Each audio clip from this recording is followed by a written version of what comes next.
Recorded Books presents Victorian Psycho by Virginia Feito, narrated by Anna Burnett. For Lucas, who puts up with my darkness every day. Everything is in flames. Charles Darwin, letter to J.S. Henslow, 1832. Prologue. Death everywhere. Death in the river, in the corpses floating upstream and down, in the bellies of the things feasting upon them. Death in the drinking water, pooling into wells and unspooling within villages as typhoid and cholera and diphtheria. Death on display for an extra sixpence at the wax museum, in the wigs of the living made from the hair of the not, shorn by enterprising undertakers from corpses sealed in caskets. Death melting in a dyed Christmas candle. Death in babies, oh so many babies. The unbaptized slipped into other corpses' coffins in a cheating bid for a grave and a funeral, stillborn pillows for the dead. Death in the rat pits in pub basements as dogs mangle hundreds to the cheers of their gambling masters. It's crushed in paint. It's papered on the walls. Everywhere, death. Part 1. 3 months till Christmas. Chapter 1, in which I arrive at Ensor House.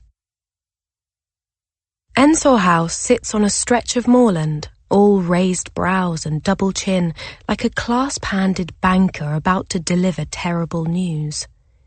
I meet its mullioned eyes from the open phaeton, rolling across the moor to my destiny, my breasts jiggling in my corset. "That there's Ensor House there," says the driver beside me, jabbing his jaw at it. He is one of Mr. Pounds's servants, dispatched to Grimwold Station to transport the new governess to the house. My gaze falls to the horse's velvet haunches before me, then to the driver, his cheeks pitted with smallpox scars, his large drooping nose bulging like a goiter. We've only just met, but I can already sense a decadently slow mind behind his vacant eyes. His mouth hangs half open, housing a single protruding tooth. "Do you know the masters well?" I venture to ask him. I'm unsure of what this means, so I press on. "What are they like?" He says simply, "I've had worse." It is a promising start. The muscles behind my face move furiously as I examine the bleak landscape. The day is setting, the clouds flickering as if candles were burning within them. There is an edge of sleet to the air, tiny hands holding tiny knives that slice at one's fingers and cheekbones. The phaeton trundles over uneven ground, its disproportionately large wheels tilting its 2 passengers dramatically starboard so that I slide into the driver. He pats my thigh with one chilblained hand as the other grips the cracked leather reins. My new employers, I suspect, would have considered sending a larger, closed carriage an extravagance, too indulgent a conveyance for my first day of employ. They wouldn't want me entertaining any fanciful ideas. I glance down at my lap. The driver's hand still rests there. I look back at my trunk, which rattles against the luggage rack, my gilded initials fading from the worn hide. The horse stops at the gateway and hangs its head in what could be construed as a sign of defeat, and the decrepit driver hops down with surprising deftness to unhook the latch and drag the iron gates open across the gravel. We continue past a pair of crumbling stone pillars and ascend the drive. The servant brings the carriage to a halt a short distance from the house, saying nothing. I understand I am to exit the carriage, and with that I slide off, my dress riding up my thighs. My boots land in mud with a squelch of viscera squeezed in a fist. A crooked tree bows before me, the very points of its leaves a vibrant red. Smears of ivy frame an upstairs window, through which a stern-faced woman looks down at me. The main entrance to the house beckons across a field of snowdrops that call to mind a group of women whose heads droop under their bonnets in deference. I approach the studded wooden doors, my skirts sweeping through the flowers with scythe-like gusto. It is early fall, the cold is beginning to descend, and in 3 months everyone in this house will be dead. The housekeeper, Mrs. Abel, greets me in the hall, her foot tapping on the flagstone. Mrs. Abel is not, of course, married, her title merely a formality of her post.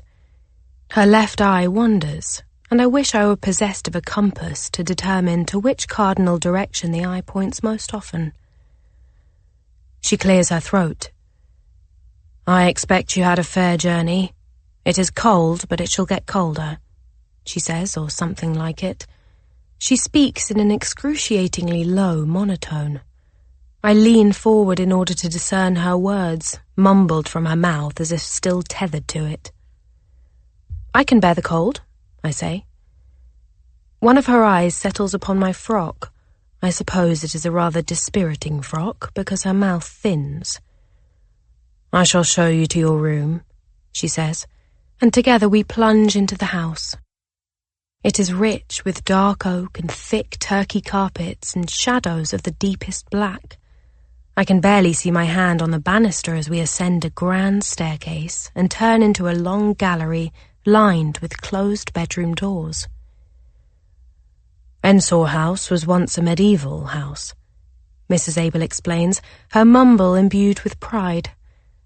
It has been built out through the centuries to accommodate each new generation. Mrs. Abel is turned slightly away, as if reluctant to fully expose her back to me.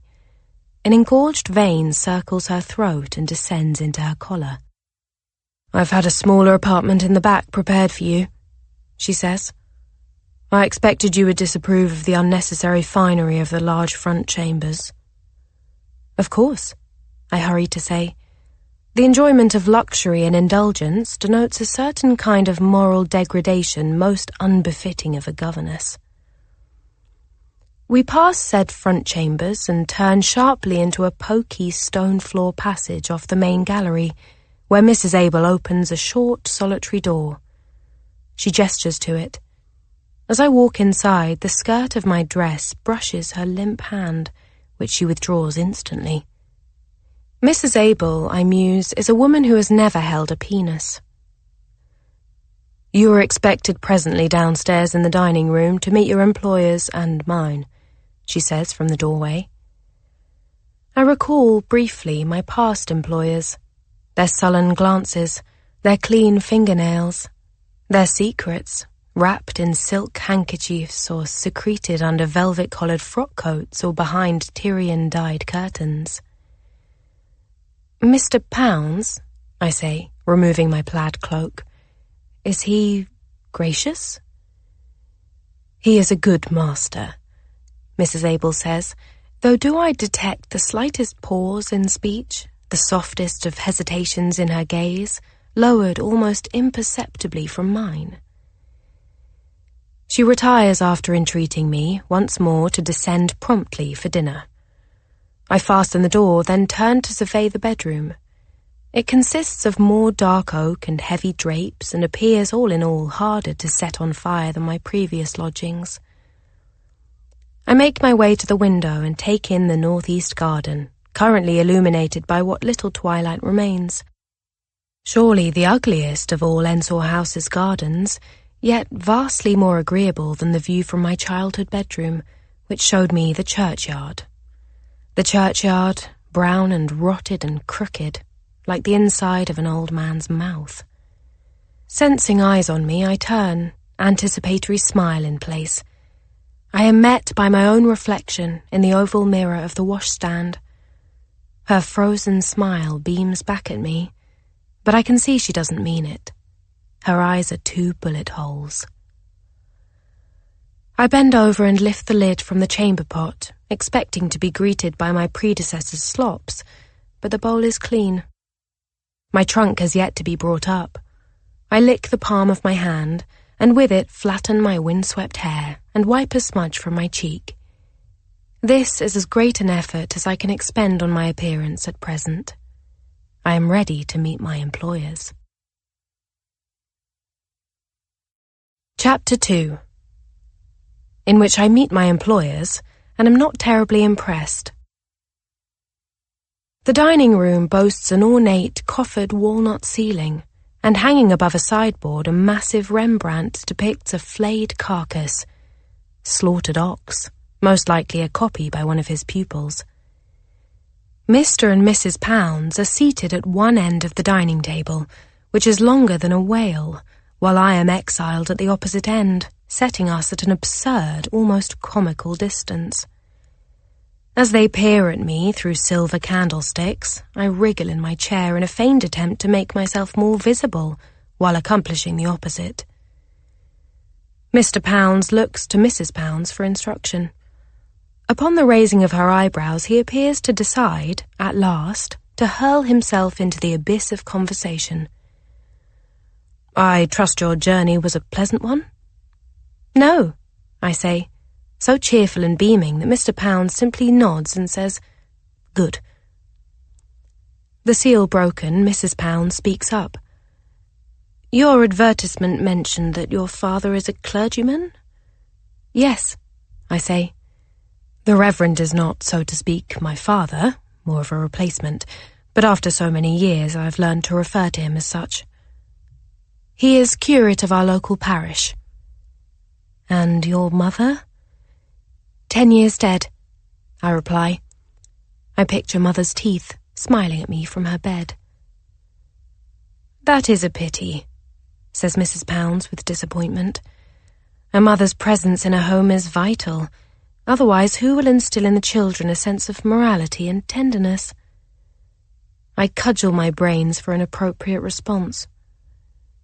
"Well, the governess, for one, I would expect," Mr. Pounds says, a sardonic chuckle caught in his throat, "as that is what I'm paying her for." "Yes, we do expect that you will be of better character than our previous governess," says Mrs. Pounds, her grey eyes marbled with streaks of candlelight.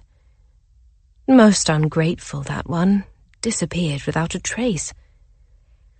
"Enough with the previous governess. I tire of speaking of her," says Mr. Pounds. A hush descends upon the table as he reaches for a grey beefsteak. The clinging of cutlery on china builds in the silence. "And so, Miss Notty, here you are," he says, nestling into the reassurance of fact. "Yes." "And all the way from Hope Vernon?" "Yes." "Quite the small village, Hope Vernon, is it not?" he asks. "How does one occupy oneself there?" "Well, there is rather a lot of dancing," I say darkly. Mr. Pounds looks at me sharply, a small furrow in his brow. Round, ample brow, I note. "Do you jest?" he asks with a hint of distaste. "Yes," I say. "Isn't Hope Vernon where all those babies were found murdered?" Mrs. Pounds cuts in. It is not uncommon for those I encounter, when confronted with the topic of Hope Vernon, to inquire about the babies. It was in the papers. Awful business. 5 discovered in unmarked graves, 1 shoved down the privy. "Grimwolds is a sturdy village," Mr. Pounds continues before I can answer, slurping at the beef fat on his potatoes. "And Ensor House has presided over Grimwolds for centuries. It is precisely that sense of strength, of steadfast tradition, we desire for you to instill upon our children." "Yes, but we shall not abide any manner of corporal punishment under this roof," Mrs. Pounds hurriedly clarifies. I nod. It is apparently quite the rage now not to slap children. "In fact, we'd rather you not touch the children at all," Mrs. Pounds adds. "I shan't even look upon them," I say brightly. My advertisement in the Times assured I was of an amiable disposition. Mr. Pounds waves his hand in my direction, tutting, as if forgetting my name is somehow my blunder. "Winifred Notty," I say. I wink at you, dear reader, upon this, our first introduction. Miss Notty, you are a studious woman, says Mr. Pounds, who then frowns as if the words have left a bitter aftertaste. Or, well, you can read and write. I simper amicably in confirmation. You perchance are familiar with the theory of phrenology, the science of the mind? I must confess I am very much the scholar. My whole life is phrenology now, Mrs. Pounds says bleakly into her teacup. For a small fee one can have one's skull measured, Mr. Pounds continues, the surest way of establishing one's mental and moral faculties. My own skull was assessed some months ago by the leading practitioner of phrenology, Sir Reginald Batterson. Is not the leading practitioner one Lorenzo Fowler? Asks Mrs. Pounds. There's something on your face, darling, Mr. Pounds says. Mrs. Pounds pats at her cheeks as Mr. Pounds resumes. As I was saying, only through this illuminating science may we determine the contents of our minds, of our very souls. I picture my own soul escaping my body, oozing from between my legs in a clotted, barley-coloured sludge. It leaves a viscous stain on the carpet before slithering about the room to examine the porcelain with the hand-painted boar crest, the ox painting, the sweaty-faced footman who stares straight ahead as if blind. It then slides upward along the wall and presses a featureless face against the window overlooking the copper beech hedges. Is that why you refused to welcome my cousin Margaret last spring? Your cousin Margaret possesses a singularly bad head, snaps Mr. Pounds, embarrassingly feeble and moody. Really, John, it is not I, it is the science. My soul turns its curdled, stinking head towards us and says, I do believe I shall be quite content here. Mr. Pounds squints at me through the distance. Your skull looks to be promising, Miss Notty. The forehead is broad, surely housing prominent organs of benevolence. I nod solemnly. Untold benevolences indeed. The flayed ox in the painting hangs by its hind legs from a wooden crossbeam, mottled fat and muscles smeared thick by impasto. Mr. Pounds spies me staring, a flicker of pride in his eyes. I do hope the work hasn't upset you, he says in a tone that suggests he, in fact, desires it very much. I find the artist's anatomical precision masterful, don't you? Indeed, quite masterful, I say, and Mrs. Pounds's mouth sets. Mr. Pounds grins, a yellowed eye-tooth glinting under the flickering of the candelabra, and says, We have no doubt your employment here shall be most fruitful. When I return to my chamber, a frugal fire has been lit in the hearth. My trunk has been brought up and rests against a wall, still corded, likely an intentional sign from the servants that it was not tampered with. I unbind it and slip a hand inside, eager to confirm the presence of my most prized belongings. Locks of hair from long-gone loved ones, mother's brooch, father's letters.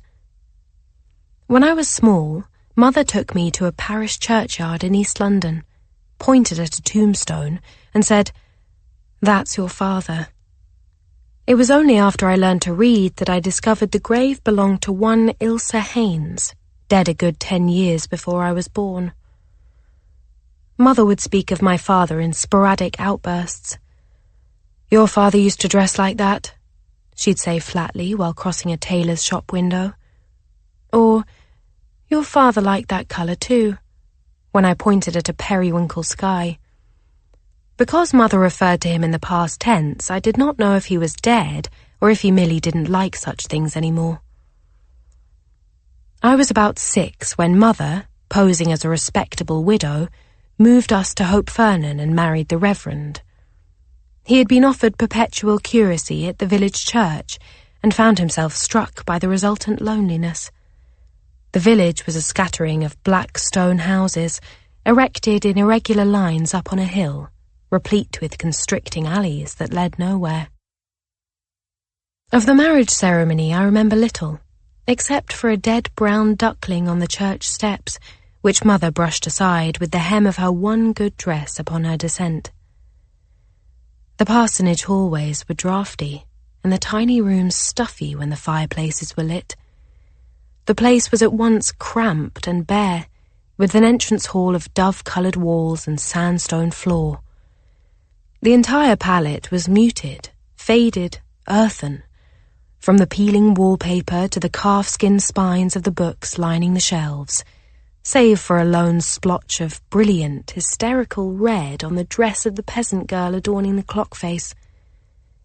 Balancing a basket on one hip as she picked cranberries on the moors, the girl hoisted her dress with clumsy urgency, as if the fabric stung her calves. The Reverend wound the long case clock every night on his way to bed. I would hear him from my bedroom near the staircase, the clicking of the chain like a blade tapping on teeth. I unfasten my homemade cotton corset, and as always am invaded by the alarming sensation of rapidly falling flesh, as if it would slap against the floor if I went to catch it. I stand very still a moment in the silence of my bedroom, attempting to ascertain whether I am able to listen through the walls.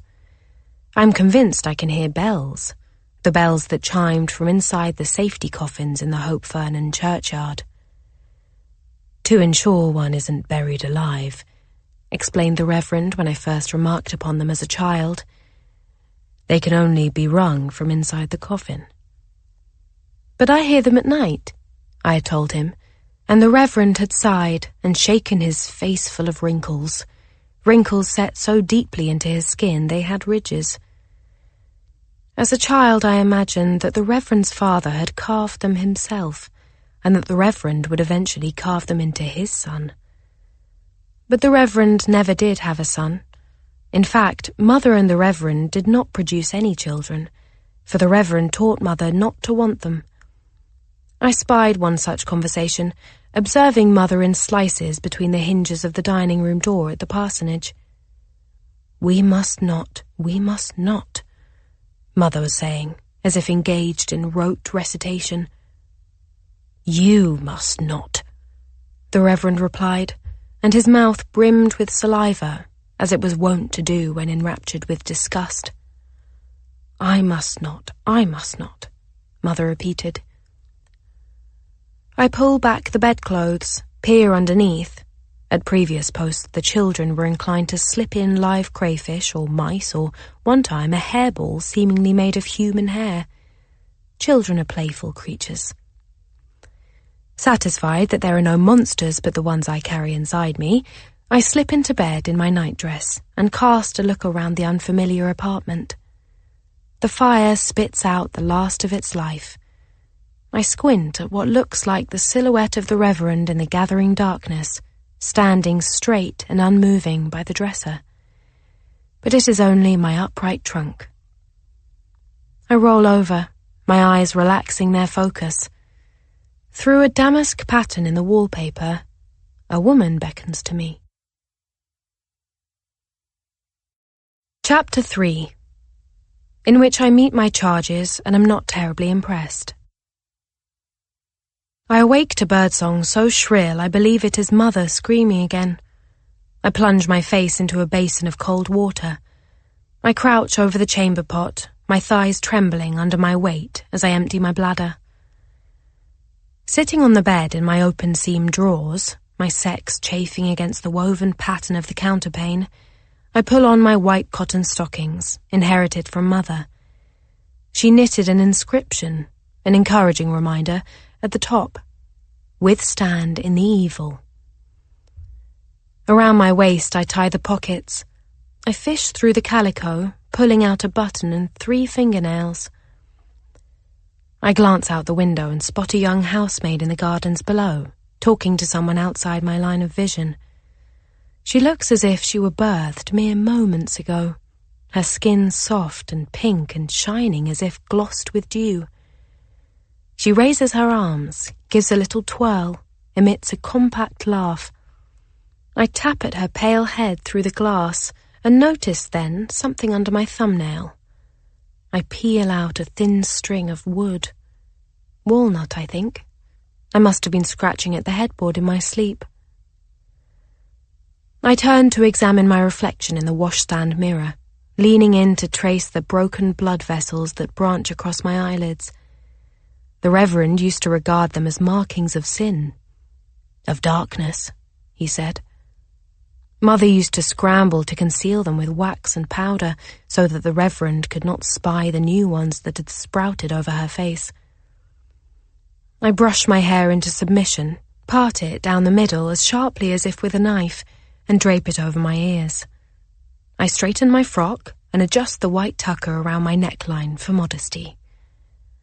Observing my clean, respectable image in the glass, I open my mouth wide in an attempt to catch a glimpse of the darkness within me, to spy it peeking out of me, slick and muscular and toothed, like a lamprey swallowed whole. On this, my first morning at Ensor House, I think, they won't like me. I think, they must like me. I think, they will remember me. Even in the light of day, Ensor House remains shrouded in deep Baroque hues, reminiscent of a Caravaggio vanitas, one that might feature a skull atop a table against an inky background, or sidelit under a set of rich red drapes. The sounds of vigorous sweeping and the clanging of metal buckets dribble through the walls from the servant staircases and tunnels. I make my way through the great hall and pause to inspect the grand fireplace, paved with blue Dutch tiles depicting the scriptures. In one, Isaac kneels on an altar as Abraham holds him by the hair with one hand while brandishing a knife with the other, poised to slaughter his only son upon a mountaintop. An angel, half-formed, has descended from the clouds to stay Abraham's raised hand. I study the simplistic expression inked in blue on Abraham. He seems disappointed at having been given a task by his God, only to have it wrenched from him. Lay not thine hand upon the lad, but I want to now. I have acquired a need for it now. Above the curtained passage to the kitchen, stag skulls frown from the minstrel's gallery. Some are alabaster, others the same shade as mother's teeth, stained yellow from the pipe. Some are cracked like dissected maps. Some are not skulls, merely antlers, like curlicued V's, or flying birds as drawn by children. They remind me of my childhood, of peeling back furry flesh from wet white bones with little grubby fingers. The privy squats as if in shame at the farthest end of the garden, its whitewashed walls peeking through an untended patch of brambles. It boasts a generous stack of newspaper squares and old envelopes. A vase of fresh flowers stares at me through dark anthers as I sit. I wipe my backside with the obituary of one Mr. Waller, who died of apoplexy whilst supping, closely observed by his wife. I return to the house through the kitchen, which is at this moment deserted, almost dreamlike in its solace, for an empty kitchen is a rare sight in a house such as this. On the sprawling kitchen table lies a whole chicken, plucked bald, as spotted and sallow as an old man's scalp, while an unshaved calf's head bleeds onto the deal. I lift the head with my hands, its hair prickling my palms. I put my lips to it, sigh into its cheek. "Good boy," I whisper. "Good boy." When I was a child, Mother taught me to pet animals and smaller children gently by repeating this over and over. Good boy, good girl. As I stroked their pelts, their arms, their heads, calibrating my strength, the potential violence in my hands.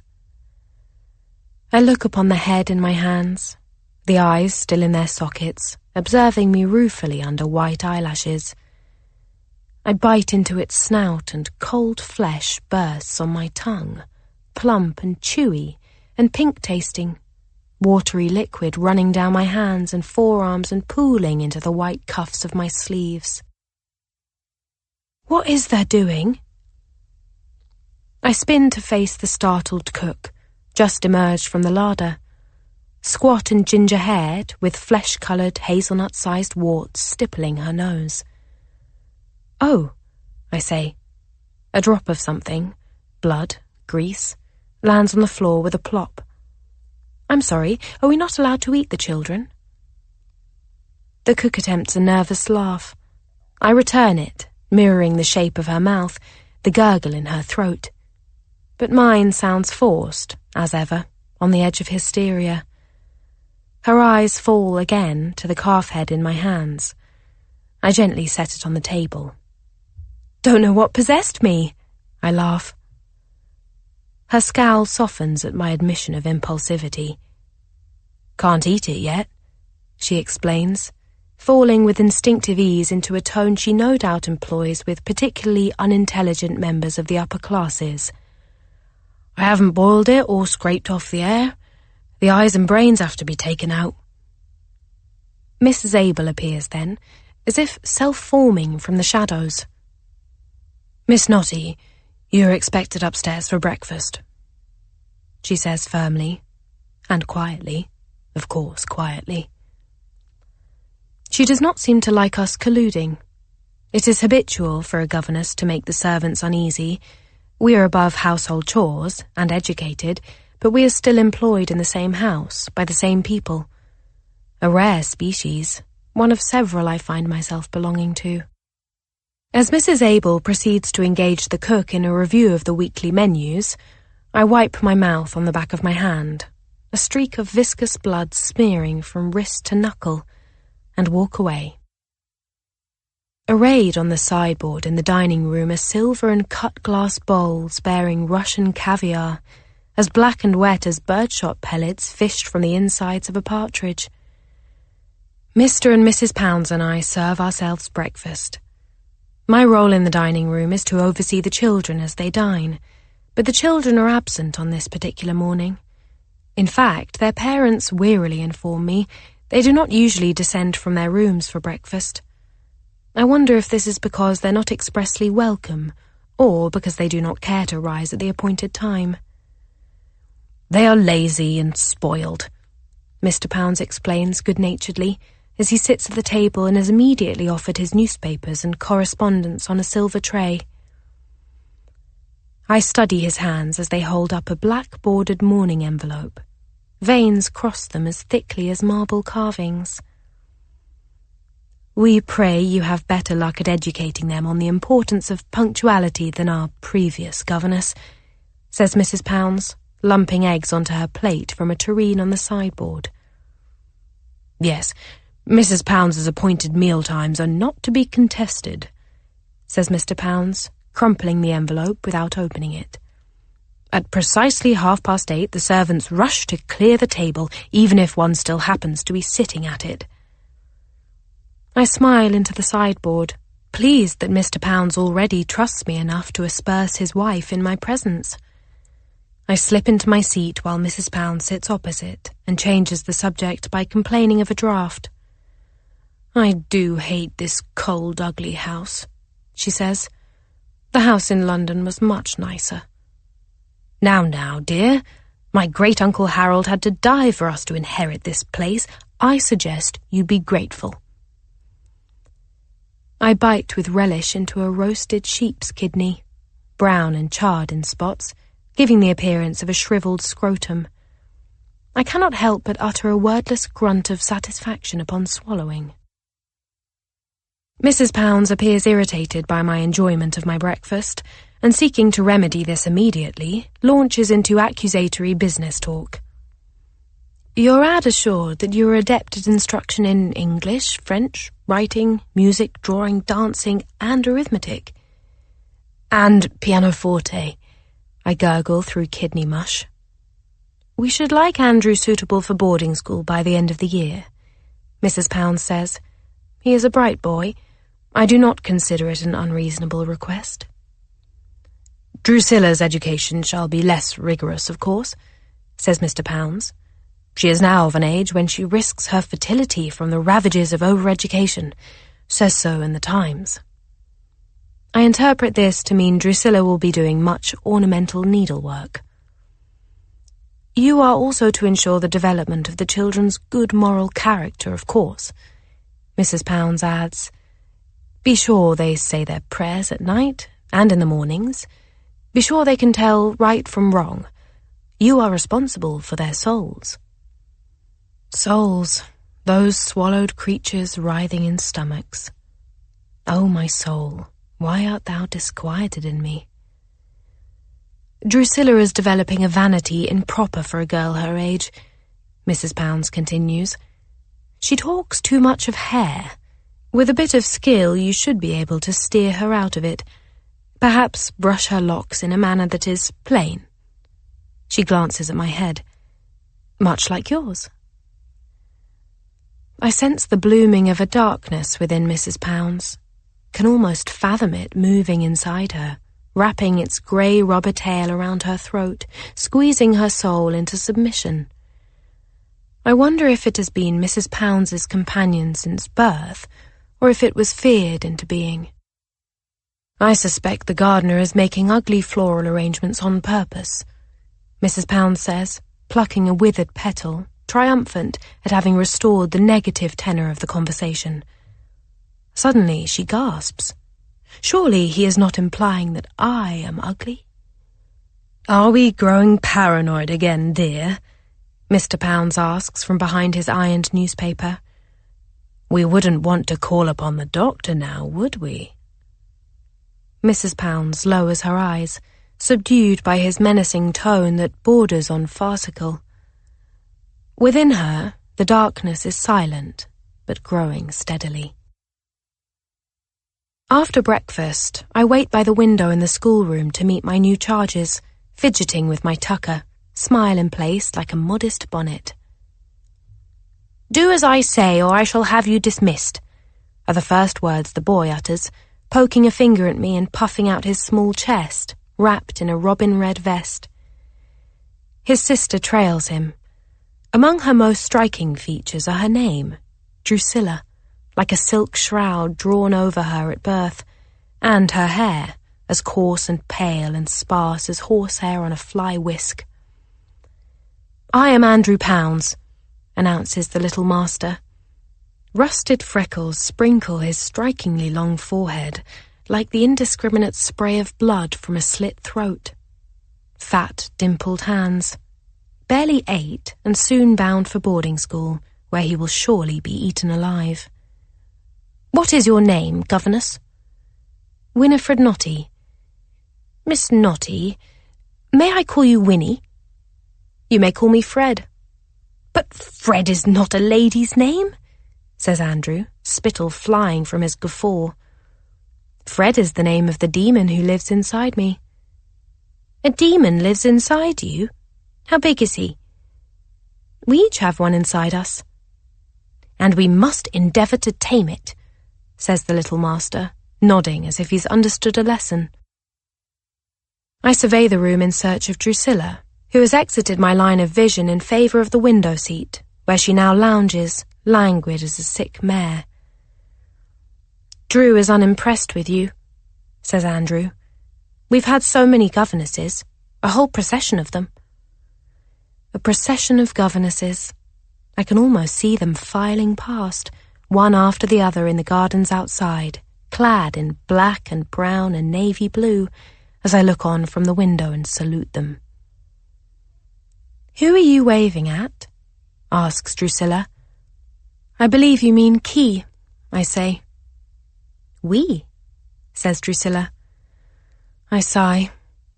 Can you sing, at least? I am to go away to school next year, interrupts Andrew, which means you are to be my last governess. I shall aspire to make the most of our time together, I say. You shall tell us stories at bedtime and give us treats whenever we wish, and you must never be cross. The last governess was cross with me and she lost her place. That's not true, says Drusilla from the window seat. She left of her own accord.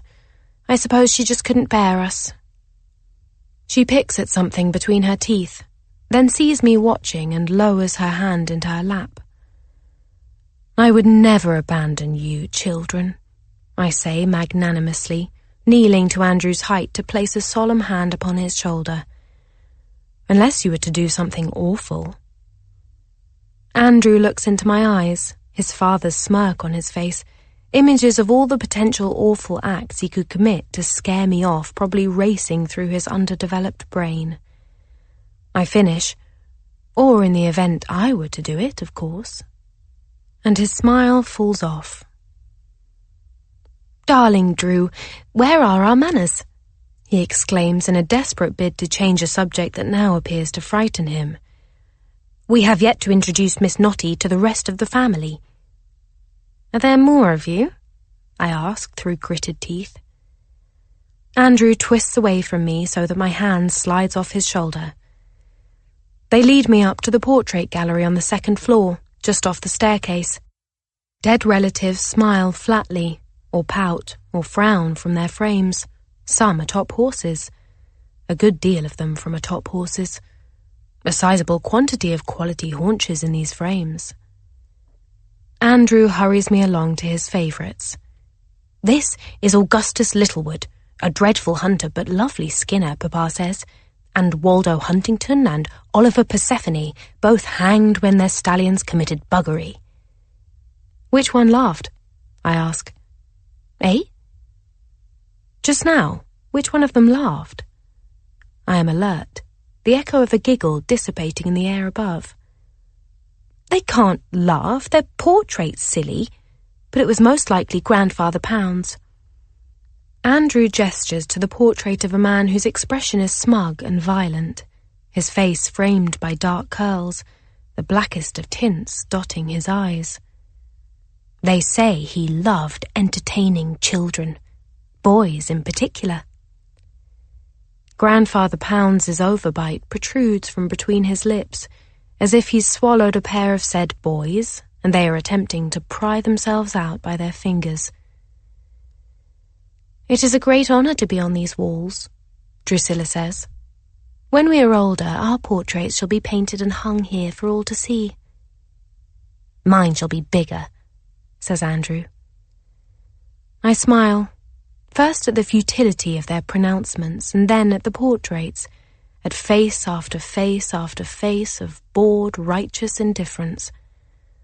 I picture my own face among them, the latest addition to the Pounds lineage. I tongue the edges of my mouth, hungry. Chapter 4, in which bedtime stories are told and night is explored at Ensor House. What were your first charges like, Fred? Andrew asks that very night after prayers. Your absolute first. Do you remember? You are so very old. He sits upright in his bed, his darting eyes wary, presumably from the conviction that the devil is in the vicinity, a common threat wielded by adults against misbehaving children. Why, 2 sweet girls about your age. Twins, as a matter of fact. I reply while I tuck him in tightly, my hands gripping the sheets as they did when I tucked in the twins, their hair freshly braided, and their hands bound to prevent them from indulging in self-abuse. Their widowed father had caught one of the pair absent-mindedly scratching at herself, whilst his old hunting dog sniffed between her legs, and grew concerned that the compulsion would spread to the other twin. He was encouraged in this line of thinking by his doctor, who warned that if her behaviour were left untreated, he would one day find both daughters in one of the very brothels he frequented. Whoring daughters are far worse than a sickly or a dead daughter, the latter of which ultimately graces a family with an aura of martyrdom. Worse even than a hysterical daughter one can quietly hide away in an attic or asylum. And so, at the tender age of 19, the stink of the Hope Vernon moors still clinging to my dress, I would wind a length of butcher's twine around each sister's wrists in the way a cook would truss a chicken, under the scrutinizing gaze of my employer. Tell me a story, Fred, Andrew says mid-yawn, rolling over on his side. Tell me a story about the twins. I settle into an armchair beside his bed, away from the candlelight. 2 little girls joined in lust, I begin. What is lust? I ask that you do not interrupt. All right. 2 little girls joined in lust, both alike in dignity. Is that Shakespeare? They lived in a great big house, far, far away from here, alone with the servants, for their mother was long dead, and their father was often away. Andrew's eyes flicker. His breathing deepens. I can already gather from our time together today that Andrew is not the type of child to allow itself to be taught. The lone moment he was docile was when Mr. Pounds walked in during our afternoon lessons and leaned against the farthest wall to watch me teach. Like so many boys of his ilk, Andrew is angry, but too lazy to do anything truly dangerous about it. He would sooner rip the fringes off window curtains than strangle his sister. He is predictable in his sleepy privilege. I resume in a low, soft voice my story of the twins. Although I am sure he can no longer hear me, perhaps my words will leak into his dreams. One day, after years of good health and cheer, they both dropped dead, I say, watching his chest rise and fall. Instantly, as the clock struck 1 in the afternoon, as they recited their French lessons, slumped onto their blackboards like folded bedsheets, their distraught father blamed an old family curse and instructed the servants to pray for his daughters' souls. Their souls, as soft and unsuspecting as plump, round little robin hatchlings held inside sweaty fists. Andrew's eyes are closed. His eyelashes, strands of golden thread, rest upon his cheeks. I picture the twins as blood, smeared into their braids so neatly as if each scarlet hair had been painted by hand. In Drusilla's chamber, on the other side of the nursery, her head barely visible atop a knoll of plush bedding, she interrogates me with a thoroughness her parents lacked. "Why did you leave your previous post?" she asks, businesslike over the ruffled neckline of her nightdress. "My charges were all grown up. They left for school." "Oh, and what about the ones before them?" I hesitate at the memory of scraped knees and tousled hair. "They went missing," I say. They were prone to run off. They were very naughty." Then Drusilla says, with no reasonable preamble, "I should like to grow up to be very rich." I smile at her blankly. "Would you now?" "Yes. I would like a large house and many servants who would tend to me as they would their own daughters." A stirring of darkness hot under my cheeks, in my breath. "I suppose you believe you shall inherit from your father?" it asks through my mouth, conjuring an image of a doting Mr. Pounds showering her with wealth and affection. Drusilla frowns. "I doubt there will be much left for me by the time father has died," she says. "But one day I shall marry a man who will buy me a large house and many servants." She relaxes into her bedding and the darkness settles within me, unthreatened. "Tell me a story about my husband," she drawls, her mind already in sleep, her body decaying into it swiftly. "One day," I whisper, so faintly it could be a private prayer, "Drusilla will marry a rich man. A very rich man. He will own steeds made of velvet and thoughts carved of marble." Drusilla is asleep. I lean over her to confirm it, closer than I could ever get while she is awake, no matter my curiosity, for social punctilios prohibit such things. Smooth, flushed cheeks and the fairest of hairlines, and one single freckle at the corner of her mouth which many men shall one day tediously find attractive. I can just see her husband now, formed by my words, whispered along with them into the somberly lit apartment. He will have coarse hands and smelly hair, and Drusilla will trust him with her sadness, and he will lock her up in a yellow bedroom in a country home, and in this room she will bleed onto her childbed linen, her voice ragged from screaming. The staff will remember her as melancholy. When both children are asleep, I lick their little fingertips, one by one, and blow out the candles. In the dead of night, I slip out of bed. I light a tallow candle on a brass chamber stick and embark into the dark maw of the house, the small flame burning through the passageways like a bout of dyspepsia.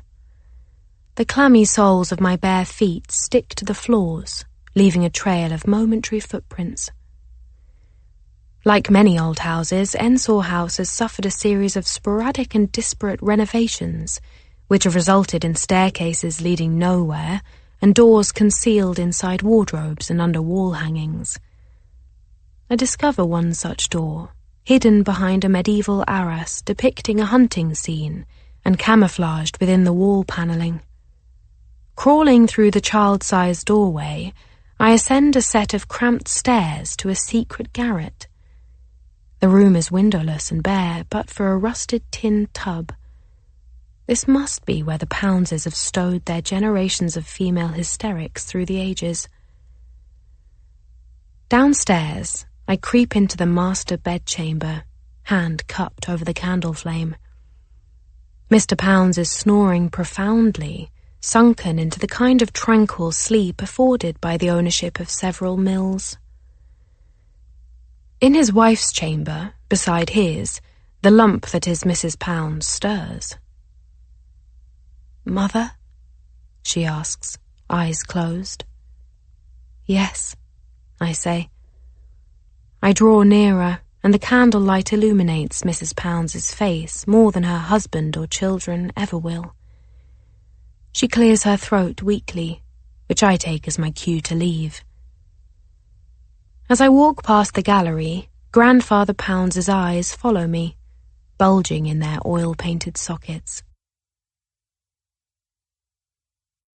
Chapter 5. Concerning cuckoos, deer, and children, alive and dead. "You are rather fat," the little master says as I dress him for our walk the following morning. "Because I eat rather fat children," I reply.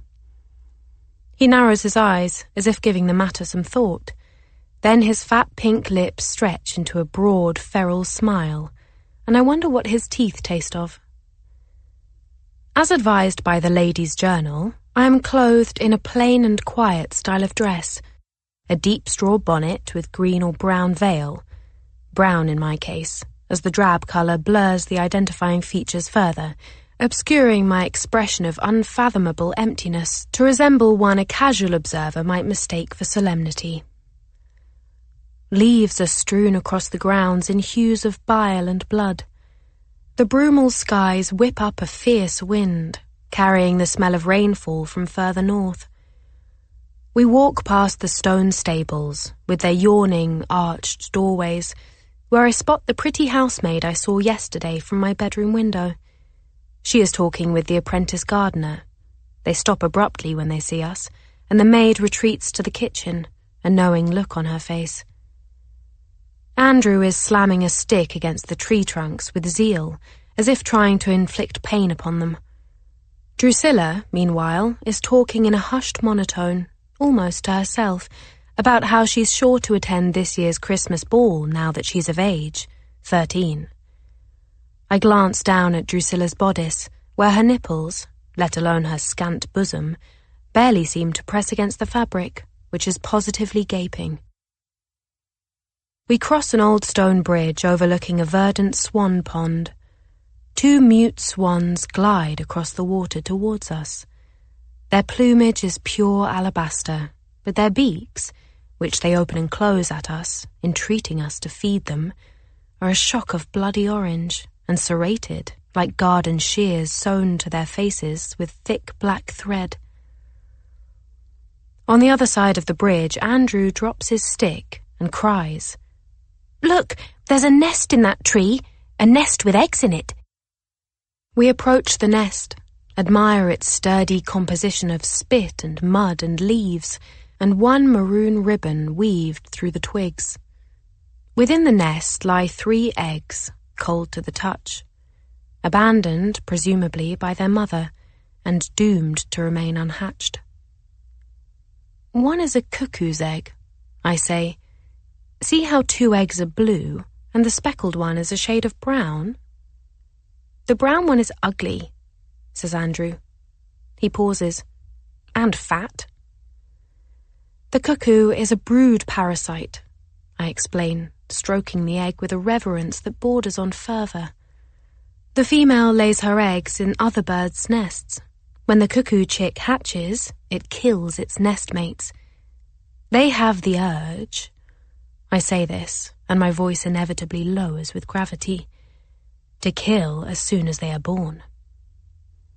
I pluck a blue egg from the nest and crack it open in my palm, squeezing the yolk in a clenched fist, shards of eggshell and what looks like sputum oozing between my fingers. We continue our walk. We used to be more chicks too, Andrew says, pensive.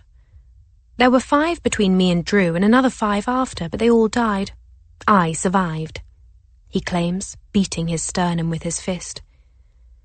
That makes 12 children in all, I calculate.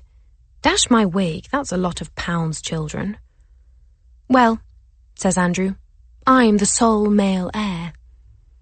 He trips on my boot and stumbles forward. I catch him. Careful, I say, my voice fringed with patience. Cousin Margaret always says it is much better to have £500 a year than all the pounds in the world a year, Drusilla says.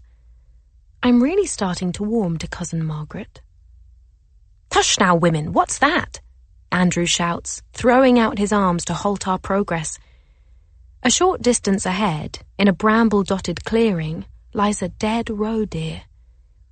Its tail has been cut off, Andrew says dramatically. Roe deer have no tails, you little idiot, I say through a loving smile. We approach the deer until we are so close that we can discern the individual ash-coloured hairs on its back, which are growing over its richer, reddish summer coat. I kneel beside it. It moves, almost imperceptibly, a trembling of black lashes over blacker eyes, deep and liquid as buckets of pitch. Slowly, ever so slowly, I feel upon the ground with my hand for the nearest rock. Andrew blinks. I think it's a light. As if offended by the uncertainty, the deer barks at us, a harsh, throaty bray not dissimilar to the cry of a woman in despair. I smash the rock upon the doe's head. I bring the rock down over and over again, my arms burning with fatigue, until the creature's eyes are red, until they are no longer distinguishable from its snout, until the muscles in my shoulder scream as the children stare, mouths agape, blood peppered on Andrew's breeches, flecks of it on Drusilla's rapidly blinking face. When you come across an animal in pain, the merciful thing to do is to kill it, I say, setting the rock down with a gentleness reserved for fine china. The children look down at the deer, at its insides mottling the rock, worm-like threads of brain on my dress. But it didn't look to be in any pain, Andrew says feebly. Oh, but it was, I say. It was. I wipe blood from my cheek with the back of my hand. All living creatures are. At lunch, the children stare dumbly, eyes glazed, as their parents and I gobble up our venison pies. I'm sure I can taste, among the onion and the carrots and the sauce of red wine and port, a slick, salty black eyeball. Preposterous, of course, dear reader. I fear I am succumbing to elaborate flights of fancy. I must not let that happen. This shan't be like the other times. Chapter 6. Of one Mr. Pounds. I do not see as much of Mr. Pounds as I had expected to. He is often away, or behind closed doors conducting business with his clerk or his tenants. He is a mystery I am intent on solving. From the children I learn he is fickle, as prone to playing with them and indulging their every whim as to punishing them for reasons unknown. Their admiration of him is evident in their hushed tones, in the grand detail given to every description of his accomplishments. The servants are less forthcoming, unless they are speaking amongst themselves. They speak of his crippled brother, who, though crippled, could ride a horse prodigiously. They speak of Mr. Pounds's jealousy of this brother, who was their father's favourite and died young, and so remained his favourite forever. They speak of his great-uncle, who ruled Ensor House before him, and of his great-grandfather, who won the house in a game of whist. They rarely speak of Mr. Pounds's qualities as a man and master, but perhaps this omission itself speaks volumes.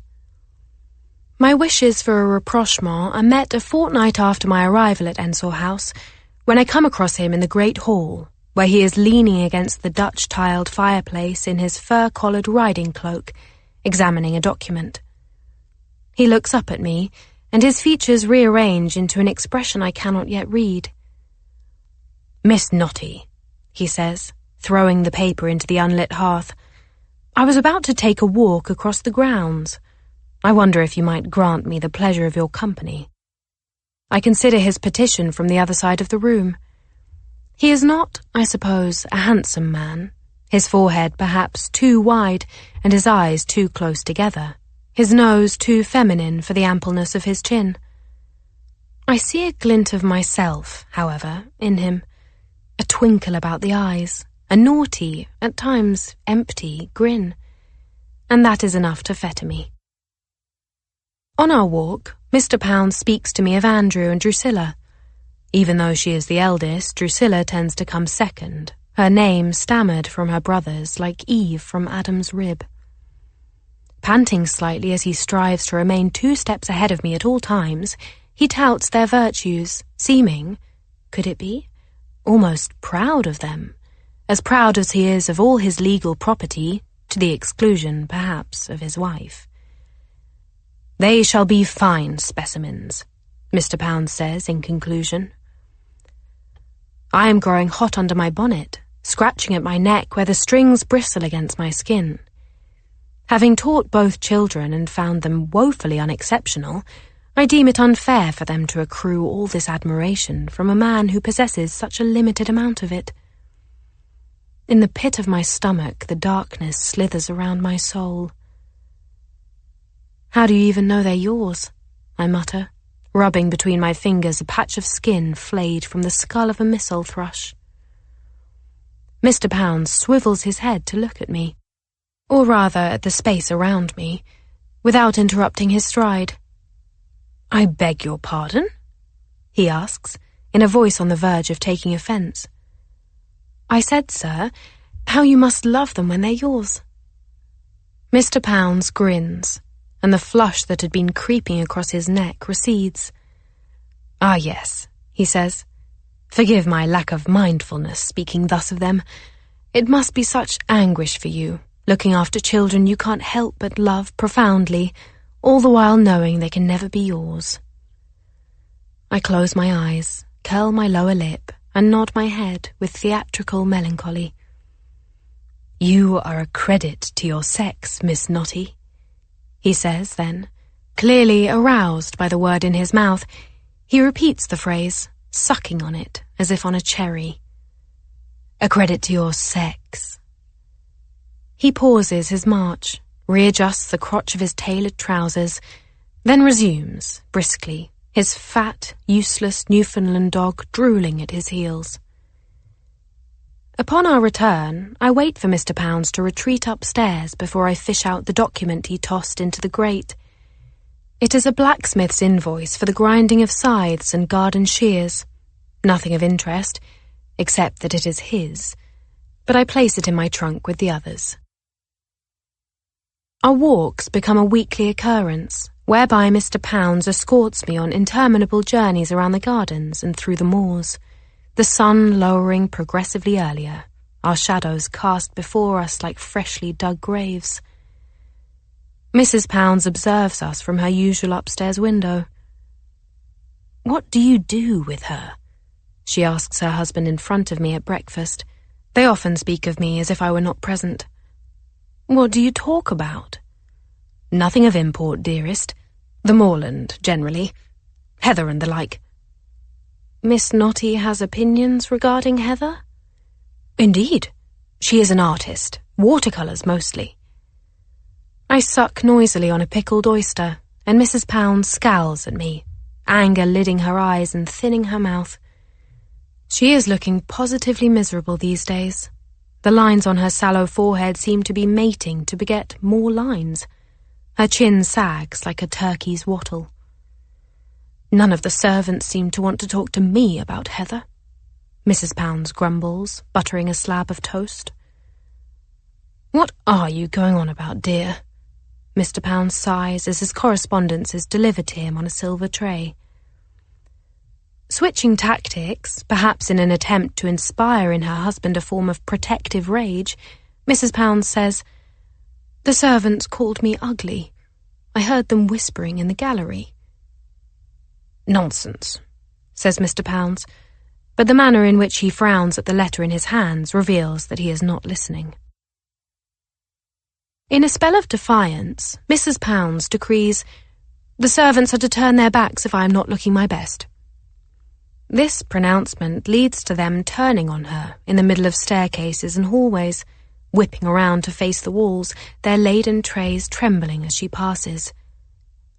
I'm hideous, she wails over breakfast, after Mr. Pounds has departed to attend to business in town, and she is alone with me and 3 servants. She doesn't express her woe to me. Instead, it is uttered onto her plate. That's absurd, Mrs. Pounds, I say. You are very handsome. Mrs. Pounds turns her head slowly towards me. One of her eyelids collapsed from a recent fit of apoplexy. You don't really mean that? She says softly, lips puckered in hope. I look at her, truly look at her. Her uneven eyelashes, trimmed with scissors in the hopes they would grow more lushly. Her eyebrows blackened with burnt cloves. Her irises dull and cloudy from the belladonna drops to brighten the sclera and dilate the pupils. Her hair slathered with hog's lard. Truly, her effort is undeniable. Any man would be fortunate to count you among his possessions, I proclaim. Whether from the crushing of expectations unknown to me, or shame at her own neediness, or something else altogether, Mrs. Pounds's eyebrows droop. You're dishonest, she hisses. She stands and vehemently brushes crumbs and larger bits of breakfast detritus from her frock. A pock-sized portion of sausage lands on my plate. I quickly pop it into my mouth. From afar, the Grimwald church bell chimes the quarters. It is 8:30. The servants pull at the tablecloth and remove the dishes in a choreographed clinking and clanging of porcelain and silver. A crumb brush is wiped across the table and my lap. The shard of an oyster shell is plucked from between my fingers. Chapter 7, in which I make a short assessment of fear. Through the schoolroom window, I observe the pretty housemaid with the apprentice gardener. In his presence, she emits a short, tinkling laugh that reminds one of a teacup clinking on a saucer. I observe her with the apprentice gardener quite often throughout the day, taking him a glass of water and an oyster left over from breakfast, emptying a slop bucket at the base of his hydrangea bush, their fingers brushing when he hands her a pink rose from the greenhouse. One afternoon I see her crying outside as the apprentice gardener tries to silence her, looking around them as if for witnesses. I contort my face into an approximation of her wretchedness. The tears don't come. They never have. Mother claimed she had a London doctor examine me as a babe. She worried I might not be breathing properly, worried I might be half dead because I did not cry. But crying so often stems from fear. I was 16 years old when I realized I was unable to feel fear. At least not in the way other people experience it, in that undignified, acutely desperate sort of way. Once I became aware of this immunity and realized it had always been so, it felt so natural, so obvious, I assumed everyone had known but myself. It was a man wandering off the moors who had made me aware of my lack, of my advantage, as I would soon learn. I was alone in the parsonage, the servant having departed on an errand. Mother was dead and buried, and the Reverend was ministering to a dying woman in a neighbouring hamlet. She had a vigorous cancer, which villagers said had eaten a hole in her jaw so large one could see her teeth and gums when her mouth was closed. The parsonage was still, the only sound the ticking of the long-case clock in the hall. No crackling fire, for at this time of year only the threat of acute pneumonia could justify the cost. I waited in the foyer for his knock. He'd been peering through the parlour window all afternoon, his boots trampling the flower border below. I had stared straight into his reddish-brown eyes, but thought it best to wait until he knocked. The Reverend discouraged invitations, to greet him. So there I stood, motionless in the foyer, arms hanging at my sides, my pupils fixed on the front door. When the knock came, I opened.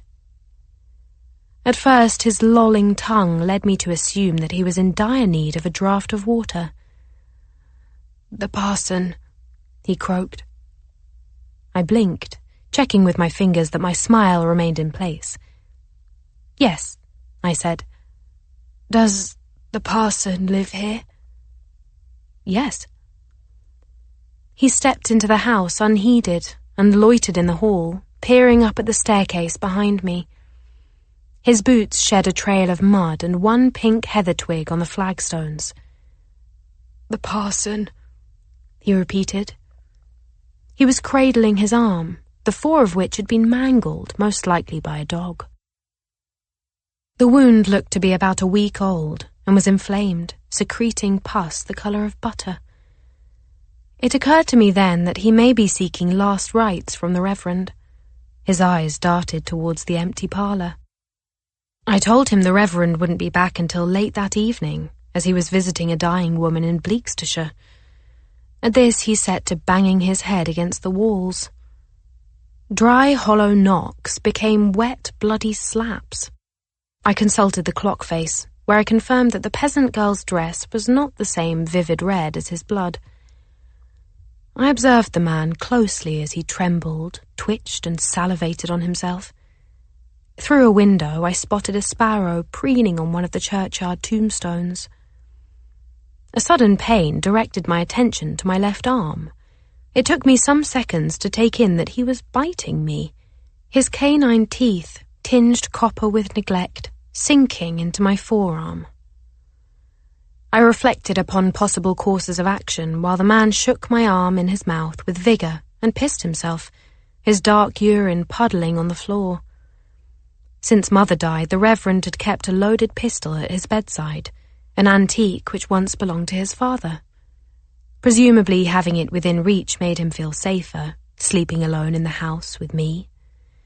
He had acquired the habit, however, of locking the bedroom door upon entering or leaving his apartment, the jangling of his keys waking me each morning and lulling me to sleep each night. As the rabid man in the foyer chewed on my arm, a string of skin threading a gap between his rotted molars, I concluded that the pistol was not a practical option. Backing me against the clock, the man began to grunt in a sexual manner, his frothing saliva running down my arm and into the webbing between my fingers. With my free hand I reached for the tasselled key, kept in the long-case lock for the Reverend's nightly winding. I turned it and opened the mahogany door. The man released my arm, slipping off like a fish from a marble sink, and threw up on his lapels. I unhooked one of the weights and bludgeoned him with 14 pounds of lead. He collapsed onto the floor, his eyelashes wet. I raised the weight again, thinking I'd have to beat his skull until it was concave. The weight was too heavy for me to lift again, however, and attempting to do so left me sliding to the floor in an exhausted heap. The man was off before I could regain my strength. Pushing himself off the floor, an eyelid twitching under a stream of blood, he stumbled out the open door and into the churchyard, swatting at the new wound on his temple. I never saw the man again. He left evidence of himself, his blood, his piss, his ashy saliva, on the floor. I resolved to tell the servant and the Reverend that an old rabid dog had burst into the house.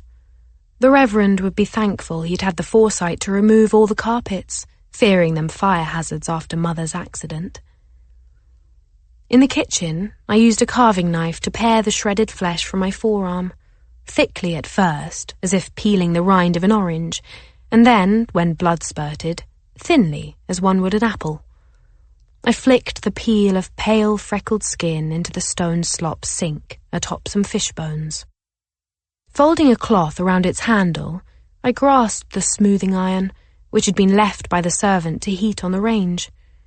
My arm sore from wielding the clock weight, it quivered uncontrollably as I lifted the iron and pressed the hot surface against the open wound, which complained with a curt hiss. The pain took me by surprise, and I remembered this most clearly, for it felt like a long-awaited relief. I laughed. I spent the ensuing weeks awaiting with interest for the rabies to take hold. I hoped I would have enough time to bite another, hoped that I would possess the faculties to still find the whole thing amusing, otherwise how grim it would all be. To this day, I can't help wondering what it is like, fear, coursing through your blood like poison, eating away at your hopes, your ambitions, yourself. I think it has to be the worst thing in the world. Chapter 8, in which I am invited into the kennel. Tonight marks the first month since my arrival at Ensor House, and I have, as has been the case almost every night, despite Mrs. Pounds's evident reservations, been invited to dine with the masters. Beneath the coffered ceiling of the dining room, under the ruddy glow of the brass chandelier's candles, each painstakingly lighted by servants, Mrs. Pounds watches me eat my dinner. She watches her husband watch me eat my dinner. Her eyes follow his gaze as it lands fleetingly upon my bosom. She watches me beam at his every ridiculous joke. She dabs a napkin at the corners of her mouth before we rise from the table. Her eyes are fixed upon the floor as Mr. Pounds bids us both good night and retires to the library. Once her husband has departed, she picks up an ornate candelabrum from the table and bids me to follow her upstairs. Andrew is asleep when Mrs. Pounds enters his bedroom. The light of the candles stirs him. He wakes to find us standing over him amongst dancing shadows and bleats a little bit in shock. Mrs. Pounds extends her hand, and I wonder if she is about to caress the boy's cheek, but instead she snatches a corner of his counterpane and yanks it off him. "This is filthy," Mrs. Pounds says, waving the soiled material in my face. "Mother?" asks Andrew in a shy timbre. "Are these paw prints, Miss Notty?" I study the muddied pattern with a frown of concentration, then look to Mrs. Pounds and say, with a hint of triumph, "Yes."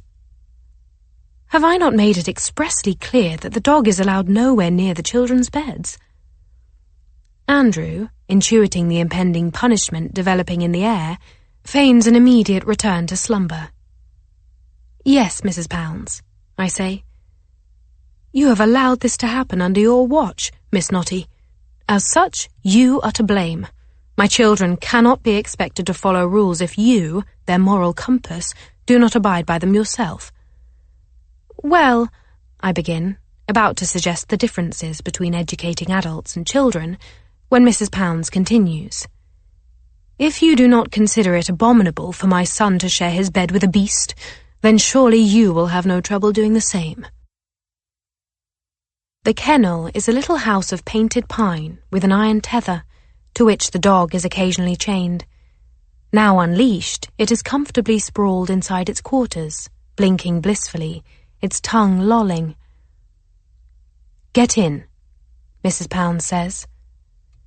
"Into where?" I ask, a naive part of me wondering if she means we are to return to the house. "Do not play coy with me, Miss Notty," she says, regarding the dog unflinchingly. "Into the kennel." "Whatever for?" "Get in, Miss Notty. You shall sleep here tonight." Mrs. Pounds grips the candle holder with force, her knuckles so white they appear reflective. I stoop to the ground and settle on my hands and knees.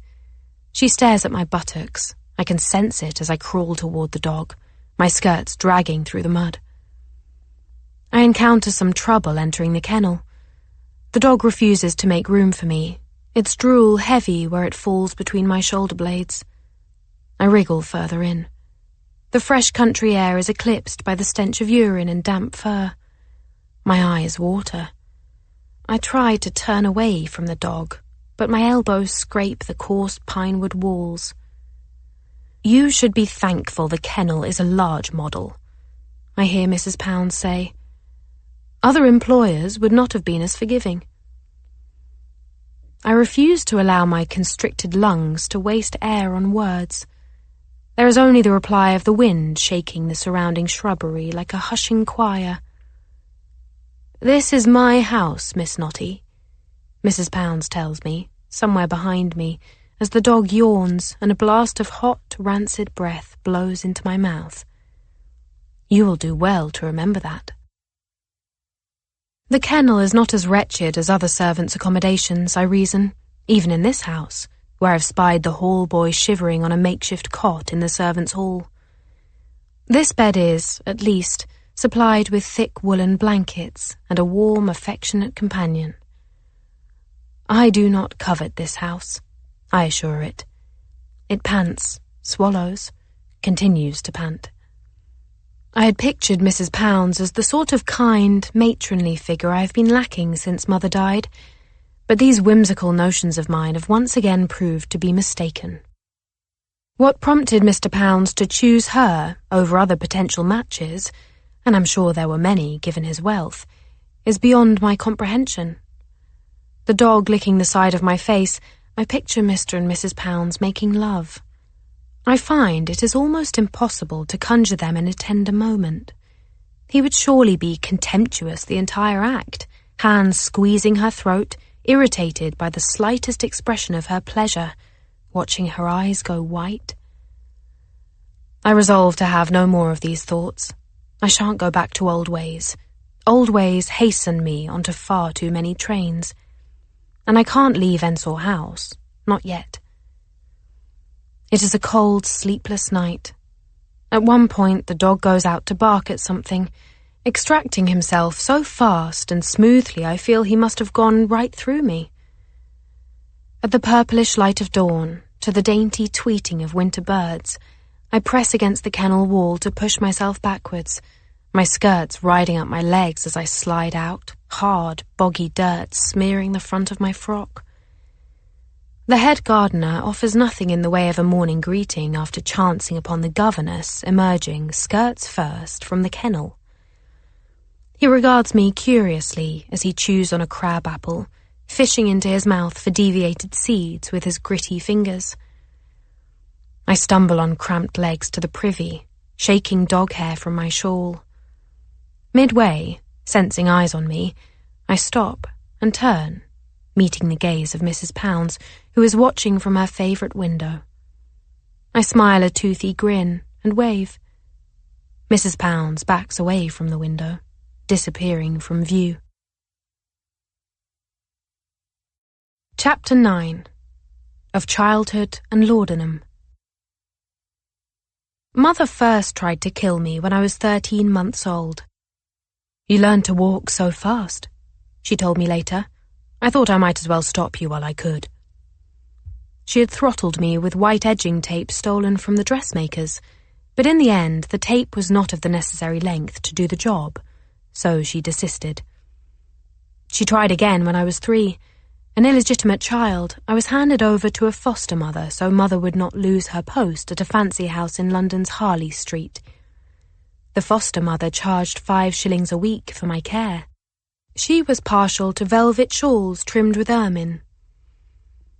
The lodgings were bare, and smelt sharply of sour milk, even though there was no milk, merely sugared water.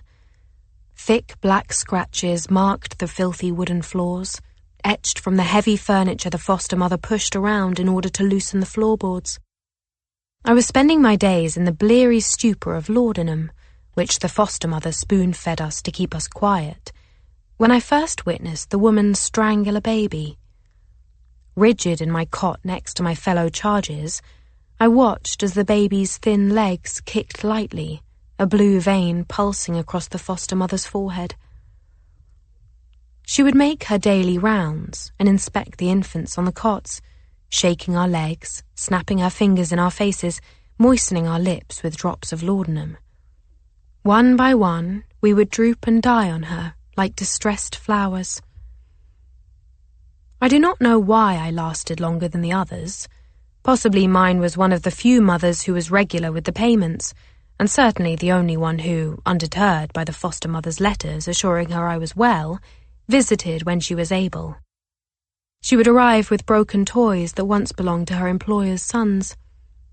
Even in infancy, I found no use or joy in playthings.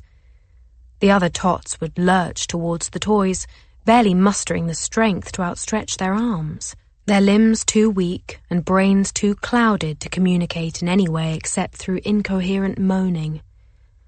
Mother would avoid making eye contact with them when she visited. On one fateful visit, I stared through a haze as the two women bickered, the foster mother attempting to dig coins from Mother's pockets with her bony, calloused fingers. The foster mother wanted more money. Only reasonable, she explained, for a steadfastly growing child, the eldest and hungriest of all her charges. Tensions erupted when the foster mother threw an empty bottle of laudanum at Mother, which crashed to the floor in a hail of glass. They screamed at one another amidst a cluster of bawling bastard babies until the foster mother pushed Mother out and told her to take her big, strange baby with her. That night, a desperate mother smuggled me into the servants' quarters of the house she was employed at and stabbed me with a bread knife, plunging the blade into my shoulder. I made nary a sound, looking down at the handle of the knife with moderate interest. The blade rested in the fat of my shoulder as Mother debated whether or not to pull it out. "It isn't your fault, Winifred, that yours is an evil soul, wrapped in darkness," she said with a sigh. "And it isn't my fault that I wish to rid the world of the evil I have borne." Her face was crumpled, folding into itself. "But I cannot do it," she said. "So help me, I cannot." And with that, she pulled the knife out. Over the years, I assumed my impassive disposition was a result of the vast quantities of laudanum I ingested as a babe. I believe, now, that I assumed wrong. Chapter 10. Oh, the days are beginning to bleed tediously into one another. The Grimwold church bell wakes me at 6. I'm in the nursery at 7 to hear the children's prayers, to watch them eat and seethe at one another over their porridge. The French nurse invariably is dazed and distracted at this early hour.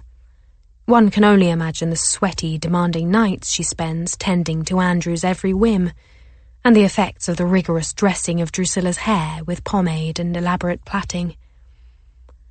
At 8, the nurse takes them for a walk, and I descend to the dining room for breakfast with the masters, observing from my end of the table as they exchange small cruelties. At 8:30 sharp, breakfast is removed, as is my will to live. From 9 to 12, I teach Andrew reading, writing, and arithmetic, while I coach Drusilla in French conversation, or teach her how to press flowers in heavy books. Some days Andrew throws toys or sticks or bread or milk on the floor, or he might try to strike me with the poker. Some days Drusilla whispers meanness into my ear, the words as soft and tickly as dandelion fluff against my earlobe. Fat, ugly, useless. At midday, I slap on their bonnets and coats for a short stroll along the grounds, during which Drusilla tries to steer us in the directions of the gates to stare with longing at the false promise of freedom. Andrew, in turn, attempts to usher us towards any living creature upon whom he can practice the snarling supremacy that is his birthright.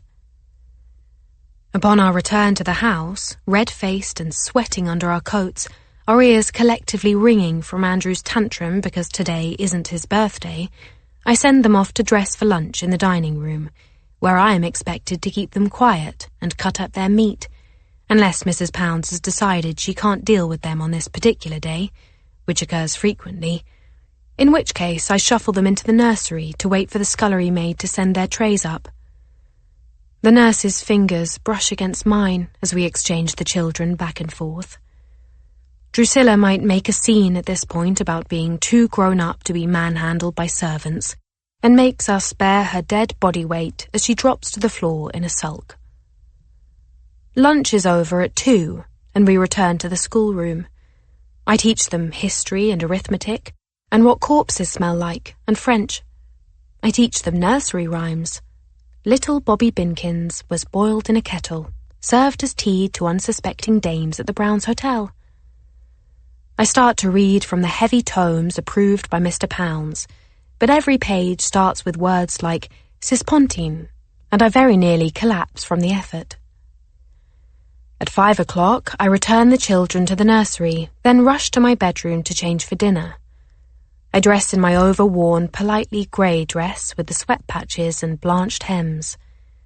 I take my supper with Mr. and Mrs. Pounds, while the children eat in the nursery. I apprise them of the children's progress, but they do not seem to listen.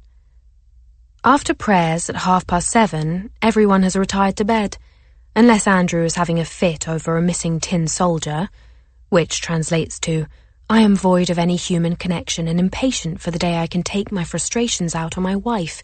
Where, oh where is my mutton-head of a wife? The Grimwolds church bell wakes me at 6. Chapter 11, which introduces one lecherous painter and one innocent lamb. Growing weary of his wife's jealousies, Mr. Pounds commissions a portrait of Mrs. Pounds to occupy her days. He hires a Mr. Gotthard Johnson, a half-German, half-Scottish castaway from the Leeds Academy of Fine Art, who allegedly studied under a well-known society portrait painter, and who also happens to be a bit of a lecher, judging by the way he kisses and caresses Drusilla's hand upon meeting her. After debating several figures from ancient myth amid uproarious cackles that disturb my lessons in the schoolroom, the painter and his subject have settled on Flora, Roman goddess of spring. As Rembrandt did with his wife, Mr. Johnson has swathed Mrs. Pounds in green and silver silk, and has fashioned a crown and staff from flowers which do not in fact bloom in spring, but which one hopes the artist will accurately replace on the canvas. Between lessons, I have been tasked with waiting on them in a corner, holding bolts of fabric in the crook of my arm and an assortment of flowers strewn on a silver tray in my hands.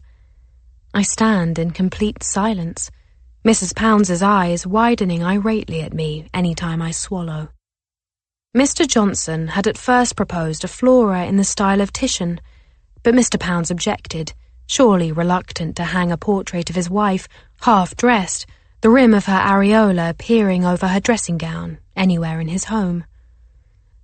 Mrs. Pounds maintains a wan smile, as all diaphanous, flower-loving deities do, at the ready to be plucked and ravished, resigned to their fates, but welcoming them. I swallow. I cannot help it now. Miss Notty, you might need some honey for that cough, Mrs. Pounds says. Please, do not move, moans the painter. Mrs. Pounds gives a virulent grimace. Johnson procures a new tube of paint, and through a performance of elaborate postures, we can all see that it is from Robertson & Co. in London. The shade is mummy brown. If mummified Egyptians had known they were fated to be pulverized to produce an umber for such a mediocre painter, they surely would have chosen other burial options. A thin brush clenched between his teeth, he directs Mrs. Pounds in the placement of a satin mantle, and she slouches into an unflattering pose, making her appear with child. Afterwards, I stumble upon Drusilla and the painter behind the screens in the great hall, his hands clasping hers with great fervour, one of his rings digging into her palm. They both look at me, startled, and he drops her hands, one of his eyes twitching. "Apologies," I say, and draw the curtain on them. Drusilla appears late to the schoolroom, a sheen of sweat on her temples. "You look rather feverish, Drusilla," I remark as she squeezes into her little desk. "Are you ill?" "I am a lady, and ladies are never ill. We are indisposed," she says, lifting her chin. I must applaud her dignity, however scraggly her plaits and pasty her complexion.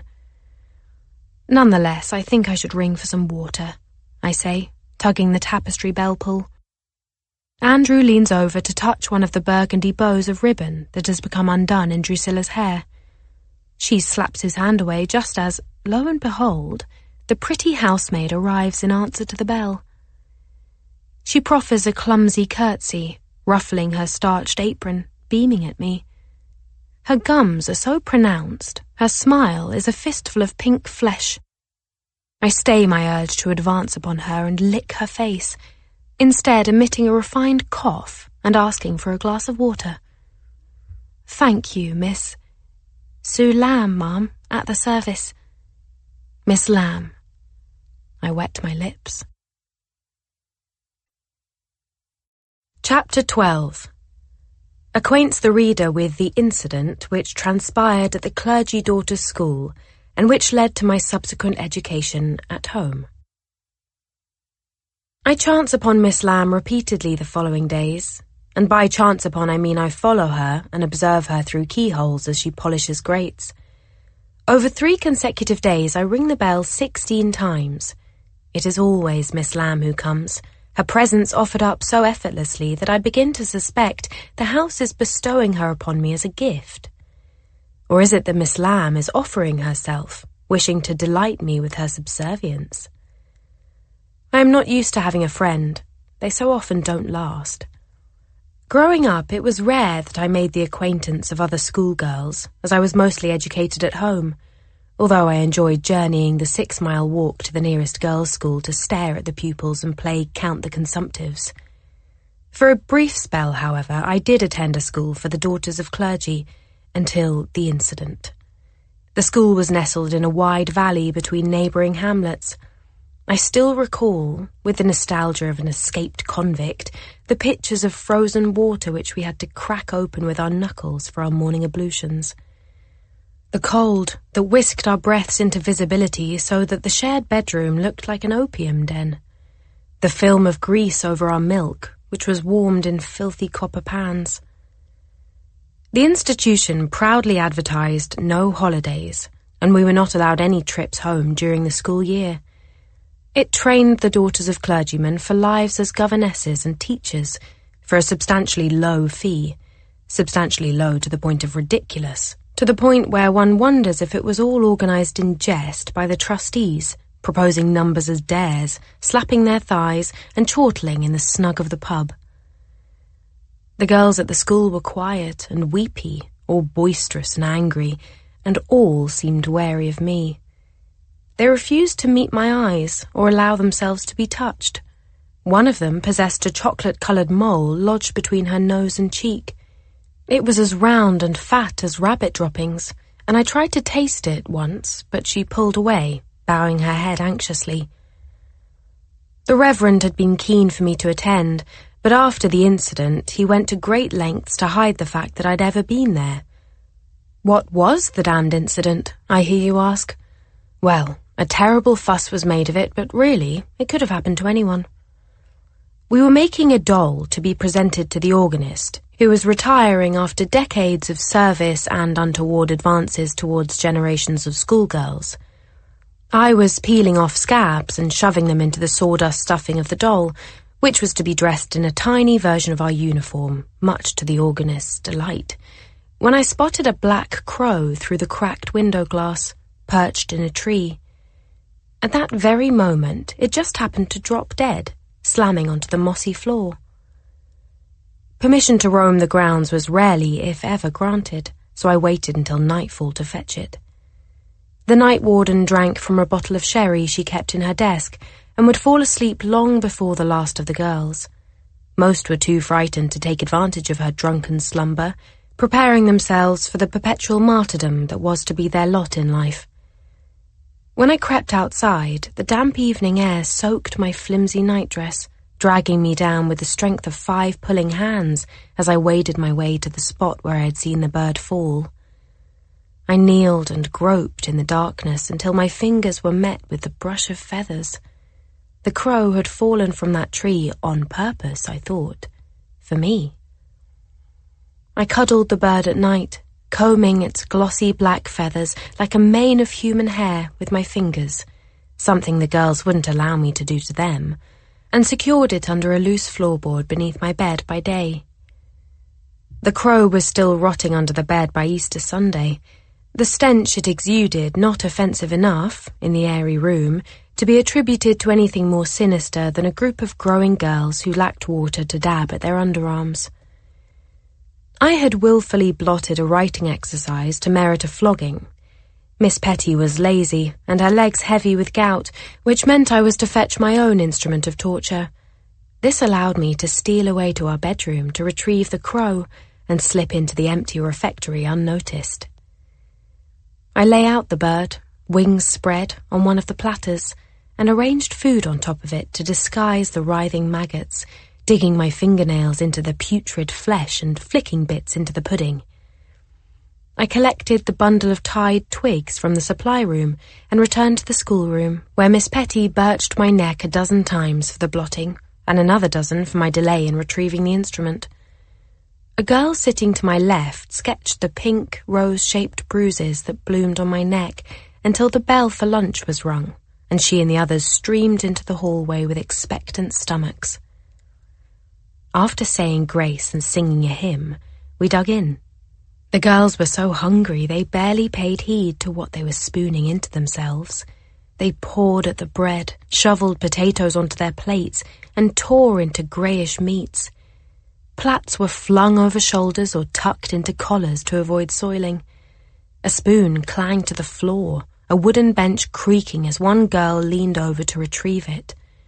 One of the older girls cleared her throat while drinking, spurting sipped water back into her glass. Sauces dribbled from the corners of mouths, stained white pinafores, browned noses, slid under fingernails. My eyes hovered over all, waiting for the crow to strike. My crow, my friend. There was a panic at first that it was cholera. In the glorious tumult that broke out in the night, the girls vomited black, sweet-smelling treacle, along with brimstone, the preventative medicine we were spoon-fed each morning. The girls purged left and right, meaty spew leaking through the floorboards, bits of which would eventually have to be scooped out with spoons and knives. The school had been so intent on protecting its students from autoeroticism, expelling any girl they believed carried the vice, forbidding us from consuming warm food or enjoying blankets for fear of arousing our passions. They were blindsided by this particular atrocity.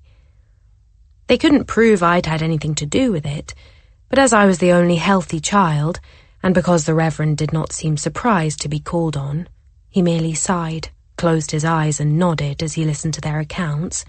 Suspicions were strong enough for them to invite me to leave. My time at the clergy daughters' school was cursory, but the experience I lived there will remain with me until the day I die, right until the very moment I look down upon the shadow made by my dangling feet on the gallows floor. Chapter 13, in which the portraits in the gallery are defiled, eyes are stolen, and my skull is measured. There is much commotion when several of the faces in the gallery appear swapped. The canvases, in some cases hundreds of years old, have been cut up and pasted with rabbit skin glue onto other portraits. Some of the eyes are missing. But, Ma'am, why would anybody take the eyes? asks Mrs. Abel, each of her own staring at a different portrait. A servant stands precariously on the uppermost rung of a wooden ladder and lowers the defiled paintings one by one. Drusilla sighs, as if greatly aggrieved by the desecration of the paintings, most likely in solidarity with her new admirer's line of work, for which she has acquired an abrupt taste of late, employing terms like sfumato with condescending insouciance. Andrew, meanwhile, picks at his canines with a gilded toothpick. "However will we fix this in time for Christmas?" Mrs. Pounds agonizes, wringing her hands. "Do not fret, ma'am, the holiday is still well over a month away," the august butler says, hands behind his back, "and we have plenty of portraits to replace them with in the upper rooms." The delicacy with which the faces have been excised leads Mrs. Pounds to suspect the hand of a woman. She accuses one of the housemaids because of the odd way she once rearranged the pillows on a drawing-room couch. Mrs. Pounds loudly regrets not dismissing her then, for no servant with creative aspirations will ever be a good one. The 16-year-old maid is swiftly convicted of vandalism and the theft of at least 7 pairs of oil-painted eyes, and is shipped to Von Diemen's Land to plat straw at the workhouse. The extent of her forethought chills me so I cannot fathom it, Mrs. Pounds says, arms crossed, as she examines the Earl of Wert's face on the body of Lady Francesca Pounds. It leads one to wonder whether she did it all in one night, without rest, or whether she had been at it for a while, night after night, while we all slept, she murmurs. I don't know which is worse. Miss Lamb, it turns out, is greatly unmoored by the unexpected and harsh manner of her colleague's dismissal and exile. When I ring for a cup of tea in the schoolroom, I am confused at first, believing she is sniffing deeply into her handkerchief or strangling herself with it, before I realize she is weeping. There, I say with diffidence. I must take care when expressing tenderness for Miss Lamb, indeed for anyone, as I have on occasion allowed myself to get carried away by my emotions, and have embraced others a little too rambunctiously until they pulled at my arms in distress. So I merely pat Miss Lamb's shoulder, strong and round under the folds of her uniform, and am pleased to see she does not retreat. The next time I touch her, caressing her back with my palm, I allow my hand to linger. "Thank thee, Miss Notty," she says. "I should get back to work or Miss Abel will box my ears." "Your beautiful ears," I do not say.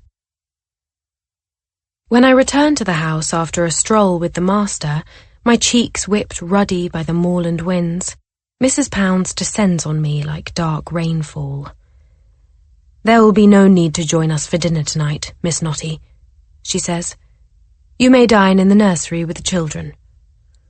"Of course," I say, lowering my head with deference. "Nonsense, dear."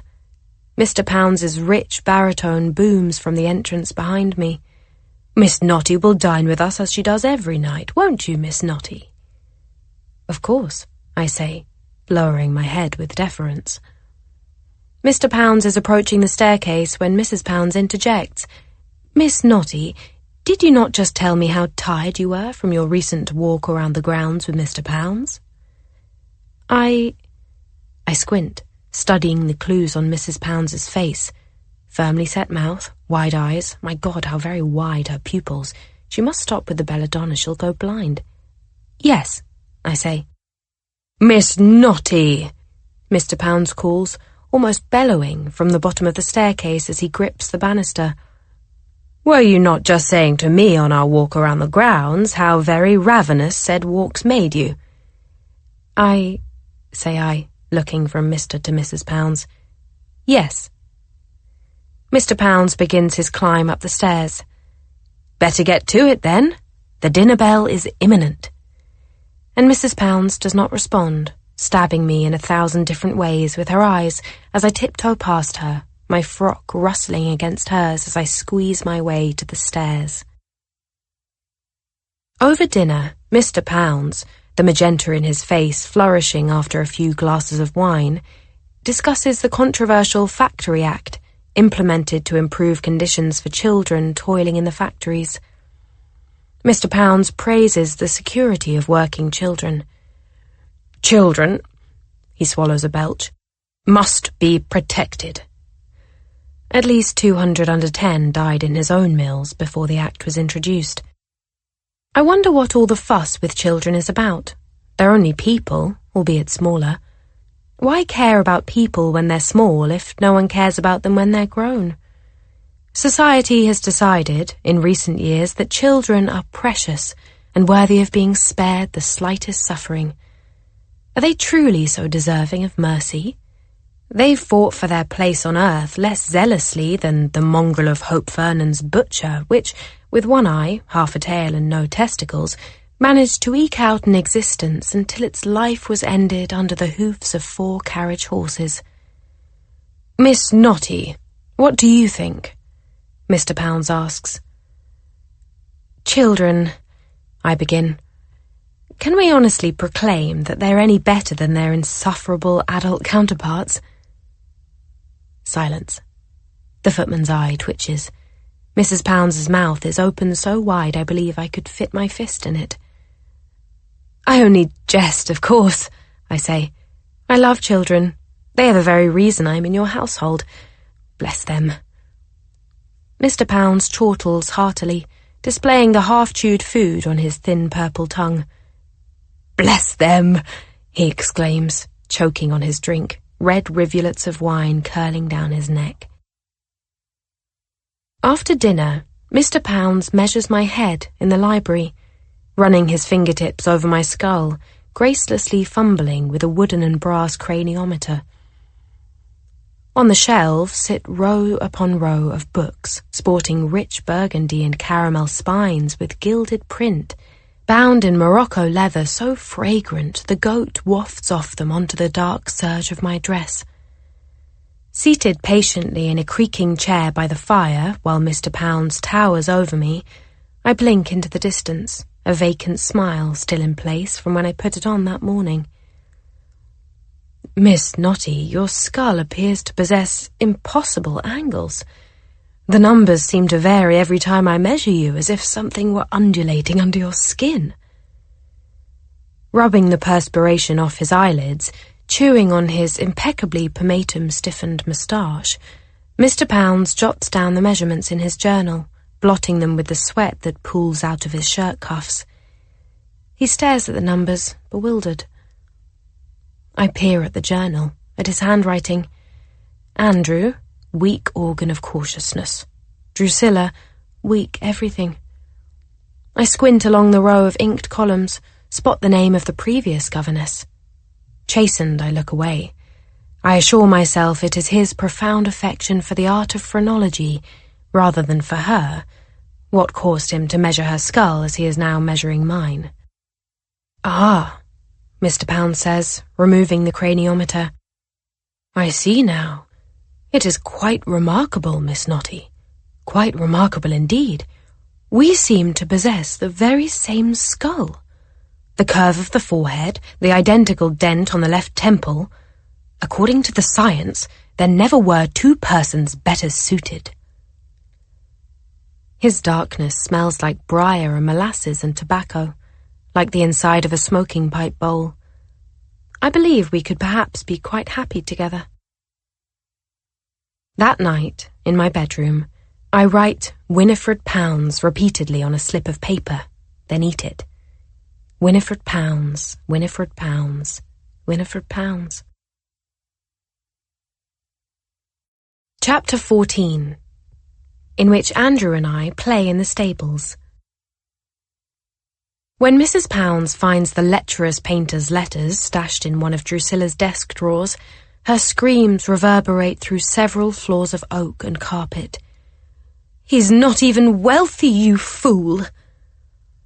Drusilla attempts a somewhat dignified response before Mrs. Pounds turns on me. And you, she spits.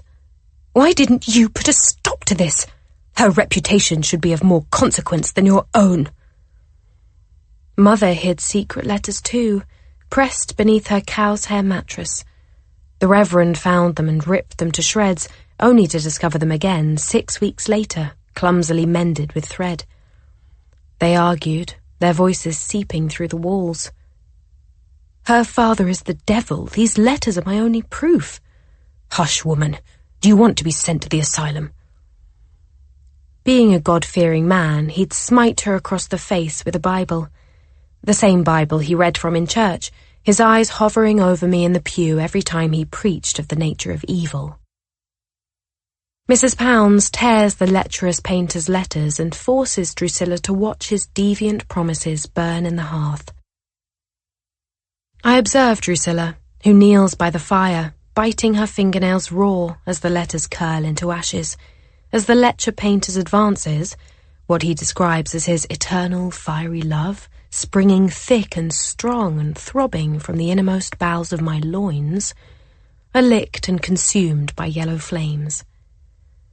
"Well," says Drusilla with a sigh, "that is that."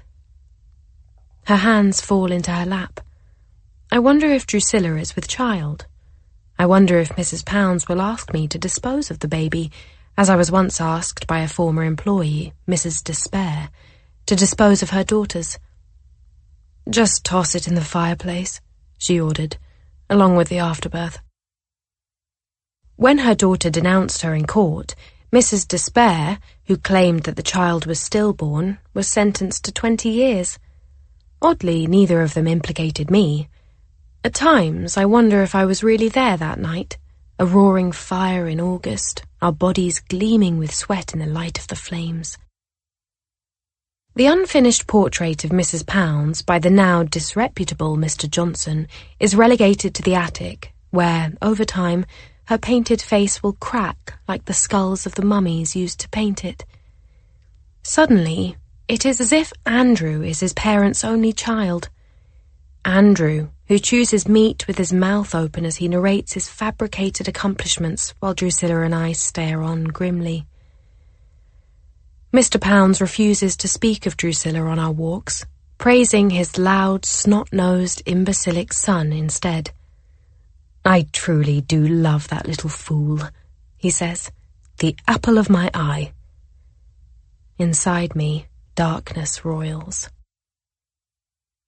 The day I lure Andrew into the stables, a gossamer veil of fog blankets the property, as thick and ghostly as the cobwebs spun between the berry brambles on the moors. The stables, from the stalls to the floors to the walls, are constructed of a cool, light stone, as if the ash of Pompeii had blown in through the stable doors on a gust of oyster-coloured wind. The air inside is acrid with the scent of leather bridles and saddles, of musky pelts and hay and oats. The horses' names are inscribed over each stall in chalk: Sheba, Folly, Princess, Captain, Spartan, Pilot. Andrew's boot heels echo on the stone as he reaches the corner stall, home to Mr. Pounds's prized stallion. He turns to me questioningly. "A little further, Andrew," I coax. "Over here?" "Further." The back of his head darkens under the shadows cast by the rears of 2 dappled mares. "Just a little further, Andrew." "Further still." "There you are." Andrew reaches the last stall, home to Creole, the least favourite of Mr. Pounds's horses. His legs are swollen from overfeeding and lack of exercise. His black coat is so slick it appears to be dripping wet, taut over his heaving ribcage, his flesh rippling. His eyes are rimmed with flies. Andrew looks at me, his mouth thinning. "In you go," I say brightly. Andrew looks at the stall, then back at me for confirmation. I nod. He steps in, shuffling onto the hay, twisting sideways in an attempt to squeeze between the beast and the stone wall, his vest popping a button, his necktie loosening. The silence is punctuated by the occasional jingle of a chain, the clap of a hoof on the stone floor. A cloud obscures the already weak winter sun, and what little light is filtering through the stable windows dims. My pupils dilate, darkness spreading over darkness. "Can I come out now?"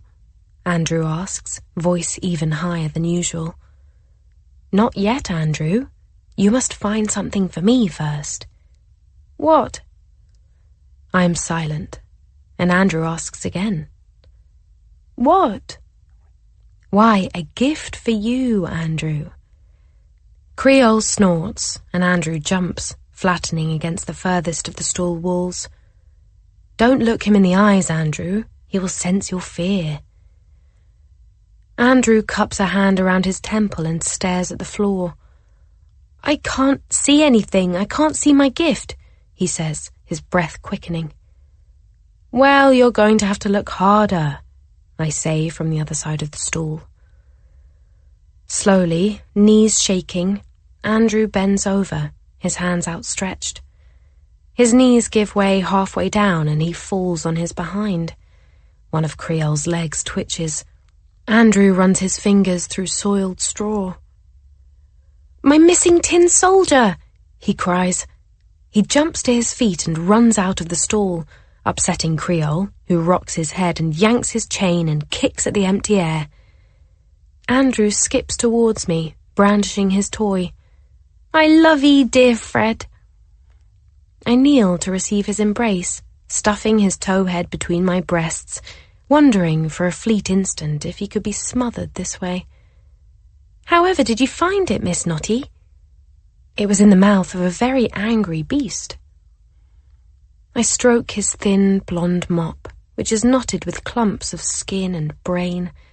I can't remember if this is something from the past or if it is yet to come, for Andrew's hair is now clean, and as I stand, Andrew twirls triumphantly, kissing his soldier. I see, at this very moment, that he is standing directly behind Creole. I give a sniff, brought on by the cold. I wipe away a drip of snot with the heel of my hand. Creole's tail slaps against his rear, swatting at flies, inches from an oblivious Andrew who picks his nose with one hand, the other scratching at the red paint on the tin soldier. I tread closer to the animal, my head level with its great haunches. Then I slowly, open my mouth. When my canines sink into the horse's hide, Creole lets out a penetrating scream, grotesque enough to intrude upon Andrew's nightmares for the rest of his days. The horse hops on one leg and delivers a kick with the other so fast it makes a sound as it whips the air. The hoof knocks Andrew's shoulder, not squarely, but still hard enough to push him face first into the ground, his teeth knocking on the stone, producing a small pool of blood that is the most beautiful, the richest of scarlets, in stark relief against the cool grey stone. His two front teeth will turn blackish, like they've been rubbed in soot. They will remain that way until his untimely death. Picture me, reader, returning to Ensor House with Andrew in my arms, his mouth so full of blood his teeth gleam from within it like rubies. The doctor is promptly called for, and he reassures an apoplectic Mrs. Pounds that Andrew's gums are merely temporarily inflamed, and that although his front teeth have been displaced slightly, they still work flawlessly. This is my fault, Mrs. Pounds, I say afterwards, when Andrew is resting and the theatrical undertones of the day have settled. Are you mocking me? No. Then why are you smiling? I curse inwardly and adjust my expression to one of grave regret. Human expressions are like hides I've peeled throughout life, rolled into a ball and slipped under my skin. You are right, however, says Mrs. Pounds, searching my face. Only you carry the blame for your lack of authority. Yes, I agree. Only I am to blame. Chapter 15. The Dismissal. The following morning, sitting on the wooden privy seat, I wipe myself with the death notice of one Mrs. Longfellow, whose dress caught fire as she made wax seals for the entertainment of her children. Her husband, Professor Longfellow, rushed to her aid and succeeded in extinguishing her with considerable, one might even say more deserving of attention than the corpse, injury to himself. She was consumed within seconds. As I close the privy door on my way out, frost shudders off the hinges. My knees shake faintly under my flannel petticoats. The days are growing colder. Coal fires and charcoal braziers do little to warm the great halls of Ensor House, and the members of the Pounds family wrap themselves in lambswool blankets and fur shawls to cross from one room to another. "Coming!" Mrs. Pounds bellows from the drawing-room before a servant opens the door. "Going!" shouts Mr. Pounds as he springs from the library to avoid her. Upon my return to the house, I'm cornered by Mrs. Pounds at the top of the staircase. The children are to take the day off from their studies following Andrew's accident. The house has fallen strangely quiet, as if sulking after a rebuke. The servants are to wear list slippers upstairs so as to not disturb the little heir as he lies in bed and directs the nurse to spoon mushy fig pudding into his mouth. "In light of recent events, and, well, ever since you arrived, frankly," Mrs. Pounds begins, "you have made it exceedingly clear that you are not suited for this post." I blink, the darkness inside my chest like a bat's rubber thumb hooking onto my organs, accelerating my heartbeat. I swat at a fly. There is no fly. "However," Mrs. Pounds raises her hand from the banister and examines her nails, "it has come to my attention that we will be requiring your presence over the Christmas holiday."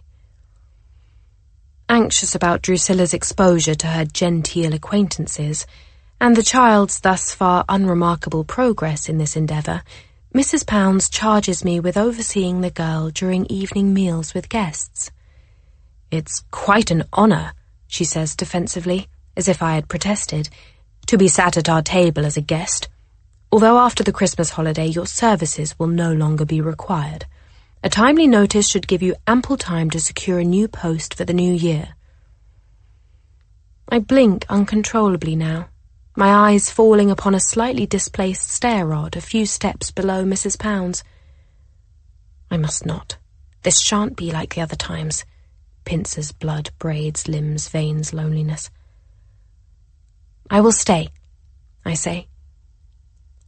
Mrs. Pounds looks at me with a slightly curled mouth. "Yes, of course you will," she says, her cadence stiffened, as if the mere notion of this being a request is in repugnantly bad taste. In my bedroom, I sit on the bed, staring at the walls. From my trunk, I take out my father's letters, the ones Mother kept hidden. I pore over them, although I know them by heart. The shrinking handwriting towards the bottom as he ran out of space, sentences curling up and down the margins. The words entreating Mother to kill their illegitimate child, me, to dunk her into the river, into a baptismal font, to hold her down and wait. The signature, underlined repeatedly with a virulent coil, like a tornado. The bull crest reproduced at the top in gold leaf. The red ink has rusted over time in the nature of blood. "Do not contact me again," the letters say. "I will kill you. I will kill her. Kill her," they say, over and over and over. I unroll a straight razor, wrapped in one of the letters, which belonged to my father, stolen by my mother before they parted. It seems fitting that Mother would select so menacing a remembrance of him. The razor possesses a horn-scales handle inlaid with flower pins which I press incessantly with my thumb. I inhale the old letters, yearning for a discernible fragrance. I lick them. Lick my father's blood. Chapter 16, containing matter of a surprising kind. When Mrs. Pounds invites her lady friends over for afternoon tea, they come bearing both children and gifts. a wooden spinning top for Andrew and a doll for Drusilla, whose hopes of being regarded as a lady and invited to stay for tea are demolished. She sulks, retreating upstairs while lugging the doll by the waist of its pale silk dress, more beautiful than any Drusilla herself owns, its poured wax head swaying as if nodding to a tune. I anticipate staring into the emptiness of its glass eye when I sniff its human hair later. I must not. The ladies, 5 in all, are herded into the drawing-room amidst the loud rustle of down-quilted petticoats, each woman carrying 45 yards of fabric. One of them, a Mrs. Fancy, shrilly asks the servants to "Bring me Duchess. Where is Duchess?" "A pretty name for a pretty child," says Mrs. Pounds, nodding affectionately at Mrs. Fancy's baby as it is wheeled into the room in an expensive wicker carriage with brass joints. "Duchess is the model of the baby carriage," Mrs. Fancy says coolly. "My son's name is William, after my father." Mrs. Pounds's smile freezes as she no doubt discerns, in her friend's eyes, a future of snowballing cruelties she will have to endure to make up for the transgression. The ladies surround the baby and coo in its general direction without touching it, unaccustomed as they are to the rearing of babies. Bored, it makes a guttural sound that indicates it hates us. One of them pats it timidly on the head. I notice she wipes her hand on the skirt of her dress afterwards. "William Ebenezer Poncy Fancy," Mrs. Fancy announces, then sighs proudly. "Heir to the family name and fortune. He is going to do great things, and I pray I may bear witness to them all."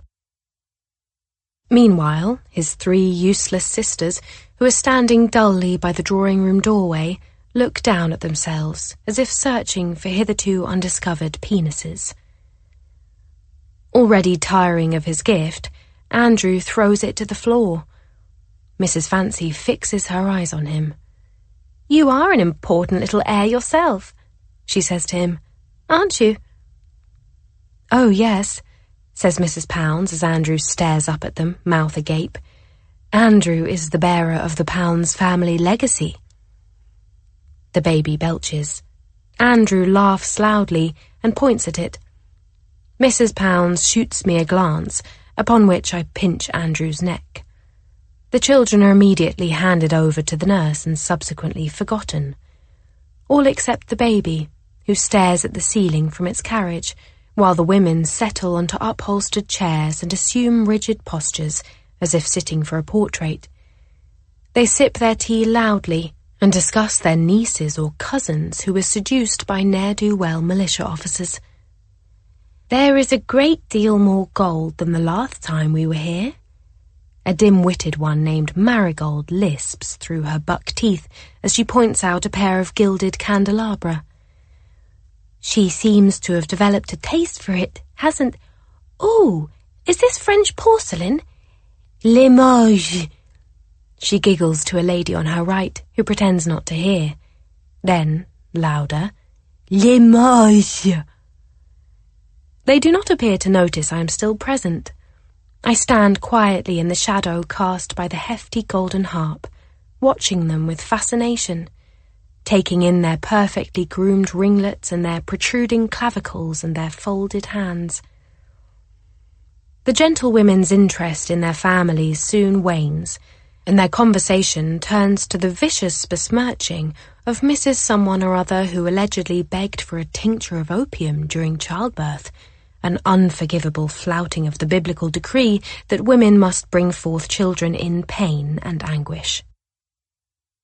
"She was indeed punished, for did she not die mere seconds after delivering twins?" Mrs. Fancy says, with glacially raised eyebrows. Indeed she did," Mrs. Pounds says, slightly out of breath, trying to regain favour with Mrs. Fancy as the other ladies lower their gazes with embarrassment at her sudden animation. Carefully, I make my way towards the door, avoiding the 2-tiered dumbwaiters being wheeled across the room. I peer into the women's teacups as I pass, imagining they are drinking loose stool of varying shades. Is that your new governess? She's a rather large one, isn't she? Clearly not as woefully underfed as one would hope one's governess to be. She's not Irish, is she? Good gracious, no. Relieved giggles. Governess, have you ever tasted such a delicate blend as this? Asks Mrs. Fancy, waving her teacup, flashing its gold interior. Back home we drank death, I reply. So we did. Rain filtered through the overcrowded, crumbling graves and seeped through the layers of rotting flesh and earth, coalescing at the nearby springs that provided Hope Vernon's drinking water. The women gawk at me.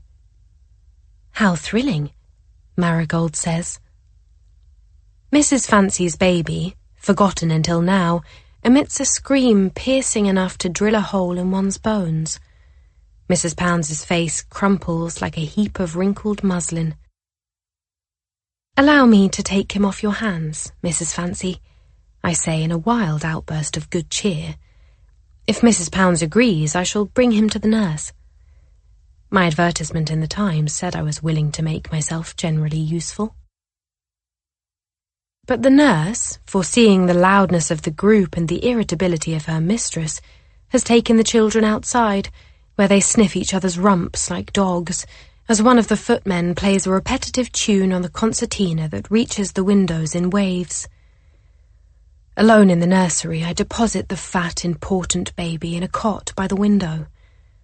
I meet its eyes and it starts bawling, wails so acute the brain is impaled on them.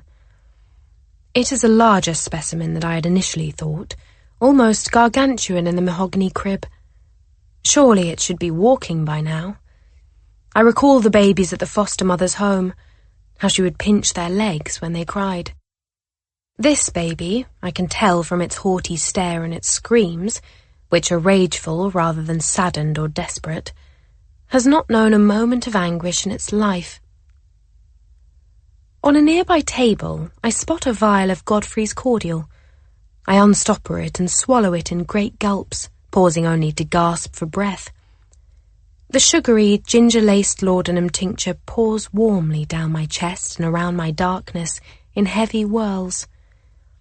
There is that familiar feeling from childhood, like I have become my shadow and must anticipate my movements with sluggish accuracy. The concertina continues to trill from the gardens below. I peer out the window.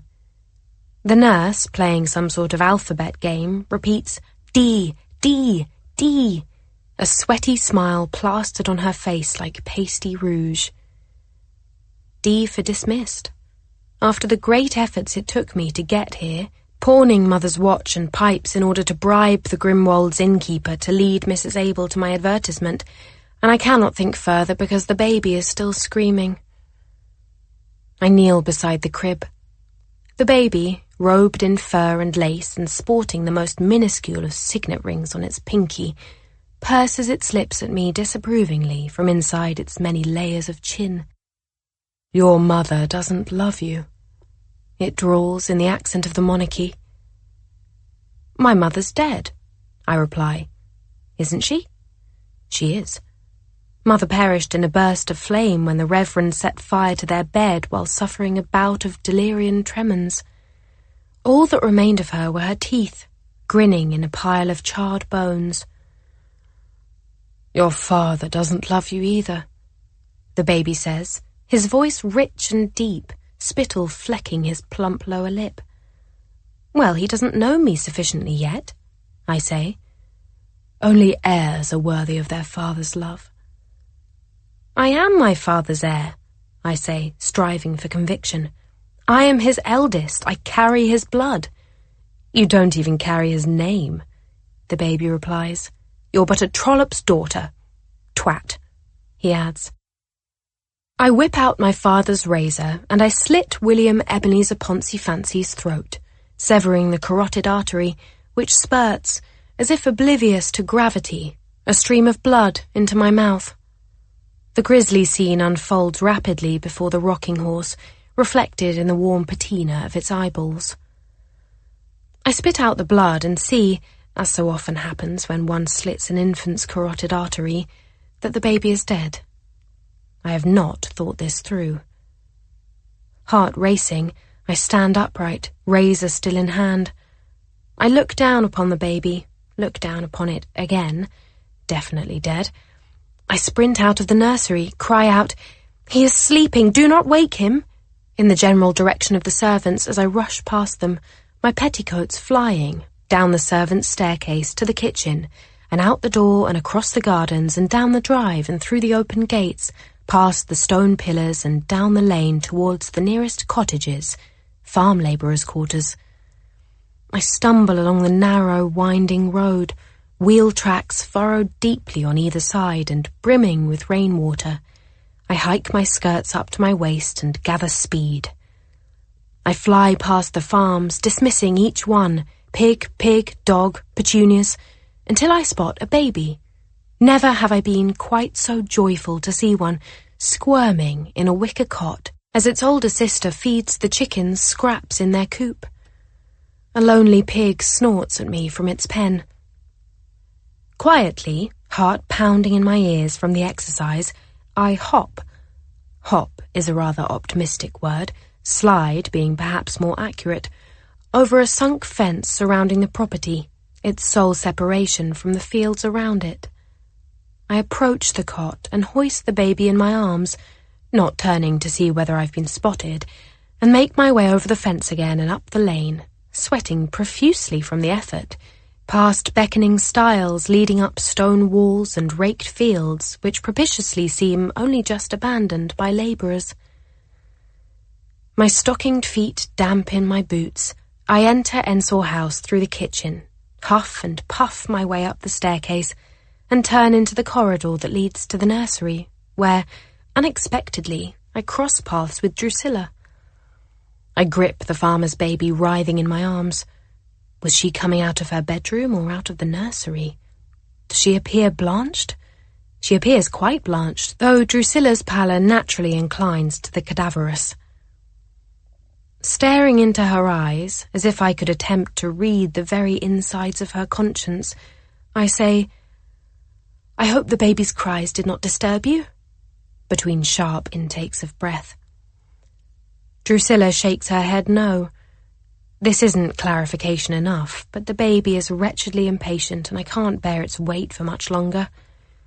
Awkwardly, I step around Drusilla, enter the nursery, and fasten the door. There are now 2 babies. I lay them side by side upon the floor. Original baby looks waxy, almost regal in death, if a tad deflated. Other baby squirms under my grip, its fists clenched like balled-up peonies. I dress other baby in original baby's robes, one excruciatingly unwieldy satin button at a time. The signet ring is a looser fit on other baby's pinky, this baby being malnourished, and while the furs are blood-stained, the stains could pass for feeding stains. Probably. I won't bother with further rationalizations. I've found that, when faced with the inexplicable, humans will find ways of explaining most horrors away. I fit original baby into the empty box that contained Drusilla's new doll. I prepare the parcel, which I will send anonymously in the post to a Benedictine nunnery in Lancashire, with a note that reads, "Sorry, here's another one." I picture these nuns, with their rosy, bulbous cheeks like bulging turnips, their frowning white wimples and hidden hair, who receive dead babies in boxes from an unknown sender. I have the urge to get drunk sometimes and tell people about it. I address the box in my finest calligraphy and call for the kitchen maid to carry it to the butler's pantry. I watch her fumble down the stairs under the weight of it. The butler will arrange for the box to be taken to the station the following day, where it will be weighed and shipped. Other baby seems several months younger than her actual child, but Mrs. Fancy doesn't seem to notice. She smiles at it tenderly as I bring it to her. I quickly scrape off a mole on the side of the baby's chin with a blood-crusted fingernail before placing it in her arms and seeing them off. Part 2. 20 Days Till Christmas. Chapter 17. Of Bird's Foot Trefoil. In the dank dead of night, I haunt Ensor House, tracing the unicorn horns on the tapestries with my fingertips, tongue-kissing the portraits of Lord Manlow, of Lady Augusta. Ensor House haunts me, the wallpapers bulging with hands, the mirrors reflecting back shadows of past maids. I see a woman silhouetted between candlesticks and in door frames, her head turning towards me before a candle flame flickers and the shadows shift, interrupting the illusion. I sneak into chambers, hide in corners of bedrooms, watch different beasts sleep in their different beds. During the day, I study Andrew, the constant unsettling sounds he makes by clicking his tongue and blowing through pursed lips and sucking saliva through his teeth. The way he spills black ink on his clothing and on his desk and on the dog, with no consideration for his belongings. I study Drusilla, the way her meaty lips are forever wet. The way she asks, "Oh, really?" with an edge of sarcasm when taught about the storming of the Bastille, as if she knew everything about the Bastille when in fact she knows nothing. I try to gauge what she saw yesterday in the nursery, whether she saw anything at all. At this point it housed only 7 prisoners, I am saying, reading from the book, including 4 forgers, 2 lunatics, an aristocratic deviant suspected of murder, and Drusilla, you are so quiet. Why are you so quiet? Andrew whips around to look at his sister, but Drusilla does not even look up from her book. The previous governess would teach us things while playing games, she murmurs, tucking a ringlet behind her ear and pursing her lips. It astonishes me that they still think of her. She must have left some kind of imperishable mark on them. She certainly did not seem memorable to me. Your previous governess was a fantastic idiot who didn't have the common sense not to follow strangers to the backs of pubs at night, I say. Drusilla narrows her eyes at me, the hint of realization burgeoning upon her bland, colourless face, but just then the lunch bell rings, making Andrew jump. The children leave the schoolroom as loudly and irritatingly as they usually do, while I stay behind to tidy up. I am loath to pick up everything Andrew has thrown upon the floor, jumping jack toys and sticks and severed doll limbs, but I will do so because I must, because I shall be good, and Mr. Pounds, I am sure, will reward my behaviour by reverting Mrs. Pounds's dismissal, because he loves me. I groan as I crouch to pick up a piece of paper under Drusilla's desk. I unfold it. It is a pencil sketch of a flower. From the claw-like seed pods I recognise it immediately as bird's foot trefoil. I balk at the potentially drastic implications of this and rush to pull out a dark blue volume from one of the bookshelves, an illustrated alphabet of floral emblems.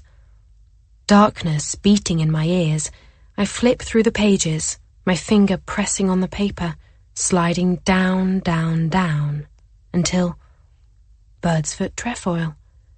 And the symbolism beside it, revenge. My focus as sharpened as a blade, I consider my options. If Drusilla did notice something amiss in the nursery, if her mind is indeed alight with thoughts of revenge against me, it is logical to presume she must be disposed of. I might claim she is hysterical, send for her to be shipped away to the asylum. Or Drusilla might suffer some kind of accident, just a little one, like mishandling one of the hunting guns or falling through ice. I think on it so much I begin to forget whether I've actually done it. But every morning in the schoolroom there Drusilla is, acting as if everything is as it always was. I wonder if she was merely drawing a flower, perhaps a romantic gesture to honour the lecherous painter, to whom all her illustrative talents are doubtlessly dedicated. If she even did draw it at all, for I threw it in the fire after finding it and cannot now prove, even to myself, it ever existed.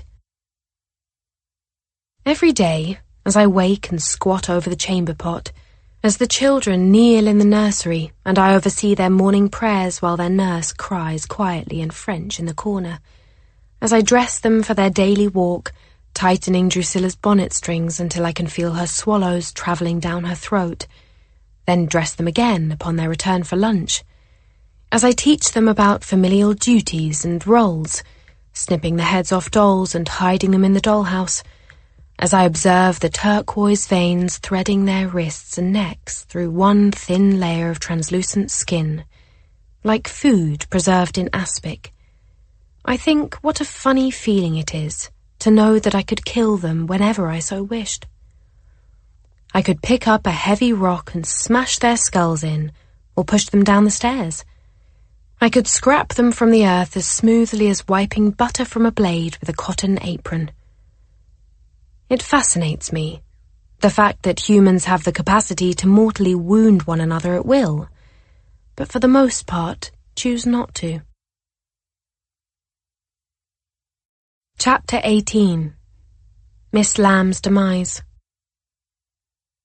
Finding myself alone in the otherwise empty schoolroom one afternoon, the children at that moment engaged in lessons with visiting masters. Andrew enjoys private tutoring in boxing, organ, flute, Latin, chess, management and investment opportunities, and Drusilla has harp lessons twice a week. I search for more clues on Drusilla's desk, but find nothing. Frustrated, or relieved, or both, I tug on the tapestry bell pull, and upon Miss Lamb's hasty arrival, ask her for a glass of warm milk. Miss Lamb's steps thump dully across the drugget as she brings the glass of milk to me on a tray, her fingernails chiming upon the crystal as she sets it down on the desk. She smiles at me, and I smile back, all my preoccupations dwindling, my darkness wet and unfolding between my legs. I have barely lifted the glass, the weight of it causing my wrist to swerve slightly before I stand up. Miss Lamb, on her way to the door, hears the scraping chair and turns to look at me, fearful of admonishment. I approach her, thanking her for the milk. Her nose and tops of her ears are pink, and her smile, full of skin, is pink. I've always liked pretty things. When Mother and the Reverend came across all the unburied baby corpses in my bedroom, arranged neatly on the one shelf, along with an old borrowed copy of Gulliver's Travels, they thought they were dolls, at first. The Reverend prayed at me, his eyes bulging, the whites yellowed. He would at times attempt to exercise me, sprinkling water at me, droplets trickling into my eyes and nasal cavities. Good, now I am cured.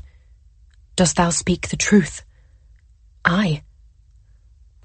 I did not tell them about the other one, the woman, left outside for days, birds pecking at her hair. Her thumb made its way down a hungry fox's intestinal tract, the bone out its anus, so said some hunters who found it. She was too big for the shelf. How are the lad and lass getting along? Miss Lamb asks. Are they very rude and boisterous? They are indeed, I say, then leaning in conspiratorially. But so am I. Miss Lamb studies my face, her mouth agape, before it stretches wide to accommodate her hearty laughter. Hey, Miss Notty, she says between giggles. Thou art a queer old thing. I laugh, lean over, and take into my mouth one of her earlobes. Miss Lamb drops the tray to the floor and stumbles, reaching a hand to her ear and gasping. Deviant, she cries. Deviant! And I observe in her an unfurling loathing that awakens my own. I look into her widened eyes, her irises so thick and blue they disgust me, waiting for her soul to beckon to me as it did before. But soul and eyes are unfamiliar now. I cannot distinguish them from all the others I've met before. Now, it was but a joke, Miss Lamb, I say firmly. Nothing to get so vexed over. It's true what they say about thee. I never knew if it were in jest or in earnest, but I see now how wrong I was to trust thee. How unrefined and infantile her mind, how populated and messy her eyebrows. What who says about me? I ask. Mrs. Abel says thou reads books backwards, back to front. Hardly a punishable offence. The scullery maid says she's seen thee squatting over the swans at dawn naked. I'll admit that is a difficult one to explain. Miss Lamb takes a step back. I will tell Mr. Pounds all about thy perversions, she cries. He'll never love thee now. A deluge of wrath unleashes in waves through my body, making it shiver. I snort, a beast about to charge, a film of sweat drooling out of my pores, and in one rapid motion I smash the glass in my hand against the children's globe, milk dripping down Europe, and stab Miss Lamb in the neck with the shard in my hand. Ah, Miss Lamb says. When I pull the glass out, crimson blood patters the plain brown drugget like pearls dropping from a broken necklace. Miss Lamb crumples to the floor, attempting to press on the wound, but her arms appear to have lost mobility, as she can only manage to pat clumsily at her collarbone. She is acquiescent to the last, a rather silent sort of dyer, while the blood pours from her throat. Footsteps creak on the floorboards in the corridor outside. I look down at the mess. The footsteps grow progressively louder. I take Miss Lamb's arms and slide her behind a desk. Mrs. Pounds enters the room, mid-sentence, complaining about Drusilla's posture, about how I must fix it before the guests arrive for Christmas. Ignoring the fact that I'm on all fours behind a desk, she paces around the room as she goes on about the limitations of the marriage pool these days. When she gets close, I wipe my hands on the hem of her frock. So you understand what I'm telling you, don't you? She asks, oblivious. Do stand when I'm speaking to you. I get up to face her, stumbling over Miss Lamb's boots, which sway on impact from their very visible position protruding from behind the desk. Yes, Mrs. Pounds, I say. What you're saying, it shall be done. Good. I won't tell you again. You will not, I concur, but she's not listening, has already left the room, leaving a haze of time-scented hair and high standards in her wake. Dazed, I turn to examine the body behind the desk. Mr. Dickens described his dead little Nell as beautiful and serene, so fair to look upon. Gone were the traces of her sufferings and fatigues, replaced with a tranquil beauty and profound repose. I look down at Miss Lamb, eyes half-slitted and crossed, skin pumice-hued, her face like kneaded flour, smudged with my chalky fingerprints, jaw twisted, the tongue protruding as if she'd choked on it. Her uniform is soiled. Certainly no little Nell. I wonder how I could have been so misguided as to covet her. There is a red spatter on the tapestry bell pull, although the fabric features a pattern of cherry pickers. I've often found that blood and fruit are not immediately distinguishable from one another. Pausing at the door, I listen for any passers-by. This side of the house is usually quiet at this hour. The chambermaids will be cleaning the unoccupied bedrooms upstairs. I calculate the probability of reaching the secret garret unseen. I reason it will have to be done sooner or later. I cannot stay in this doorframe forever. It is ridiculous, of course, and unfathomable that I will get away with this. And also, inexplicably, there is the beginning of hunger in the pit of my stomach, a sudden yearning for the cook's slightly cold, undercooked potatoes. However, I have subjected myself to such gloomy thoughts before, and no negative outcome has ever transpired. Perhaps I am confusing remembrances for dreams. I might be dreaming now. Everyone is free to do as they choose in dreams. I decide to allow destiny to decide. I very much enjoy subscribing to this train of thought, for it releases the subject from any consequence. With difficulty, slamming her head against the skirting board, I slide the corpse of Miss Lamb through the long gallery, trailing a thick trail of blood. The dog follows, licking the floor clean. Chapter 19, comprising the arrival of the guests and a brief description of the company now assembled at Ensor House. The days leading up to Christmas in a billow of frantic preparations. Rugs and carpets are dragged outside, draped over lines and beaten with relish by the staff, who in all probability picture Mrs. Pounds and her ridiculous demands with each swing of the stick. The feather beds in the chambers are rid of their dust cloths. They are dressed in fine Marseille counterpanes under bed curtains of blue chintz, of red damask, of amber silk. Clocks are polished and decked in holly, walls and windows in sprigs and twigs. Heavy greenery is collected from the gardens and braided with ribbons and swathed over the grand tiled fireplace in the great hall. Everywhere clove-studded oranges. In the kitchens, upturned copper moulds daubed with butter line the tables, servants' faces glazed with sweat and grease. The kitchen and scullery maids deplume and truss fowl as they chant the 12 days of Christmas, their giggles as soft as the feathers drifting to the floor. The Christmas pudding is wrapped in a flowered muslin cloth and hung on a meat hook in the pantry. Disquieted footmen and kitchen maids anticipate difficult guests in uneasy whispers when they think nobody is listening. It is rumoured that the dowager likes to whack servants' ankles with her cane while claiming they have overwatered her tea or unsatisfyingly emptied her slop bucket, or, apparently once, because she was sure she could hear an echo when she slapped them that indicated they had no soul.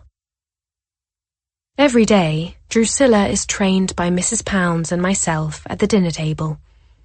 Christmas will be her first chance to dine in high adult society, which means she is taught not to sniff the food or inspect the food or tentatively lick the food or favour one food over another or eat too much or eat too little or apologise to the footmen serving the food or chastise the footmen serving the food or appear too dull or appear too lively or voice displeasure with the meal or with the family or with anything which may offend or perturb a single guest at the table.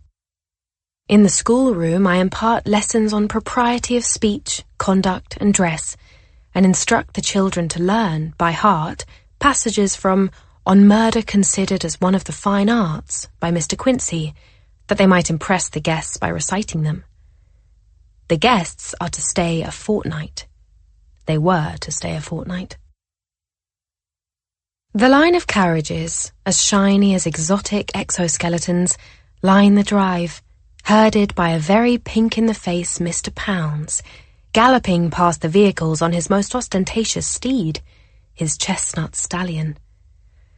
The carriages park amid much clacking of hooves and snorting from horses, much creaking and popping of wooden wheel spokes.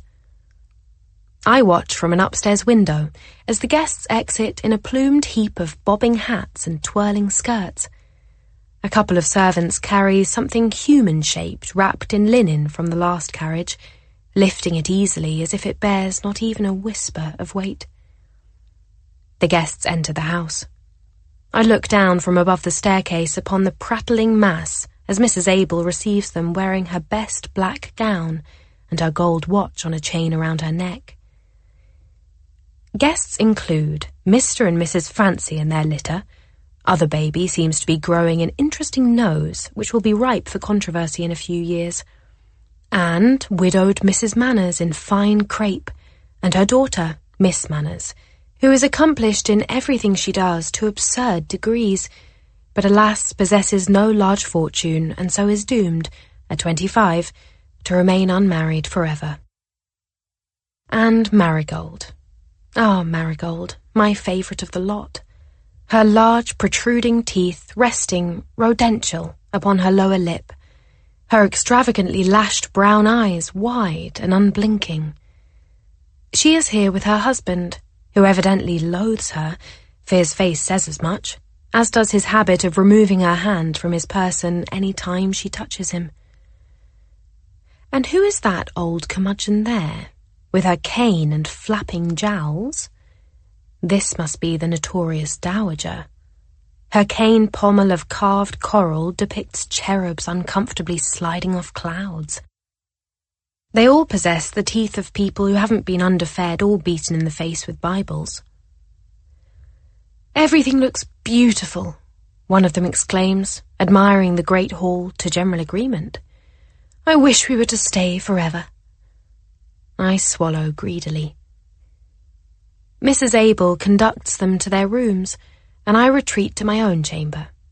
Ladies' maids and valets pool into the halls, the air teeming with chatter that makes its way through the air, small and squirming like a swarm of insects. All the large front chambers are occupied. Alas, no sign of Cousin Margaret. Her general misanthropy has saved her life. Chapter 20. Mr. Fischel's Surprise. I sit at the edge of my bed, my gaze fixed upon a spot on the wall, smiling, when the dinner bell rings. Throughout the house, the bedroom doors open and close, the floorboards creak, and a low muttering rises as the guests take to the halls and descend the stairs. I have been reminded by Mrs. Abel, in a flurry of agitated whispering, that I am to chaperone Drusilla all through dinner, and only chaperone Drusilla, and to make myself as small and inconspicuous as possible. Small and inconspicuous, those were her very words. Eager to begin said chaperoning and confirm Drusilla poses no threat to me or my quest, although she talks of nothing but Christmas and the guests, one can never be too sure of the goings-on inside girls' heads, so trained are they to hide them. I stand, pat my braided, slightly passé hairstyle with a hand that trembles with anticipation, and step out of my apartment in my black silk dress, the finest of the three I own. The air is blanketed with the sharp tang of soap and bergamot oils and hog's lard and lavender pomade. At the foot of the stairs I am deliberately ignored by two liveried footmen endowed with the kind of stiffness pertaining to candlesticks, their feet in first ballet position, as I enter the drawing-room where the guests have all gathered. They turn towards me, their gestures interrupted mid-conversation, so they all appear to have contracted rigor mortis. I feel as if I've stumbled into a tableau vivant. I position myself in a corner and raise my arms in an impression of a lion rampant. A startled Mrs. Pounds quickly swats my arms down before she loudly ushers everyone towards the dining room. The flayed ox observes us, headless from its painting, as we congregate. The food is arranged on the table à la française. The red walls, have they always been red? Rich and deep as oil, rippling in the candlelight. Somebody remarks how extraordinarily bright the flower arrangements are, and somebody else sniggers, and the intention of the presumed compliment remains ambiguous. "I shall ask our head gardener to prepare some blooms for you to take home," Mrs. Pounds says, opting for optimism. "Our apprentice gardener appears to have eloped with one of our housemaids," a cheery Mr. Pounds tells everyone, to his wife's visible chagrin. Mrs. Pounds sinks her nails into my arm and steers me into the chair furthest from all the others and away from the candles, so that I am draped in a cowl of shadows. Drusilla is sat next to me, smiling so tightly that a tear slides down her face. Andrew and the visiting children have been relegated to the nursery. Once we are all settled, Mrs. Pounds begins. "I'd like to welcome you—" "Excuse me, dear." Mr. Pounds, I note, resorts to apologising when he wants to silence his wife in front of guests. "Hello, all," he exclaims, "and welcome to Ensor House. We are so honoured to have you, so very honoured to have you." He smiles stupidly, looking down at his napkin as if his welcome speech is written on the fabric. I am both proud and delighted to have been selected as the conveyor of your happiness this Christmas.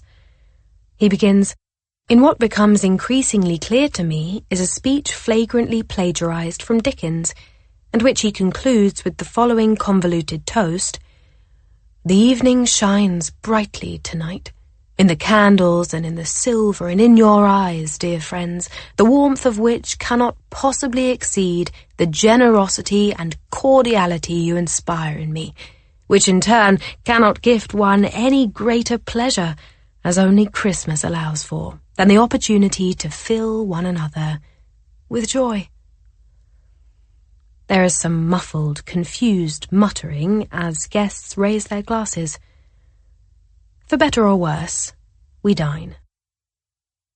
Mrs. Pound stares sharply in my direction when Drusilla slurps on her boiled capon with white sauce. I pinch the girl's leg under the table. She cannot feel it under all her petticoats, so I pinch harder, twisting multiple layers of fabric and flesh. She jumps, drawing the attention of Mr. Fischel opposite. He smiles at Drusilla, twirling a fine leek in his fingers. Drusilla smiles back, tilting her face sideways in a manner I suppose she considers most seductive. Honestly, Drusilla, I whisper to her, you could stand to smile more at boys your own age. Drusilla, still smiling, whispers back, but then how shall I learn? Reader, she doth make a fine point. Mr. Fischel has hair of the most vibrant orange, and thick eyebrows and riveting feminine eyelashes in the same shade, which call to mind the eyebrow wattle of the red grouse, native to the heather moorland. Mr. Fischel arrived without his wife, whom he left in confinement in his ancestral hall. When Mrs. Pounds makes an inquiry into her health, he scoffs at his wife's slight hysterical tendency. She has been languishing on settees and refusing meals since witnessing the drowning of their youngest son. Nothing a good rest devoid of intellectual strain can't cure, Mr. Pounds says brightly. Agree wholeheartedly, Mr. Fischel says. Mrs. Fischel said writing energized her, so I took away all her quills, and now she's decreed that she'll write in her own blood if she must. There is some good-natured tittering around the table, some good-natured shaking of heads. Women, theatrical bitches. I remember the shape of her forehead. There was rather a good organ of perseverance around the temples, and I can assure you this alteration won't last long, Mr. Pounds says through a mouthful of stodge, speckles of brawn sprinkling his plate. I'm sure she'll be happy upon your return to see you, says Marigold with a romantic yearning through her buck teeth. Mr. Fischel frowns at her comment. Yes, we have a rather unhappy mess of our own to deal with upon our return, says Mr. Fancy. I told you not to allow the boy up there, Mrs. Fancy snaps. Well, you were the one complaining about soot on your silk dresses, were you not? There's a chimney sweep stuck in our dining room chimney, Mrs. Fancy explains moodily. Mr. Fancy tried to pull him out, but it seems he's stuck there. We lit a fire underneath him to coax him out, Mr. Fancy adds. So much fuss with children workers nowadays, Mr. Pounds says emphatically, in direct contradiction to his earlier stance. All those rules which can't possibly be enforced. Dreamily, I pick at something clingy and soft, like brain matter, on my forearm, which turns out to be creamed spinach. The dowager has been squinting at me, nose wrinkled, ever since we sat down. Clearly not in favour of the whole servants as equals charade Mr. and Mrs. Pounds are putting on. I've been waiting for her to pipe up when... You're quite fortunate to be in the employ of such generous masters, Miss Notty. Her voice slices through air. I would not venture to be so magnanimous. It really is rather unusual. She drawls out the word, unusual. Oh yes, I agree, I say, sipping on a spoonful of stewed eels. I'm very happy to have found employment with the Poundses. Nobody said anything about your being happy, retorts the dowager, the drooping folds of her neck dangling over her plate of marrow and potatoes. Miss Notty, you may be excused, Mrs. Pounds says, sweat trickling down her ringlets. You too, Drusilla. The hour is late. Not yet, dear, Mr. Pounds says. They are not to miss the surprise. The surprise? Mrs. Pounds's panicked eyes belie her smile. Indeed, a surprise which Mr. Fischel has so generously arranged for us. Mr. Pounds smiles even wider than Mrs. Pounds amidst the screech of grating enamel. The staff arrives with dessert and make a tiresome point of serving me my Yorkshire curd tart last. The dowager observes with grim approval. I masticate audibly, my tongue coated with the rich bee stings, my teeth lodged with currants. Mr. Pounds follows my lips as I chew. After dinner, we converge in the library, where Art Fischel's surprise awaits, wrapped in coarse swathes of linen on a table, which has been cleared of chess pieces and old issues of Punch. The ladies sigh longingly at the maple cabinet on stand in the corner, romantically lithographed, for storing dry butterflies. I envision opening the cabinet to a collection of fingers and rows of eyes with beautifully lashed eyelids and severed ears, their lobes twinkling with jewellery. All of it displayed neatly upon the specimen drawers with their glass tops and little ebony knobs. The space above the chimney-piece, which was to host the portrait of Mrs. Pounds, currently displays a portrait of Mr. Pounds, looking grave and dignified and altogether much more interesting than his in-the-flesh counterpart, who is motioning excitedly as he incites his friend to speak. As you may know, begins Mr. Fischel, I have recently made a taxing but successful journey to Egypt. My most remarkable find by far was the discovery of a buried pyramid. With great strength of spirit, I set 80 Arab children to work for 16 days and nights to unearth the structure. They called me a madman, but luckily for mankind I persisted, and finally, on the 17th day, a child spotted a small opening between two stones. I crawled my way in and found myself in a massive, mighty chamber, and rooms brimming with... He pauses, swallows, as if he had not rehearsed his presentation, then whispers, tombs. Mr. Fischel kneels on the carpet and grabs the nearest lady's hand for effect. Above the doors to each tomb were a series of hieroglyphs and a pair of foxes, the usual guardians of such burial places. I believe Mr. Fischel is confusing foxes with jackals, according to my study of Egyptology, which was exhaustive. I was trying to understand how to preserve viscera in homemade canopic jars, and, well, never mind.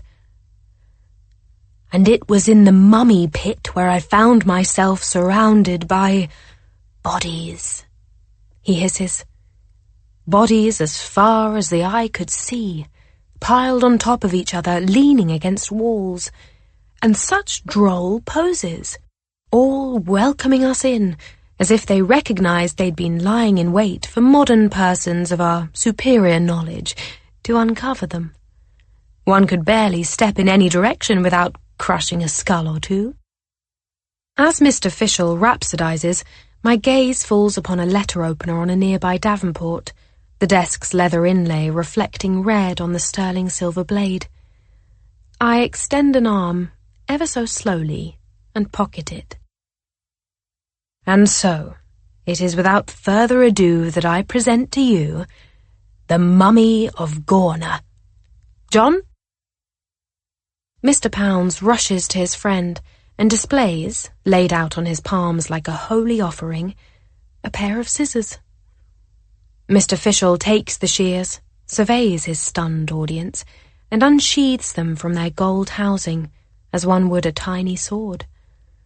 With performative grace he hunches over the mummy and begins to cut, with slow deliberation at first, followed by a desperate stabbing at the petrified linen before ripping at it with his bare hands. As the bandages slip off, an ancient odour of incense and mould and dust seeps into the room. It arouses in me memories of the apothecary at Hope Vernon, where the druggist would dispense lumps of opium and arsenic. Teeth are the first thing I see. There is a shocked murmur from the guests. Mrs. Manners clutches her pearl and gold mourning brooch, into which a lock of her husband's hair is neatly woven. Drusilla stares, her forced smile long gone, at the shriveled pile of skin before her. "Such high cheekbones," Marigold says with envy. Sweating through his silk cravat, Mr. Fischel continues his unwrapping, the occasional turquoise scarab dropping to the library floor. A necklace pools onto the carpet, and Mrs. Fancy quietly places the sole of her shoe upon it and slides it towards her. The mummy, face locked in a silent shriek, hands clasped in twisted modesty upon its sternum, trembles slightly as Mr. Fischel continues to undress what I now see is the corpse of a woman, unrolling her pelvis with a particular kind of glee that suggests that he has done this to women before. Eventually, he stands back to admire his work, the soiled, cracked linen coiled into a pile at his feet. The ladies, in full evening dress and white gloves, gawk at the naked mummy, as if at an unfashionable spinster at the opera. Once word got out, the tourists were positively scrambling over themselves to get into the tombs, Mr. Artificial says. One had better choose one's prize and run. He looks down lovingly at his withered memento. I had to fight 2 Londoners for her. An unimpressed Mr. Pounds also looks down at the mummy, his arms crossed. I had chosen a more impressive specimen, Mr. Fischel clarifies with a sniff. A male. But after a French archaeologist tore off one of its limbs in his greed, I didn't really see the point in keeping him. The guests circle the corpse, speaking loudly and jovially amongst themselves as the servants bring in silver trays bearing digestifs. What a wonderful mummy unrolling, Marigold says.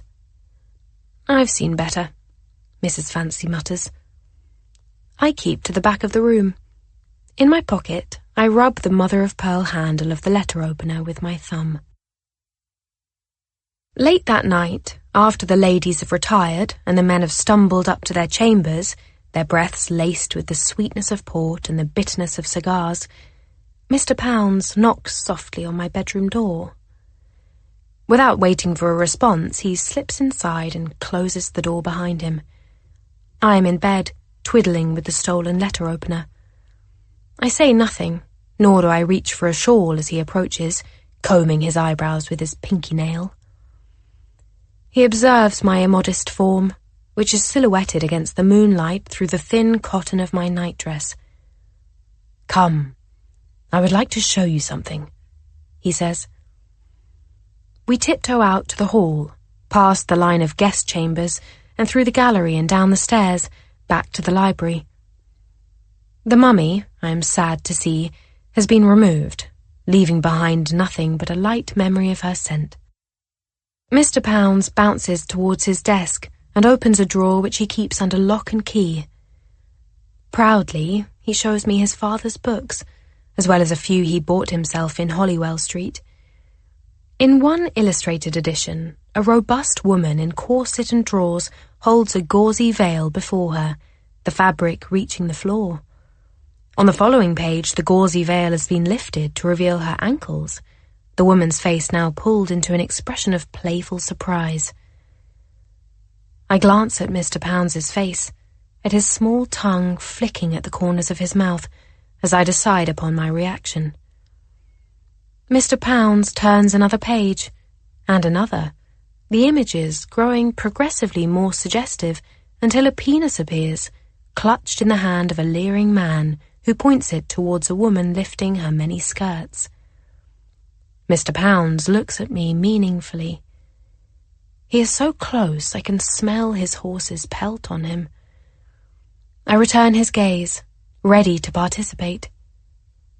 "Ooh," I say, with a mixture of curiosity and surprise. The library door flies open, and a maid walks in, lugging a coal bucket. Upon seeing us huddled together, she silently circles back, closing the door behind her. "It must be nearing dawn," Mr. Pounds says. "We should return to our chambers, ready ourselves for breakfast."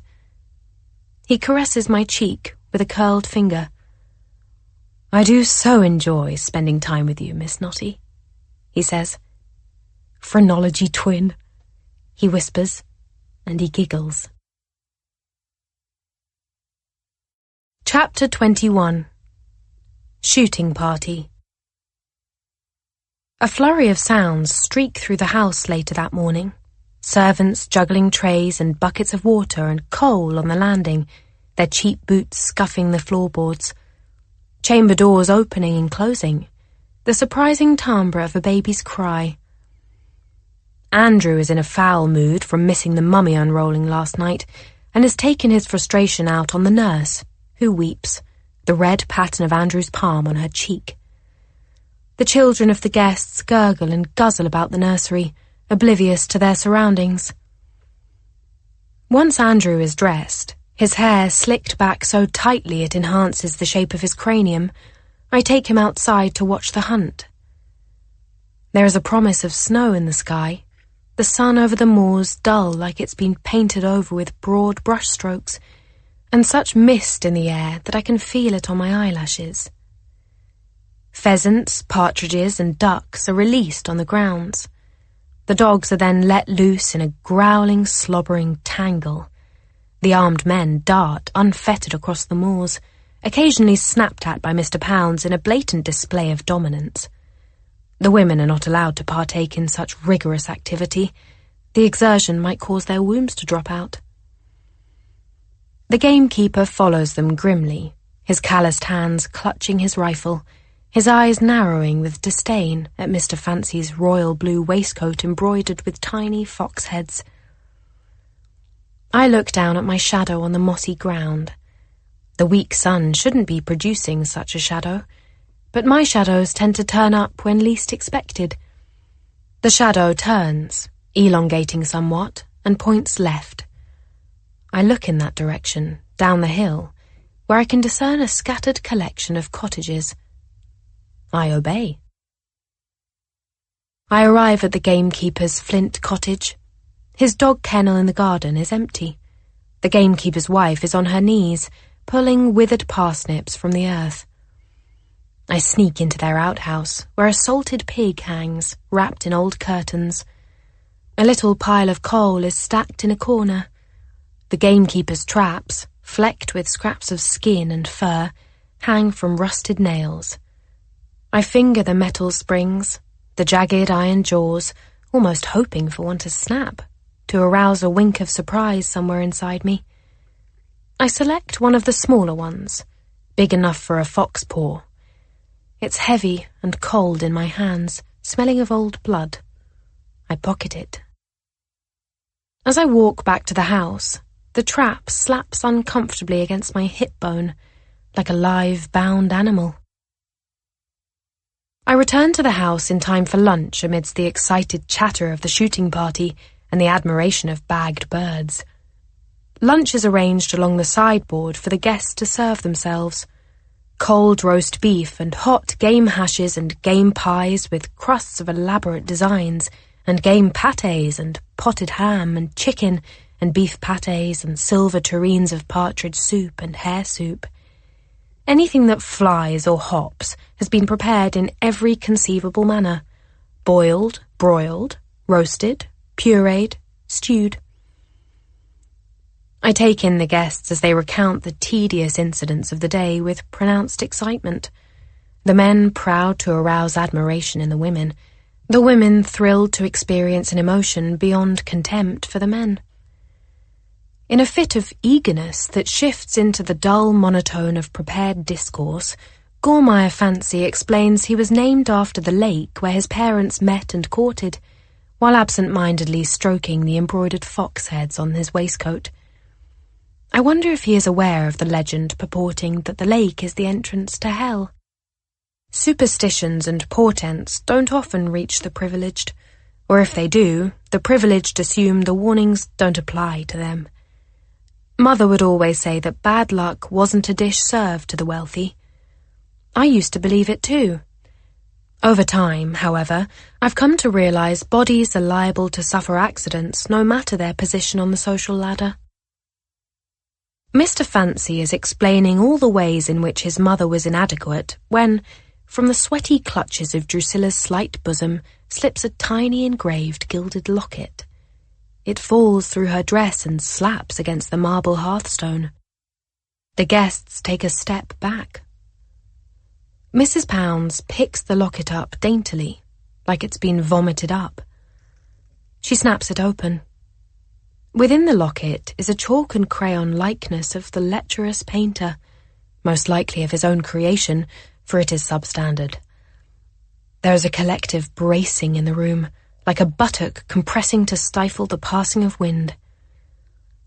Mrs. Pounds, who does not abide corporal punishment, drops the locket and slaps Drusilla across the face.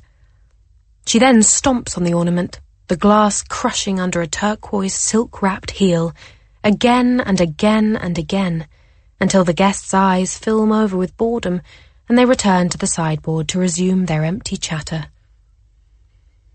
I imagine what a marvel it would be for Drusilla to slit her mother's throat with the cheese knife, forked like a serpent's tongue, and spray Mrs. Pounds's blood across my awed smile. Drusilla does no such thing.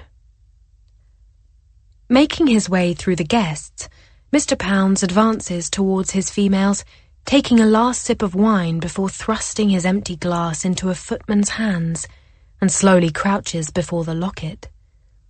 He picks it up, blows on the dust of broken glass, and hands it to Drusilla. "Hold it out," he says, so quietly Drusilla has to stammer, "What?" The firearm Mr. Pounds has used for the hunt rests against the farthest of the dining-room walls.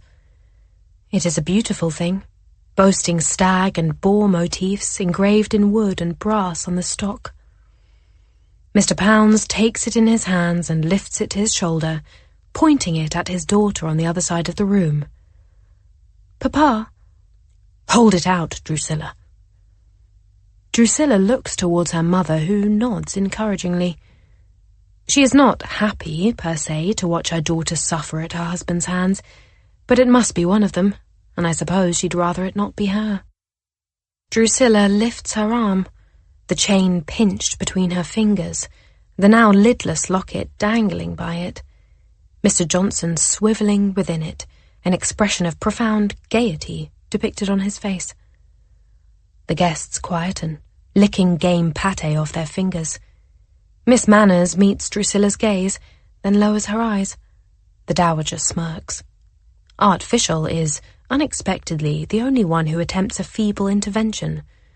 "John, you may regret this," but is brushed off by Mr. Pounds, whose round black eyes are narrowing, his posture unflinching. He pulls the trigger. The snap of the cock lever is followed immediately by the roar of the shot, and the locket is blown violently from Drusilla's grip. The guests clap and congratulate Mr. Pounds on his aim. One of the footmen emits a relieved chortle. Drusilla leaves the room clutching at her hand, which is trembling uncontrollably. Something caresses my insides, and I look down to see little Andrew has gotten into my pocket and is extracting from it the leg-hold trap I have forgotten I stole. He sways slightly under the bulk of it, holding the trap up with two cupped hands, as if holding the Eucharist. I crouch down to him as he pokes his finger into the mechanism, which is clamped shut. The guest's prattling rises and falls, the occasional female guffaw followed by a reprobation in a low masculine tone. Kneeling before Andrew, I open the trap, prying the metal moor apart as it whines with rusty pain. Andrew blinks at it, his golden eyelashes fluttering. He inches closer. I jump, barking curtly, and Andrew starts. I smile. He smiles back. Nobody sees.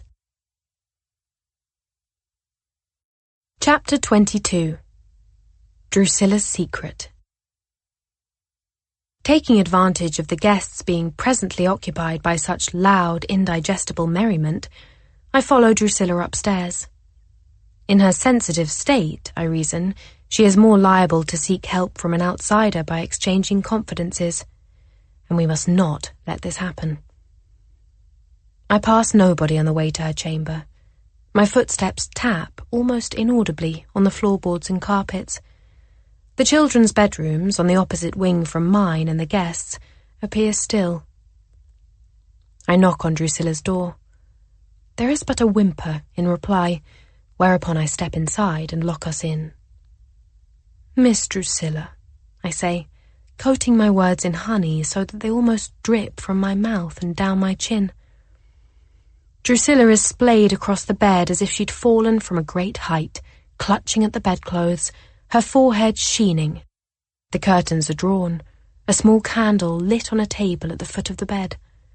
A table, I note, draped in a crimson cloth which might easily catch fire if the candle were to topple in the most unfortunate way.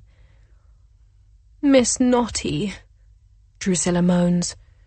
Truly, she is making the most of this performance. I kneel at her bedside. Drusilla's eyes are closed when she parts her lips and whispers, "I know your secret." I smile at her in the candlelight, darkness coming for her through my chest and up into my throat so I almost choke on it, my hand grasping one of the many pillows, thinking she might be asleep before I smother her, she is so weak. "I know you love father," she says. My hand unclenches, releasing the pillow. Drusilla, eyes still closed, nods. "I know you love him, and I do wish you would marry him so you could live with us forever." I am rather struck by her words, uttered in the most ingenuous terms. It's a sweet plan, all in all. I don't know how I'd feel upon inheriting 2 stepchildren, but... "Have you ever been in love before, Miss Notty?" Her eyes are open now, but staring yonder, lost in a world of their own. "Of course." I think in quick shimmers of all the women, all the men I have loved deeply, for an instant or two, now preserved in their utmost perfection forever. "Why have you never married?" "I came close," I say. I received a furtive proposal from the bachelor brother of one of my employers. Governesses, in contrast to other servants, may expect a wedding ring in exchange for certain favours, and his testicles were in my mouth a lot. The elopement was scrupulously arranged, and I could already envision such riches, such wealth, moving to a stately house by the seaside where one of us inevitably fell ill with consumption. But in the end, I could not, would not, marry him when I witnessed him speaking to a baby as if he himself were a baby. I had allowed him to suck my breasts with the aggression of a starving moor-lamb, and to insert his arm, coated in dubbin up to his elbow, inside me. But this I would not tolerate. "Poor Miss Notty," Drusilla purrs, her breathing heavy between words. Charged with a sudden tingle, a feeling of something hot and foreign on my hand, I look down. Drusilla is holding my hand in hers. Her palm is clammy, and a sickly floral scent wafts from it. I gently pull out of her grip. "I'm not unfortunate enough to possess regrets," I say. "And you shall find happiness some day, be it with the painter or... The painter does not wish me to write to him. He has asked me to desist." "Well, he has seen reason then. It is for the best." "No, that's not it." Her eyes return to mine. "He just does not like it when I bite him." I stare at her. She sighs and recedes with exhaustion into unconsciousness. I hold up her arm and drop it to make sure she's asleep. I sniff at her head, wondering if there's something I've missed. Lift one of her eyelids with my thumb. A square of paper peeking out from under her pillow catches my eye. I pull it out. It is one of the painter's letters, dated but 2 days ago. It says, "We must not see each other again." It says, "You display a character which is at best eccentric and at worst alarming." It says, "Do recommend me to your high society friends. Attached are my portraiture rates." Tenderly, I dampen Drusilla's forehead with a sponge dipped into the basin of water on the washstand. Seeing her in this way, so docile when I tend to her, I am thrust upon the memory of the clergy daughters' school at the time of the incident. How terribly ill they all fell after consuming the dead crow. Being the only unaffected girl, I was tasked with taking care of the others. How happily I complied. My schoolmates were so compliant and shakily agreeable in their pain. I wished these versions of the girls would stay forever. I yearned to hear their low, murmured begs for love, for their mothers, for health, directed at me. I would dab at their foreheads with cold, wet rags, and I would tell them, repeatedly, about my father.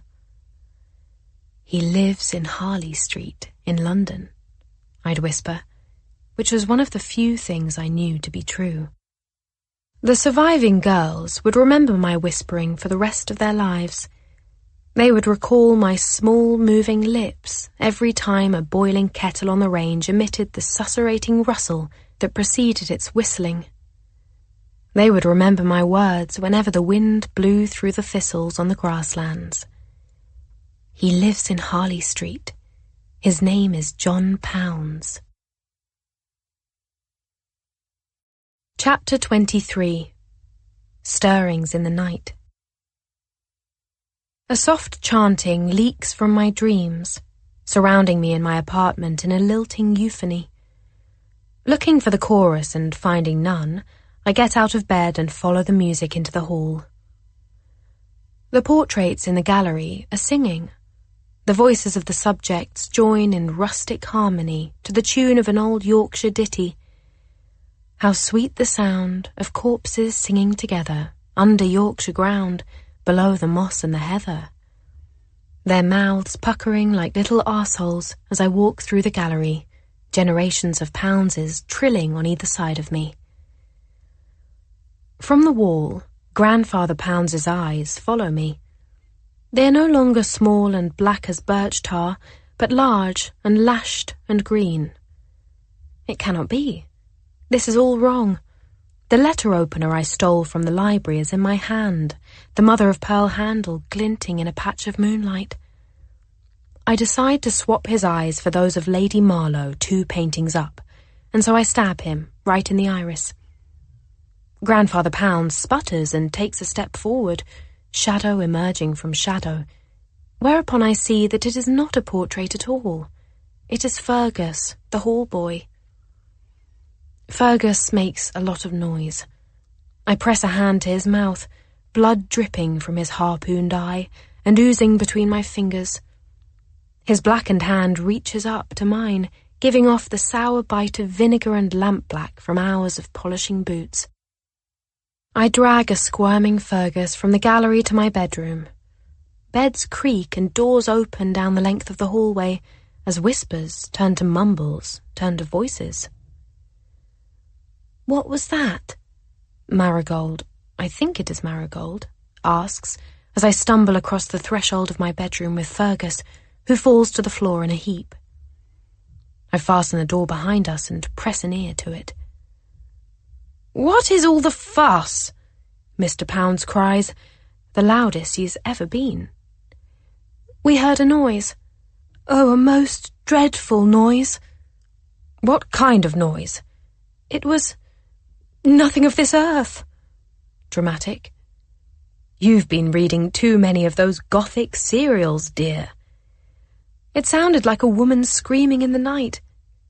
That's Yorkshire for you. At my feet, Fergus moans, blood gurgling in his throat. I kick him, and he yaps. There it is again. I kneel beside Fergus, who is trembling vigorously as he reaches death's climax, which I know from experience can get noisy. I place my hand on his mouth, hard, cupping his one last whispered word in my palm. Help! It comes out slick and soft, like an organ. I light the candle I had left on the window recess and open the bedroom door. Fergus, who has died sitting upright against it, slides down to the floor, face down. I peer into the hall, wearing what I believe to be the expression of irritation and confusion a governess might wear if she had been thus awoken by a group of bumbling idiots. The guests barely perceive my face in the dark, lit amber from below by the candle in my hand. One of them excitedly proposes a midnight quest to investigate the source of the sound. It is their second night at Ensor House, and they all seem to have packed for just this occasion. The ladies wrapped in sable-trimmed velvet shawls, the gentlemen in colourful damask dressing gowns and tasselled caps. Mr. Fancy looks flustered, touching his scalp as if afraid it might fall off. Indeed, his hair seems to be slightly askew, Mrs. Fancy murdering him with her raised eyebrows. His syphilis has begun to show, I speculate, and he is hiding his sores and bald patches under a wig. The group sets out to investigate. Marigold, yellow curl papers in her hair, circling on the spot like an overexcited dog. Mr. Pounds leads the expedition, the tassel on his cap trembling around his temples and poking at his eyeballs. I start to close my door, which groans in a piercing falsetto. What? Who goes there? Someone exclaims, and they all whip around in unison, sicking the candlelight on me. Oh, it's only the governess, Mrs. Fancy huffs. Go to bed, Miss Notty, Mr. Pounds bids cheerily. Go to bed, Miss Notty, Mrs. Pounds orders, less cheerily. I nod and obediently close the door upon them, the letter opener still in my hand. I toss it into the basin on the washstand, where it falls with a clink, the hall boy's blood smeared on the porcelain. I blow out the candle. Bodies pile up in the attic. Chapter 24. The Ghost of Ensor House. At the breakfast table, the guests describe the presence of a silhouette in their chambers at night. Crouching in dark corners of the room, its visage black with blood or shadows. They titter nervously while describing how they sequester themselves in bed, drawing the bed curtains about them, their eyes attuning to an obscure outline upon the brocade hangings, expecting them to slide open at any moment. Ensor House's very own ghost, exclaims Mrs. Pounds. Eagerly and somewhat apprehensively, because she is trying to gauge whether having a ghost is a good thing or a bad thing. If you look a ghost in the eye, you'll have bad luck forever, Marigold says, leaning over the table so we all have no choice but to gaze down her bosom. That's black cats, Marigold, her husband says, in a tone rich with abhorrence, and Marigold retreats into her chair, nose twitching. Nurse is afraid of the ghost too, says Andrew, chewing through his devilled lobster. And Drusilla claims she heard the servants talk of paintings that appeared lopsided in the mornings, and a room whose curtains kept drawing themselves throughout the day. They thought it was Andrew and I at first, she says, until they realized it couldn't possibly be. These things happen when we're asleep or playing outside. She recites the things she's heard them say, imitating their accents. We munnot speak of it. I daren't go in. Yon chiller's going mad. Andrew giggles and they both start repeating it. "Yon chiller's going mad! Yon chiller's going mad!" Wary of the ghost, the servants begin making mistakes. Fruit goes missing in the kitchen garden. In the laundry room, one of the maids hears a step on the stone floor behind her, a creak of a wooden rack where the linen hangs to dry. She holds her breath, for her mother has warned her of the devil, and the devil does not always show himself at night. She wipes away the sweat that has gathered in the groove under her nose from the steam of the boiling coppers. And then she sees a face behind a hanging bedsheet. She claims, later, that this is why she pulls at the heavy, impeccably white linen. Sheet after sheet after sheet.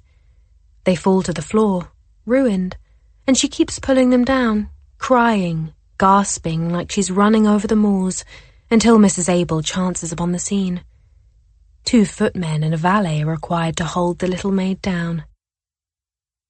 Warned of this incident, the chambermaids refuse to make the beds, afraid the sheets will fall upon the shape of an invisible body or reveal a face.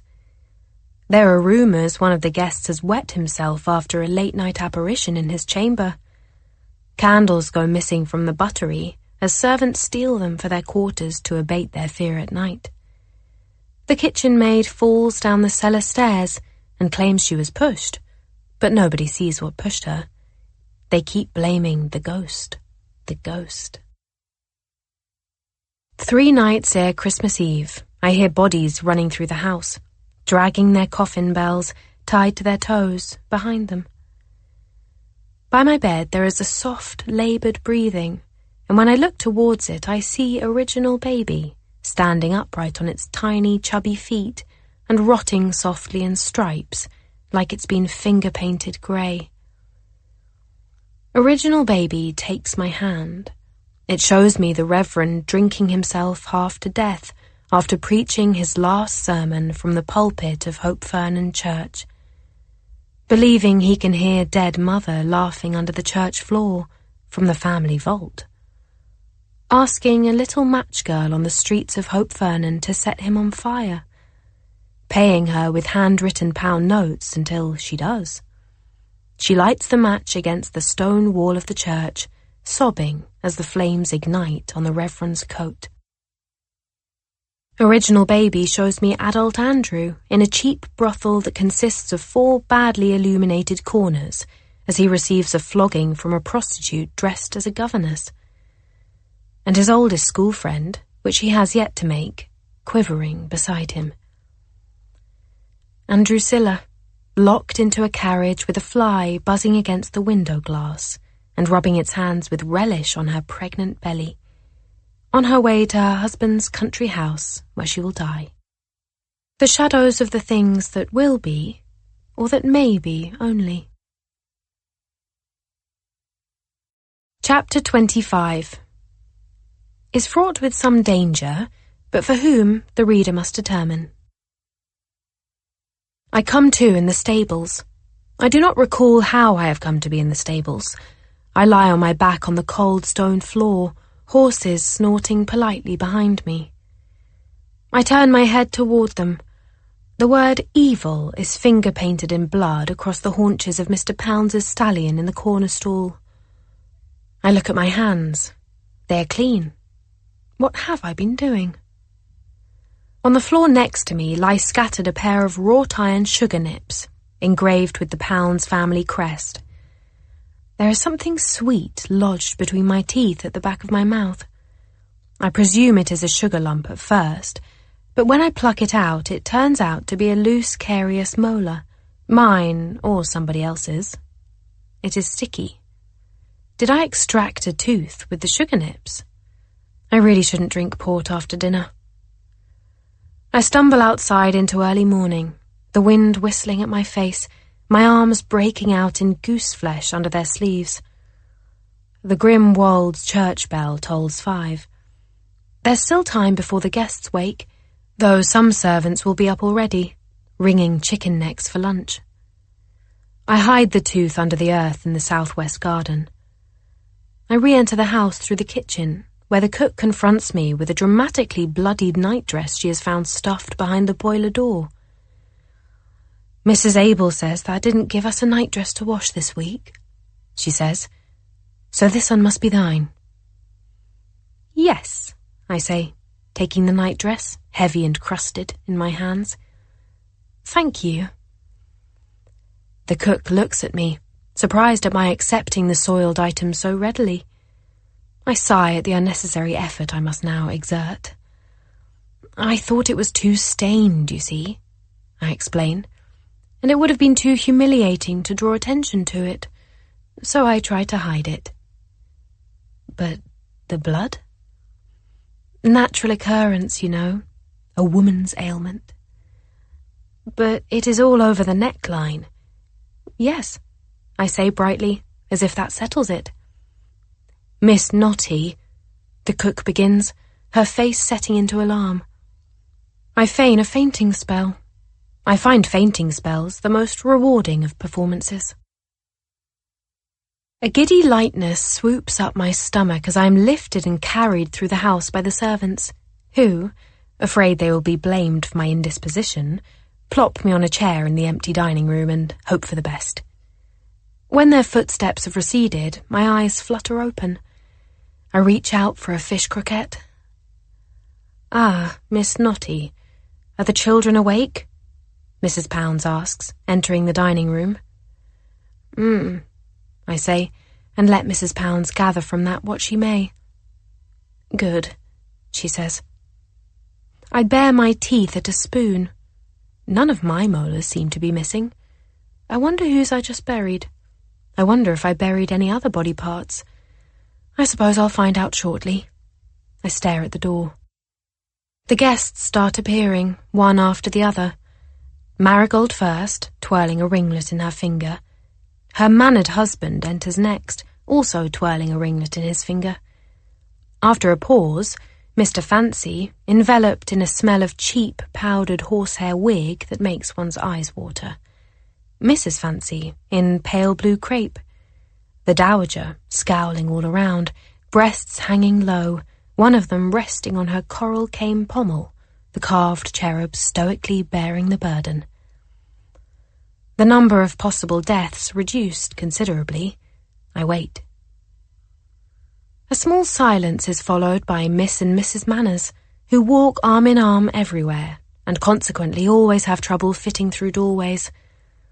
Mr. Pounds dodders behind them, trying to get through or around them, and failing miserably. Andrew's needy, throaty cries pierce the air outside the dining room as he complains, once again, of having to come down for his breakfast, claiming his porridge tastes better upstairs. He likes to lick it off the nurse's fingers, sometimes. He appears in the dining room in a cross stupor, as if dazed by his own capacity to loathe. I look at the dining room doorway, which stares back, revealing nothing but the bluish light of the dark passage outside it. There is a shifting of air before the listless shape of Drusilla materializes, fully recuperated from being shot at, and curtsies at everyone with a ravishing smile before taking a seat beside me. They are all accounted for, then, barring the servants, who don't really count. I sigh, relieved. "Ah, look," says Art Fischel, shaking the newspaper. "They've caught the man behind the cutlery murders." "It's fascinating, isn't it?" says Mr. Pounds. "They've measured his skull to find an enlarged organ of impulsiveness.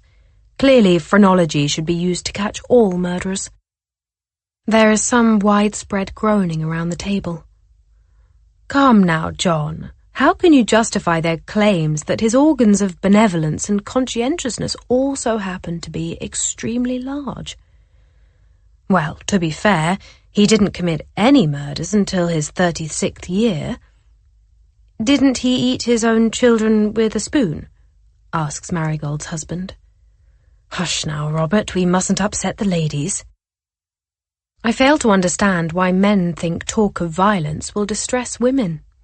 Women who bleed all over themselves every month, who rub blood clots between their fingers and burst them like insects, and sometimes can't because they're not blood clots, they're tongue-coloured strings of meat from the womb.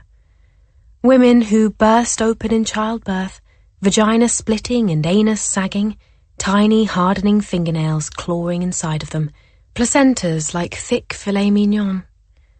A chortle gets stuck in my throat, like the skin of a grape, and Mr. Fancy automatically hands me his handkerchief, which is crusted with dry snot. Wishing to understand the particular workings of evil is tempting, but good men such as ourselves could never get to the bottom of it, says Mr. Fischel, to loud agreement from the other men. Evil can only be comprehended by evil. I ponder this as I finger the raised embroidered initials on Mr. Fancy's handkerchief. On days when I took my learning or darning in the parlour of the parsonage, I overheard our servant telling Mother stories. Once she related a tale about a chicken on her brother's farm. It was wicked, everyone said. It pecked at the other animals, which generally tried to avoid it, because engaging often culminated in bleeding hind legs or pulled out feathers at best. It pecked out another chicken's eyes, continuing to peck at them once they'd been pulled out, as if they were baby shallots. It had enough to eat, it weren't hungry. Then a whole rabbit. Pecked it to death with its insides twisted like them barley legs in the washstand in thy bedroom. What did you do? Mother asked. What can they do? The servant had replied. Sometimes evil is born in one of the Lord's creatures and there's nowt to do about it. Nowt at all. Chapter 26. The Dress, the Dress. As if on cue, snow starts falling the day before Christmas Eve. The guests huddle in front of windows and laugh excitedly at the possibility of the storm continuing well into the new year, delighted at the prospect of having to overstay their welcome at Ensor House. The ladies who were contemplating walking the moors in light rainfall and catching a semi-serious but not fatal cold for dramatic effect cancel their plans. Even the obituaries carry a festive cheer. A woman is murdered on her doorstep by two men posing as carolers. A man's head is speared by an icicle falling from a roof. A whole family is poisoned with arsenic, poured into the wassail bowl. Drusilla is so agitated upon her return from the Grimwold's dressmonger, describing her new gown in such detail to the guests and the servants and anyone who'll listen, that I feel obligated to give her the afternoon off in case she develops a debilitating brain fever. Miss Notty, what shall you wear to Christmas Eve dinner? She asks me over lunch. I have but one formal dress, as you know. The black one. Oh, but it is so plain. I am not the one on display here, Miss Pounds. Now eat slowly or you might choke. You are quite excitable. The shimmer of an idea must have settled within Mrs. Pounds upon hearing this exchange, for that evening she sends for me in her chambers, where she awaits, regal, upon her toilet table, her back to me as she prepares for dinner. Seeing it for the first time in the light of day, I note this might be the only room in the house that isn't heavily oak-panelled or wallpapered in a fierce colour.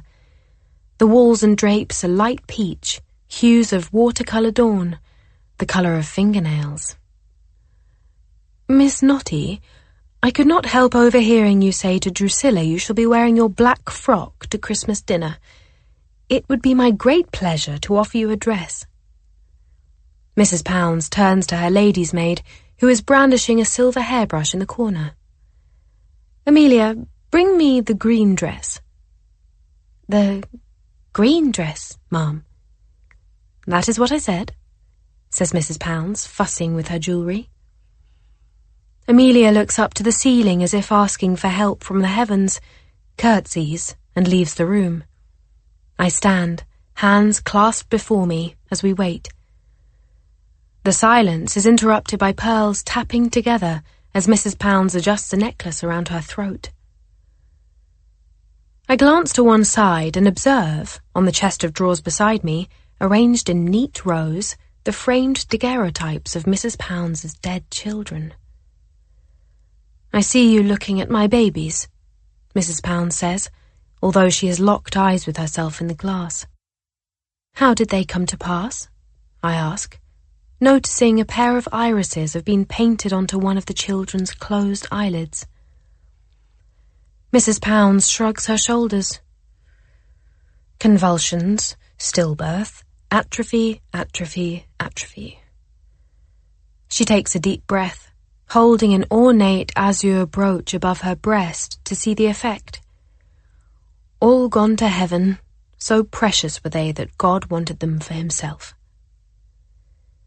Did Mr. Pounds love them very much? I ask, dismayed to think he did.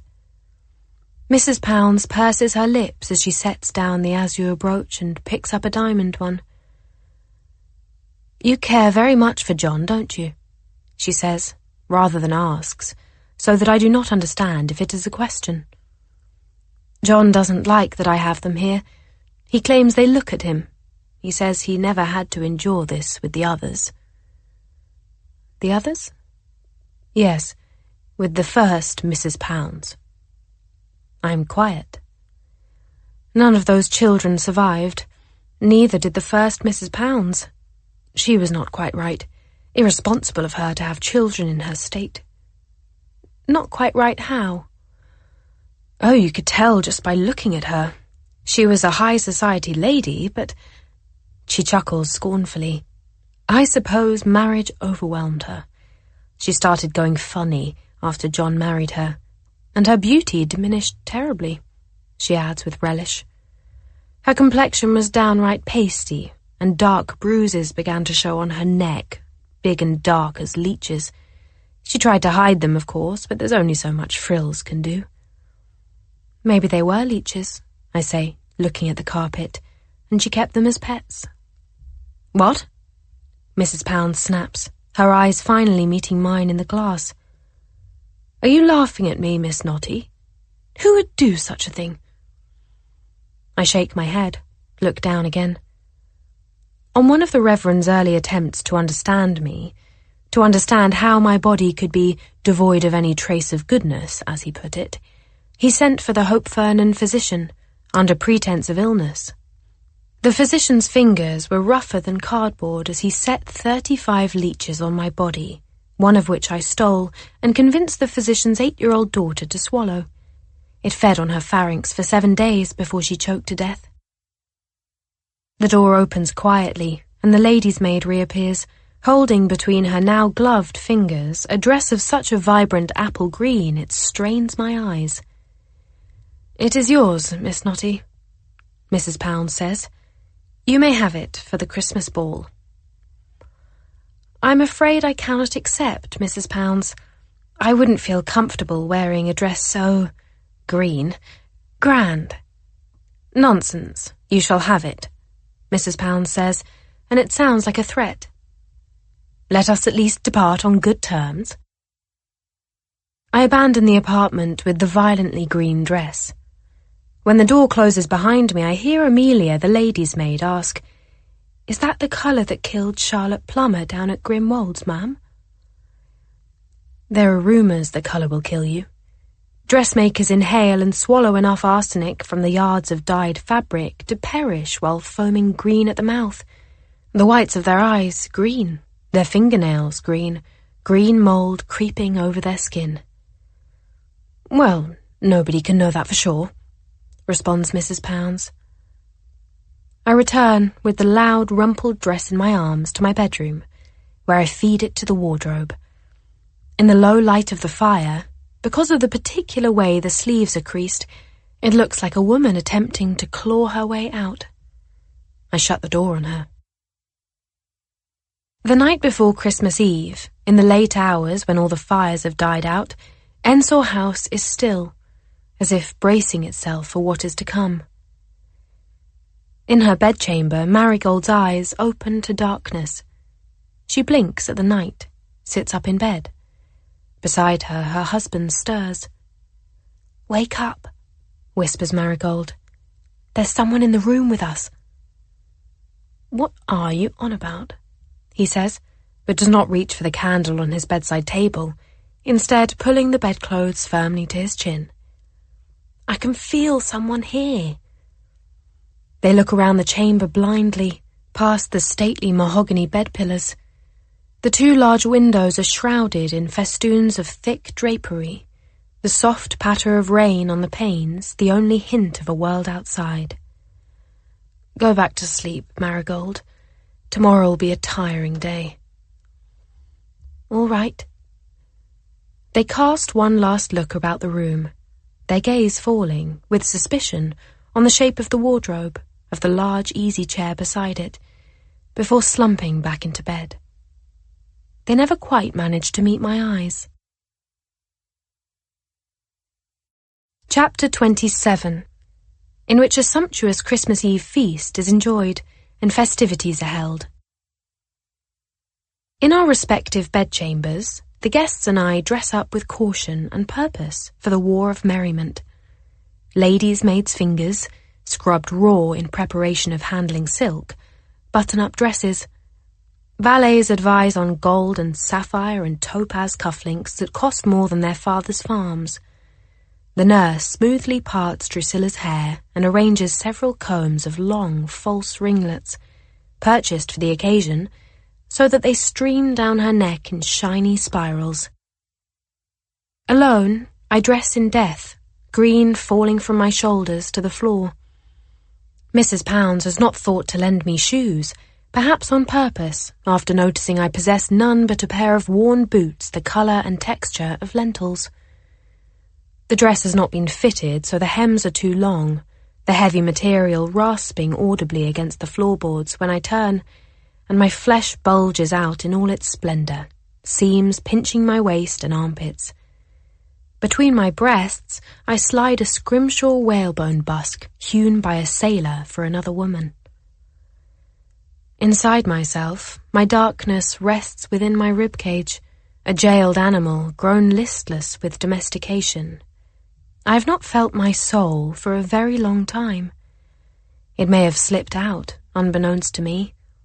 I've seen others lose their shame or dignity in this way.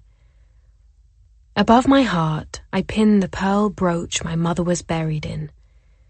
My black eyes shimmer at me from the washstand glass. I think, I deserve this.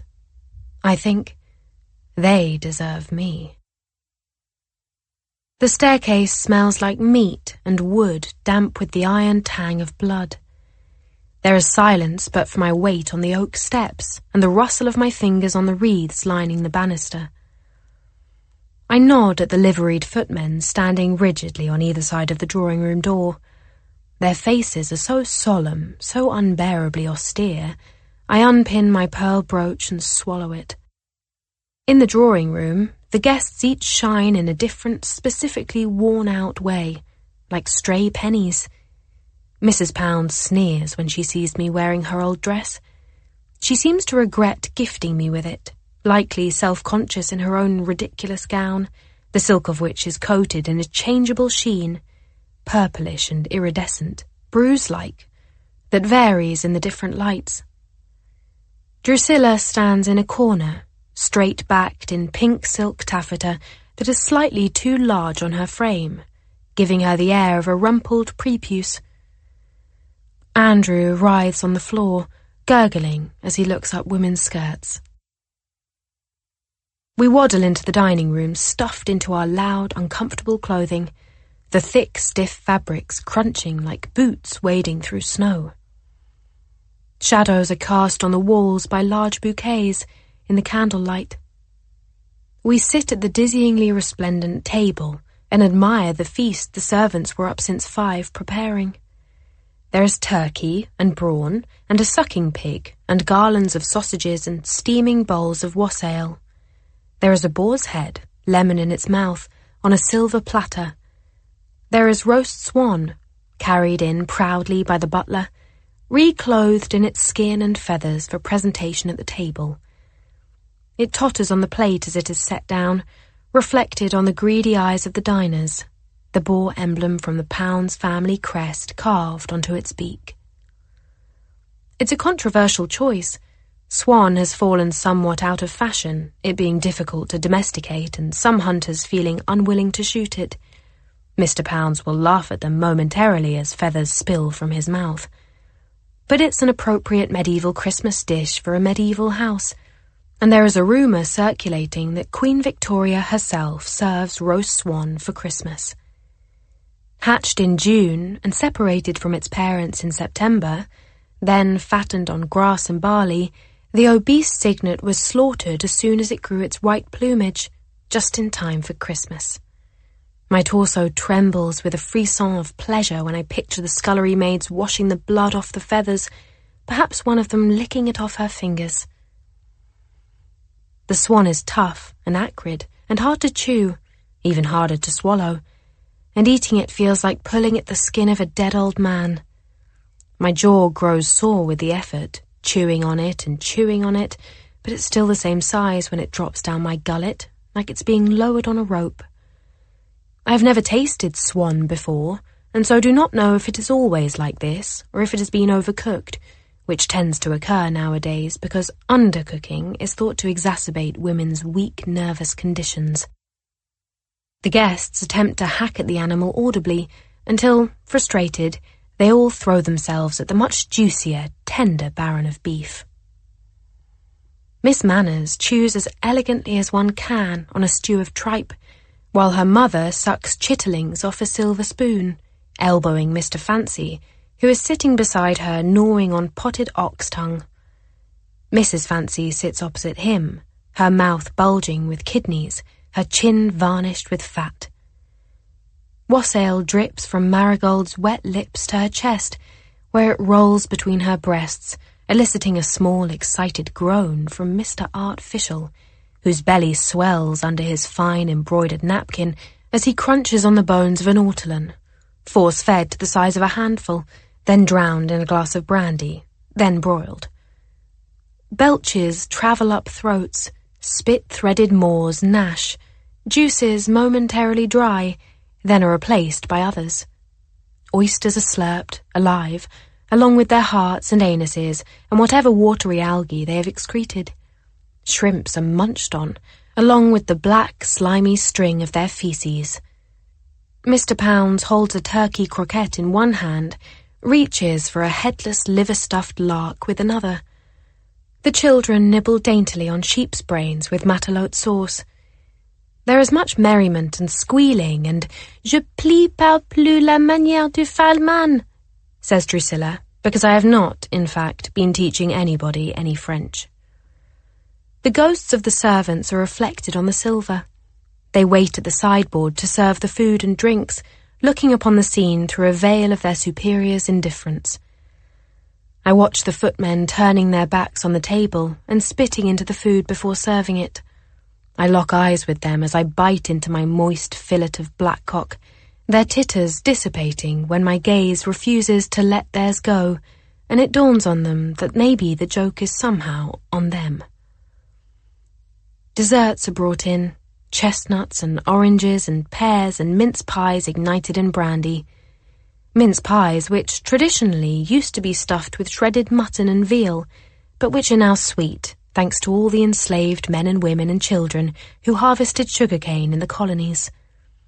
Mr. Pounds scratches his fingers on the sprig of holly atop the Christmas pudding, though he pretends otherwise, brushing his grazed fingertip against the food as he reaches for dessert. Drusilla bites into the sixpence hidden inside the pudding, a sound like a cracked knuckle. She holds up the silver coin and smiles at us, teeth bloodied. When the doors to the great hall open, everyone whoops with delight. A large, impossibly fresh tree presides over the room, lit with tapers, hung with gilded walnuts and apples and pears and flowers and little cherubs carved out of sugar, swaying from colourful ribbons. It drowns the hall in the scent of an entire forest, a redolence that presses down on our chests as we breathe it in. One cherub sways dangerously close to a taper.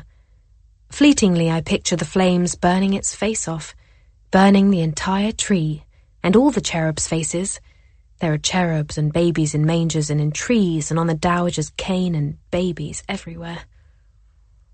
A band of 15 begins to play from the minstrel's gallery, a set of stalwart, rustic characters sweating into their instruments. The guests take to their dancing while I serve myself some wassail from a large silver bowl on a corner table, disturbing the bronzed apples and lemon slices that bob like drowned corpses on the surface. I drink and set my cup down to scratch at my neck. It itches, from the noose perhaps, although that hasn't happened yet. Mr. Pounds grabs my wrist, and I am swept into the ridiculous choreography. He and Marigold, an art official, swivel around in a dizzying circle of faces, and their features merge so that Marigold's eyes appear to be looking in opposite directions. I take Mr. Official's hand, and he turns me around, and we trot closer, and we trot farther away, my blurry reflection shrinking and enlarging on the silver buttons of his jacket. When the musicians take breaths, there are pauses in the music, and then only the absurd pitter-patter of feet, like fingers tapping on a tabletop, is heard. In a far-off corner, I see Mr. Fancy forcing one of his very young children to kiss Drusilla, shoving them both under a twig of mistletoe, insisting that this was how he first kissed his cousin, who then became his wife. The music quickens, allegretto. I take Mr. Pounds's hand. His lips and teeth are purple from the wine and orange concoction, aptly named the Smoking Bishop. I sway away from him, then back towards him, and I murmur, "When we're dancing and you're dangerously near me, I get ideas." But he doesn't hear me, and it's time to trot away from him again and circle around the other couple. As I do so, I take Marigold's silver flask pendant of smelling salts, because there's no way I'll be able to bear this evening without the aid of stimulants. It comes undone with a gentle tug and spools into my palm. Drunk on wassail and smelling salts and dance, I stumble out of the great hall into the quiet of the staircase. There is a pause here, a welcome intermission. I breathe into the space, feel my darkness coming out in spools of spiced exhalations, dissolving in the air and between the cracks of the wood grain on the banister. I realize the house is, for once, completely unoccupied upstairs, waiting to be haunted. And so I comply. I step into the bedrooms, caress goat-haired shawls and chalice dresses, sniff out earwax on pillows, sneeze on Mrs. Fancy's gold leaf hair powder so that it sprays across the looking-glass, a fairy's tuberculosis. I walk the hallways, stalking the dreams that stalk the chambers. The wind outside blows, high-pitched, sounding like a group of women humming in unison. The music from the band downstairs blows upward momentarily, as if on a gust of that same wuthering wind that is rattling the window panes, and the disjointed notes dampen the spaces and furniture with melancholia. I walk past one chamber, its door wide open, which appears to be occupied by a small group of masked gentlemen. They came to disinfect the house of plague many years ago. Together they turn their black beaks in my direction. They smell of dried roses and camphor. One of them steps towards me and closes the door. In a fit of joyful liberation, the cheer of wassail coursing through bone and vein, I crawl across the deserted gallery floor. I reach the tapestry depicting the medieval hunting scene. Still kneeling, I fling it to one side and feel along the panelling behind it with my fingernails to open the tiny hidden door. I wriggle into the secret garret space in the attic, where the bodies smile at me, except one who's still alive, but whose vocal cords have been ripped out, in the same way I ripped off the blind fiddler's catgut violin strings at Hope Fernan. I replaced them with fresh, twisted guts from a slaughtered sheep. And their music tasted sadder, got caught in your throat like suet. I roll down the stairs, green dress rumpling in waves around my colourless thighs as I lift my legs, place them on the walls, kick my way down, landing on each step with a thud, noises the servants have complained of hearing in the night. Lying at the foot of the staircase, face down, potent stuff that wassail, I breathe into the mildewy carpet, dimly aware my dress is crumpled above my bare buttocks, and that if anyone were to come across me now, they would surely assume me dead. I wonder if I could pretend death long enough to be buried alive. I truly love to ring those coffin bells, ring them for all to hear. I lift my head. The two liveried footmen are not observing me nervously from either side of the drawing-room entrance, because they aren't here. Grandfather Pounds and the portraits sing, jolly, from the gallery upstairs. But no, the voices are coming from elsewhere. I crane my neck to follow the sound. They're coming from the servants' hall. The servants are telling ghost tales around the fireplace. Not only Ensor House staff, but the guests' ladies' maids and valets, and a couple of coachmen too. The servants' hall is dense with breaths that are hot with mead and victuals. The leather fire buckets hanging from the beams appear to swivel, ever so slightly, over the heads of all those gathered. The butler is mid-story, recounting an incident which allegedly took place in the neighbouring market town of Woe-on-the-Wold. And so it happened one night that as that very servant, my cousin, was extinguishing the candles in the long gallery on the first floor, a strange flicker on the other side of the window glass caught her eye. Upon further inspection she saw, across the courtyard, in the opposite wing of the house, her mistress, walking through the halls, calmly and in her flannelette nightdress, just as she may have been glimpsed on any other night, except that she had on no shawl, and she was on fire, illuminating each of the windows she passed by. The servant wondered fleetingly if she were equipped with a bigger snuffer, whether it would be moral to extinguish the lady of the house. There are murmurs of approval among the servants. She disappeared into the servants' staircase and was never seen again. Nobody knows what happened to her. There was no body to bury. There are still whispers in Woe-on-the-Wold, to this day, about the woman who set herself on fire and walked calmly through the old house, a blazing spectre. It is rumoured bad luck will befall any who sees her and locks eyes with her through the flames. There is some scattered clapping as he finishes the story. I scoff loudly from the doorway. The congregation turns towards me, chair legs clearing their throats on the stone slab floors. There once was a man, I begin at the top of my voice. There is some groaning, but I persist. A man named William Batt. He owned Oakwell Hall, a fine manor house not very far from here. Everyone thought him in London on business, but one winter evening, as dusk was falling, his widowed mother watched him approach the house, on foot, along the lane. He went in through the hall and ascended the stairs to his room, where he vanished. I survey the servants, all alike in hues of black and grey, except one of the kitchen maids, herself deathly white with flour. He had been shot in a duel in London that very afternoon, I say, with worthy performative conviction. One of the valets, a gangling youth, shakes his head impatiently. We've heard the William Batt story before. Yes, I say, yes. But what I must confess to you all tonight is that I fear I myself am treading in William's footsteps. I came to this house thinking myself very much alive, and yet during the past months it has been proven to me time and time again that I must have died at some point without realizing. And here I am, walking the halls of Ensor House, cursed to walk them evermore. There is a pregnant pause. We don't like you very much, the butler says.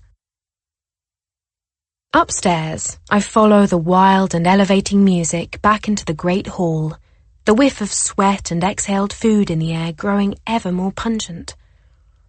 Upon my arrival, Mr. Pounds tiptoes towards me, a finger to his lips, conspiratorially indicating silence from his guests, as if I couldn't see him perfectly, coming at me with a piece of cloth in his hands. He raises it over my head. I am blindfolded. Darkness settles over, and although my eyes are open, I cannot see. The same could be said of most of the guests present.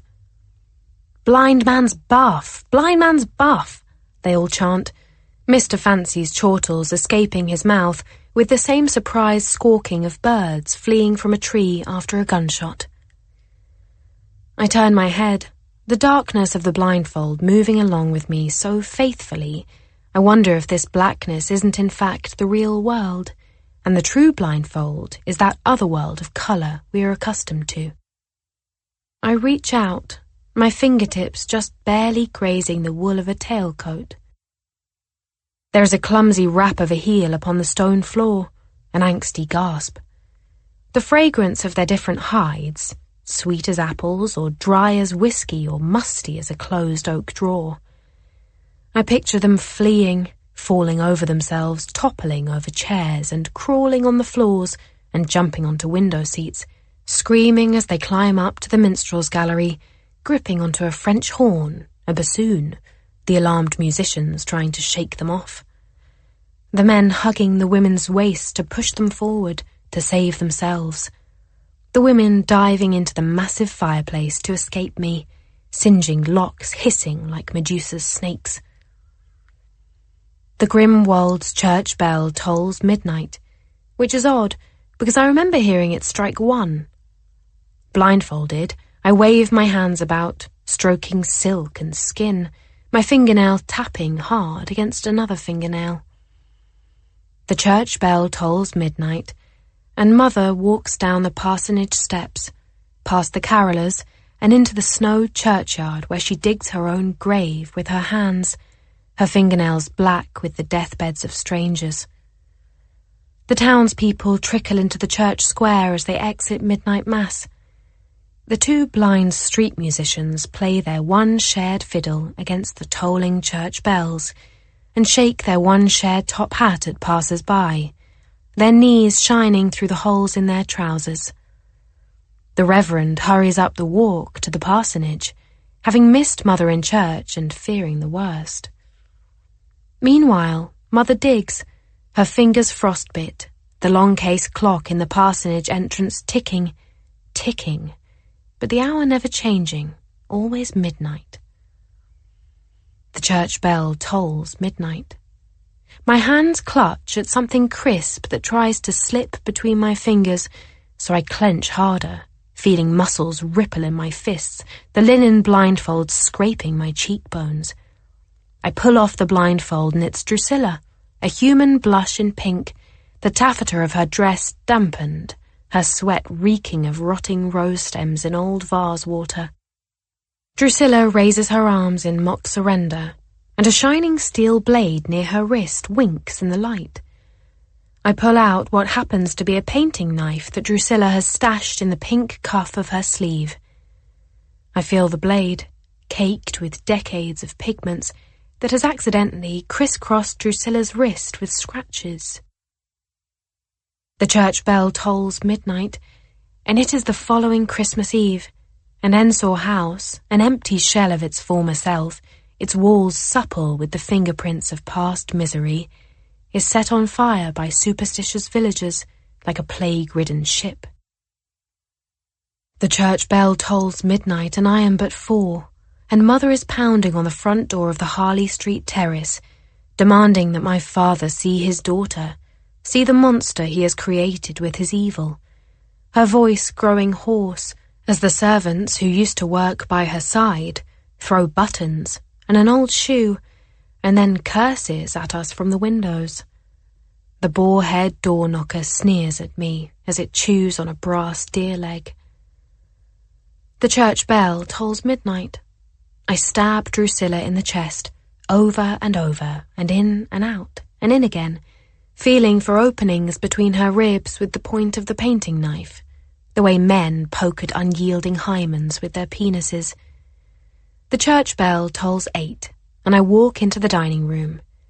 It is Christmas morning, the light of a fine winter's day shining through the stained glass windows.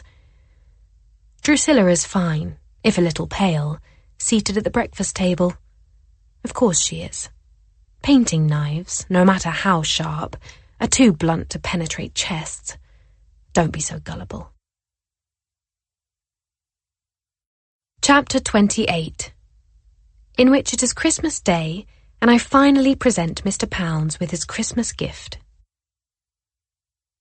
The Grimwald's church bell echoes through the dining room as I blink at the breakfast table, stale wassail on my tongue, and the lye scent of smelling salts lingering in my nasal cavities.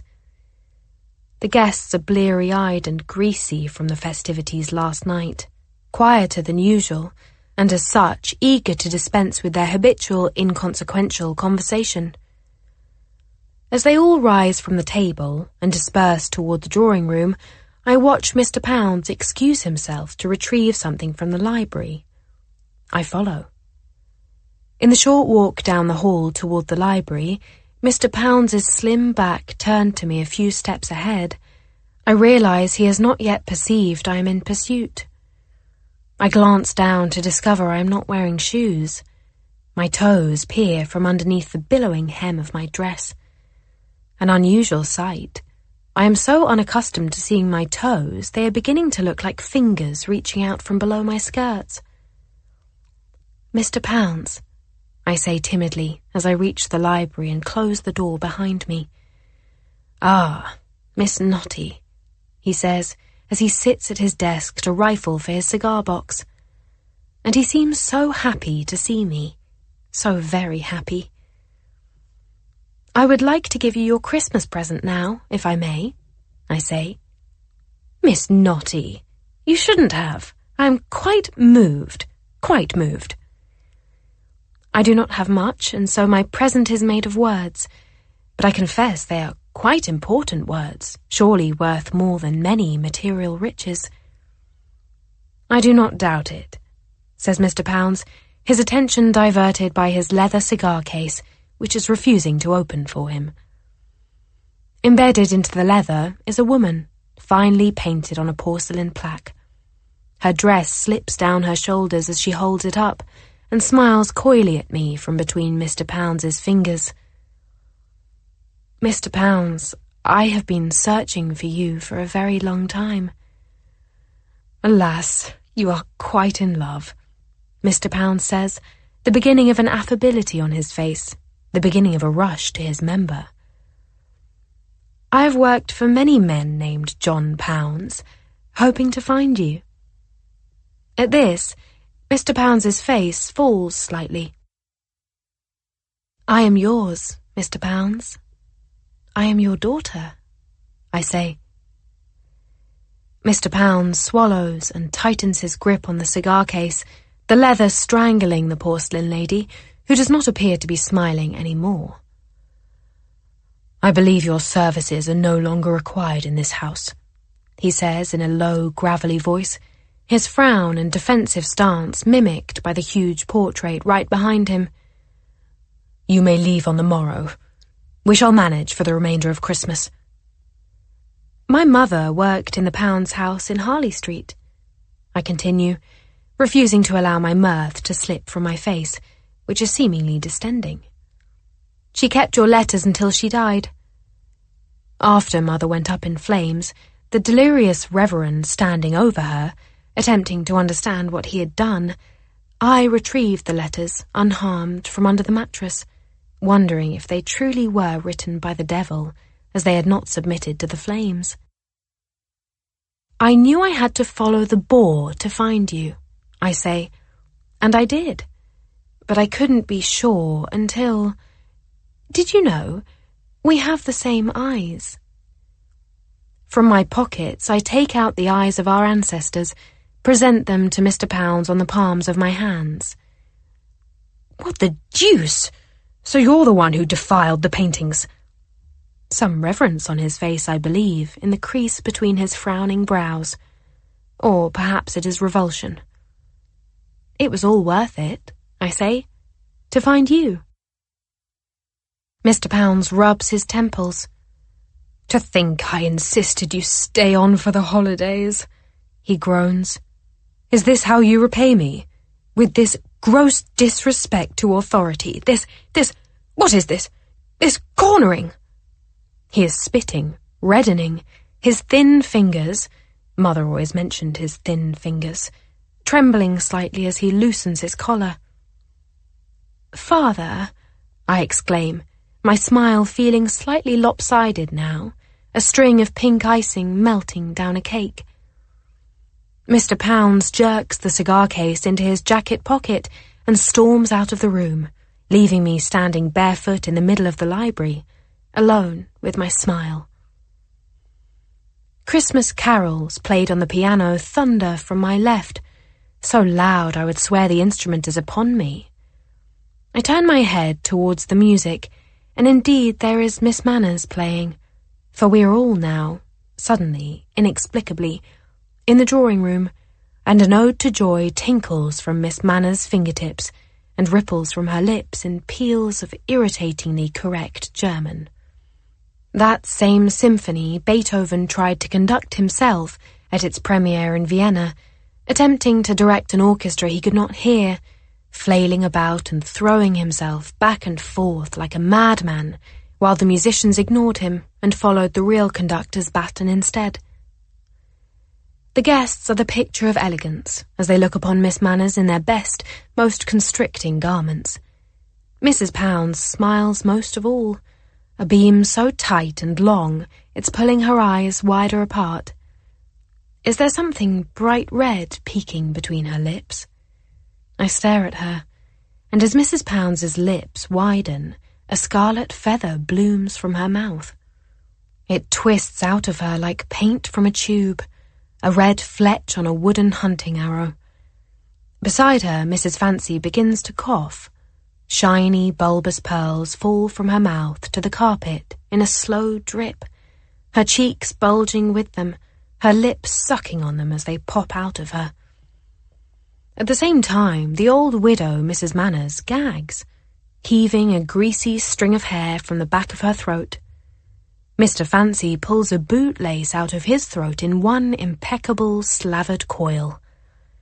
The guests retch and spit and choke on their deaths, and it takes me a moment, a small shake of the head, to understand I am imagining things again. I look down at whatever it is I'm holding in my hand, which happens to be a cleaver. I grip the handle. It is as real as I am. I must have retrieved it from downstairs at some point, and indeed I do remember spotting it on the deal-topped table. A thick, shiny cleaver, sharpened regularly to perfection with a Bath brick and polished with leather rubbed in mutton suet.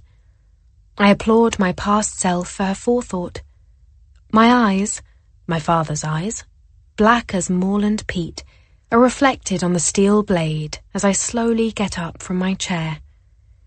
Nobody tuts in protest because I am on a lone row behind everyone else, so that it is clear I am to enjoy the music just a little bit less than the guests and family. My family. I make my way toward Miss Manners, who nods at me, perhaps thinking I am offering to turn the page for her. Then she frowns when she realizes she is not in fact using any music sheet. I lift the cleaver and lop off Miss Manners' hand in one heavy movement. The hand flops onto the keys, inciting a single chord. Miss Manners screams and falls clumsily over D minor. The symphony is still playing, in my head now, I suspect, for how could it possibly be otherwise? The buoyant chorus tinged with hysteria. All creatures drink of joy at nature's breasts. All the good, all the evil, follow her trail of roses. All the good, all the evil. Does not everyone deserve joy?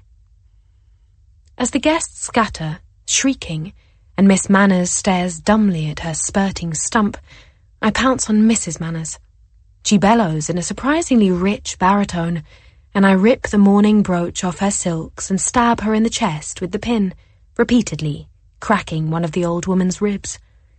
The glass on the mourning brooch fractures, and the lock of the dead husband's hair uncoils onto his widow's face, and as she screams, the hair slips down her cavernous gullet, so that she dies choking on a hairball. "Do something!" Mrs. Fancy screeches at her husband. Mr. Fancy, swallowing, approaches me, his hands outstretched. I stare at him as he grabs a highly burnished brass poker by the hearth and waves it at me with one hand, the other behind his back, as if he were fencing. He strikes the air between us once, twice, and on the third I take the poker and smash it against the side of his skull, whereupon he falls to the floor. The other guests run, abandoning Mr. Fancy to his fate. He reaches for the poker, which is rolled toward him. I kneel beside him and strangle him with the bootlace I've pulled off one of his shoes, the voided velvet of his tartan waistcoat soft against my hand.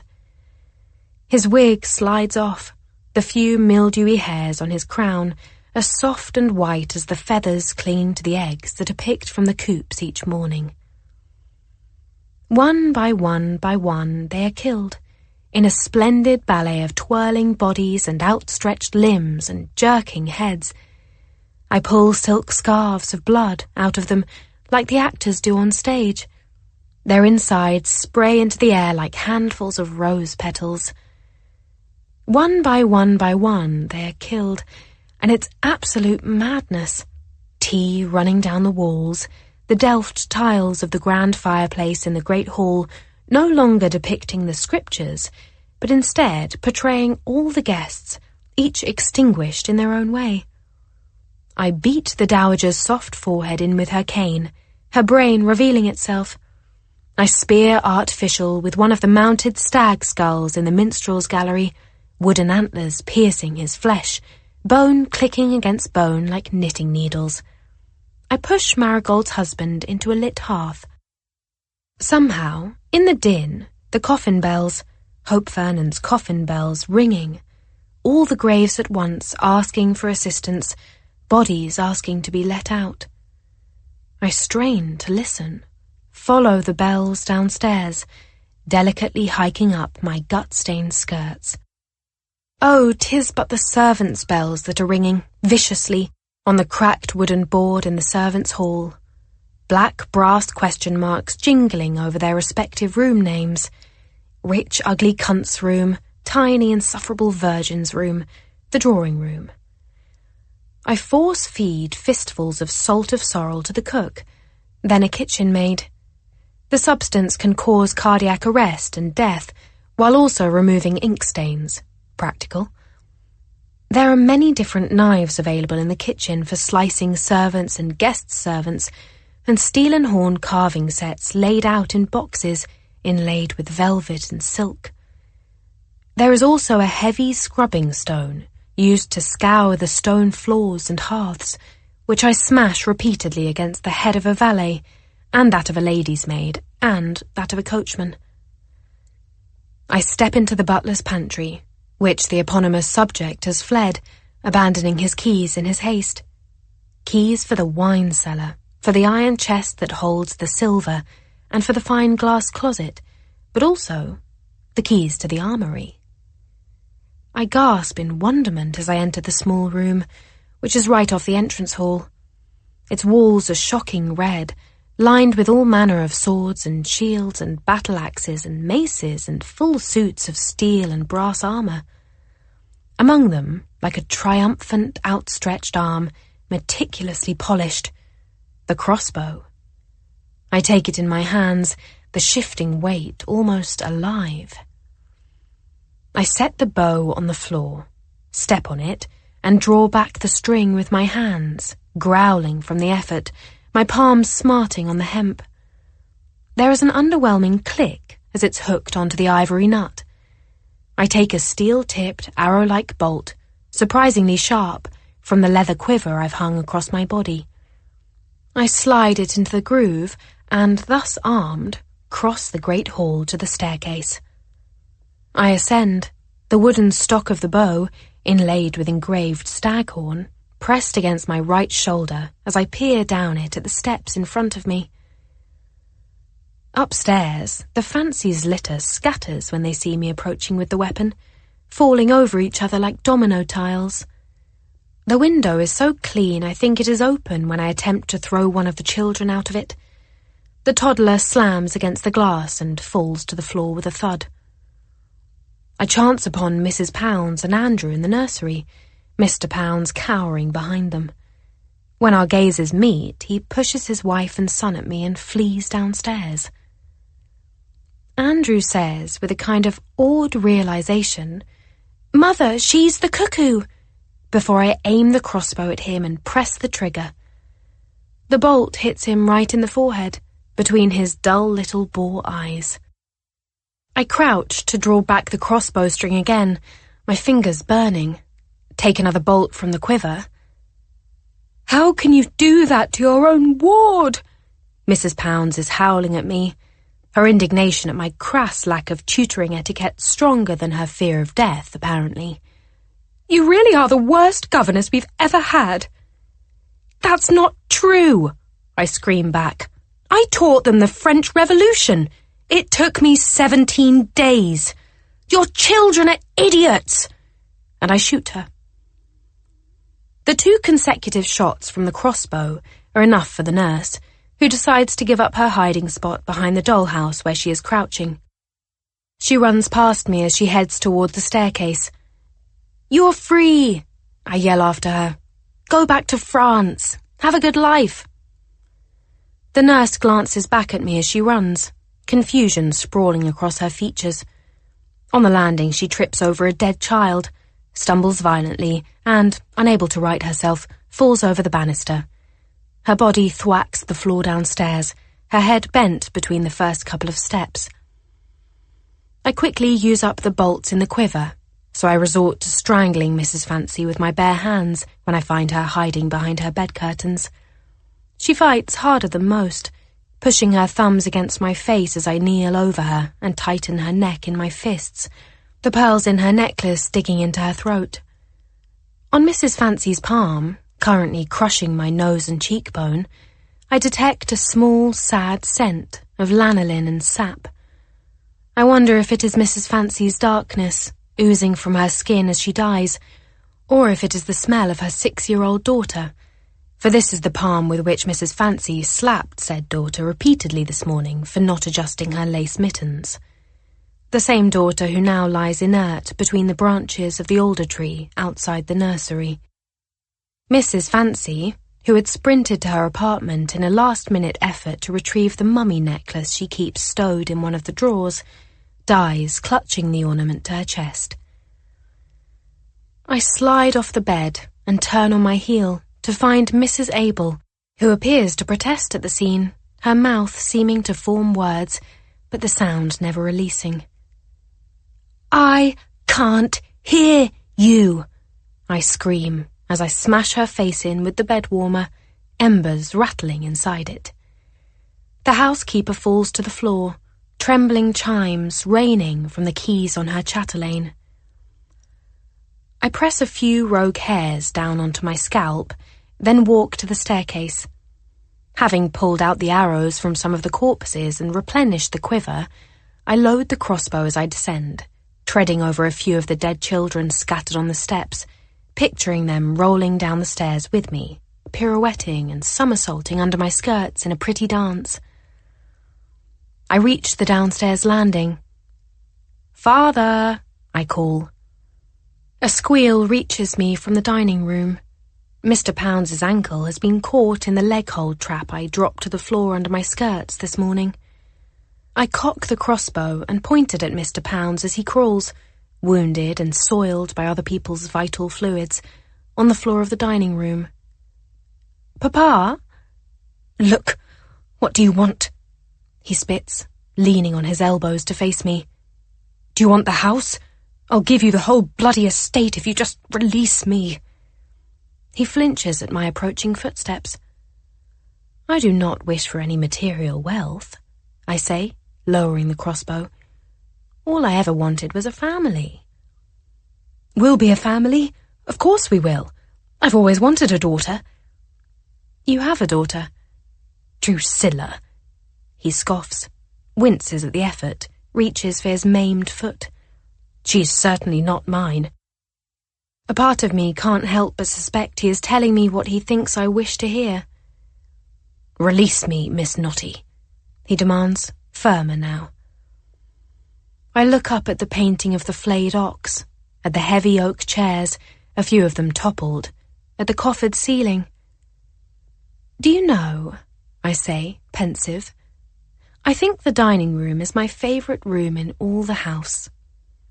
A shadow settles over Mr. Pounds, his mouth pulled tightly downward like the hemp string of my crossbow.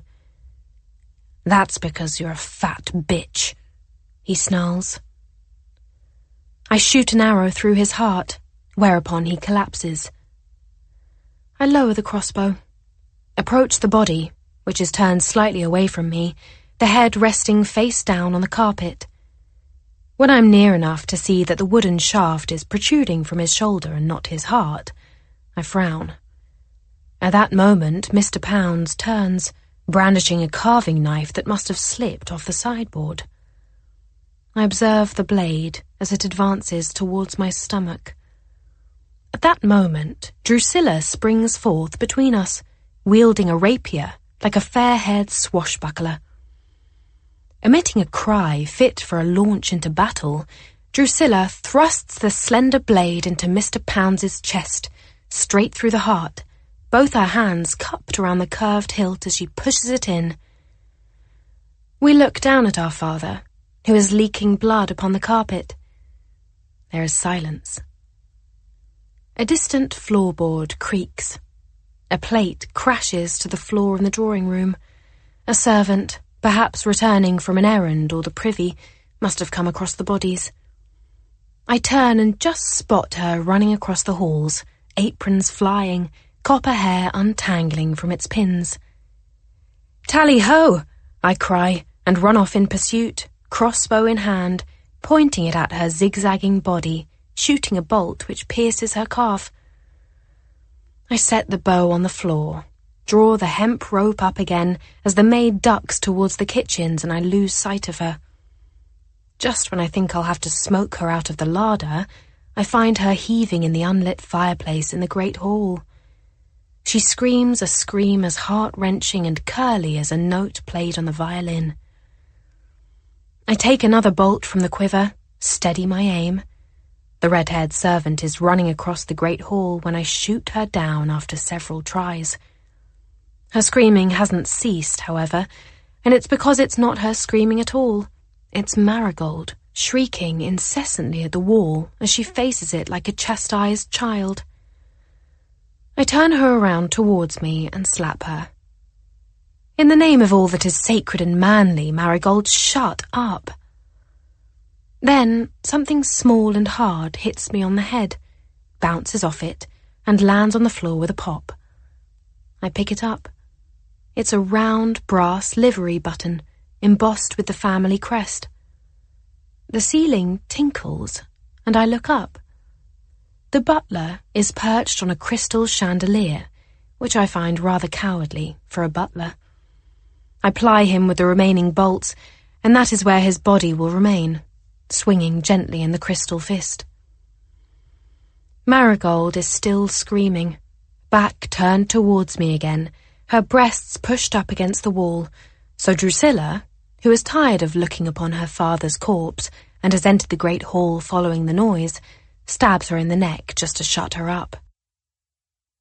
From their new place on the floor, Marigold's thickly lashed eyeballs mutely reflect a tiny version of Winifred and Drusilla as we cock our heads, turn towards the window, and run out into the gardens, little Winifred stopping to clumsily reload the crossbow before shooting down the gardener, while, a small distance away, tiny Drusilla slashes the gamekeeper's neck. The servant who first drove me to Ensor House in the phaeton lies, limbs splayed, in the field of snowdrops facing the main entrance, the cleaver buried in his skull. Not one of them tries to stop us. If 3 or 4 of them had the sense to join up, they could easily overpower us both. If most of them hadn't been bred in captivity, force-fed a lifetime of politeness, kneading their spirits into compliance as calloused fingers shape clay, they might have realized that. Chapter 29. The 12 Days of Christmas. On the first day of Christmas, we kill them all.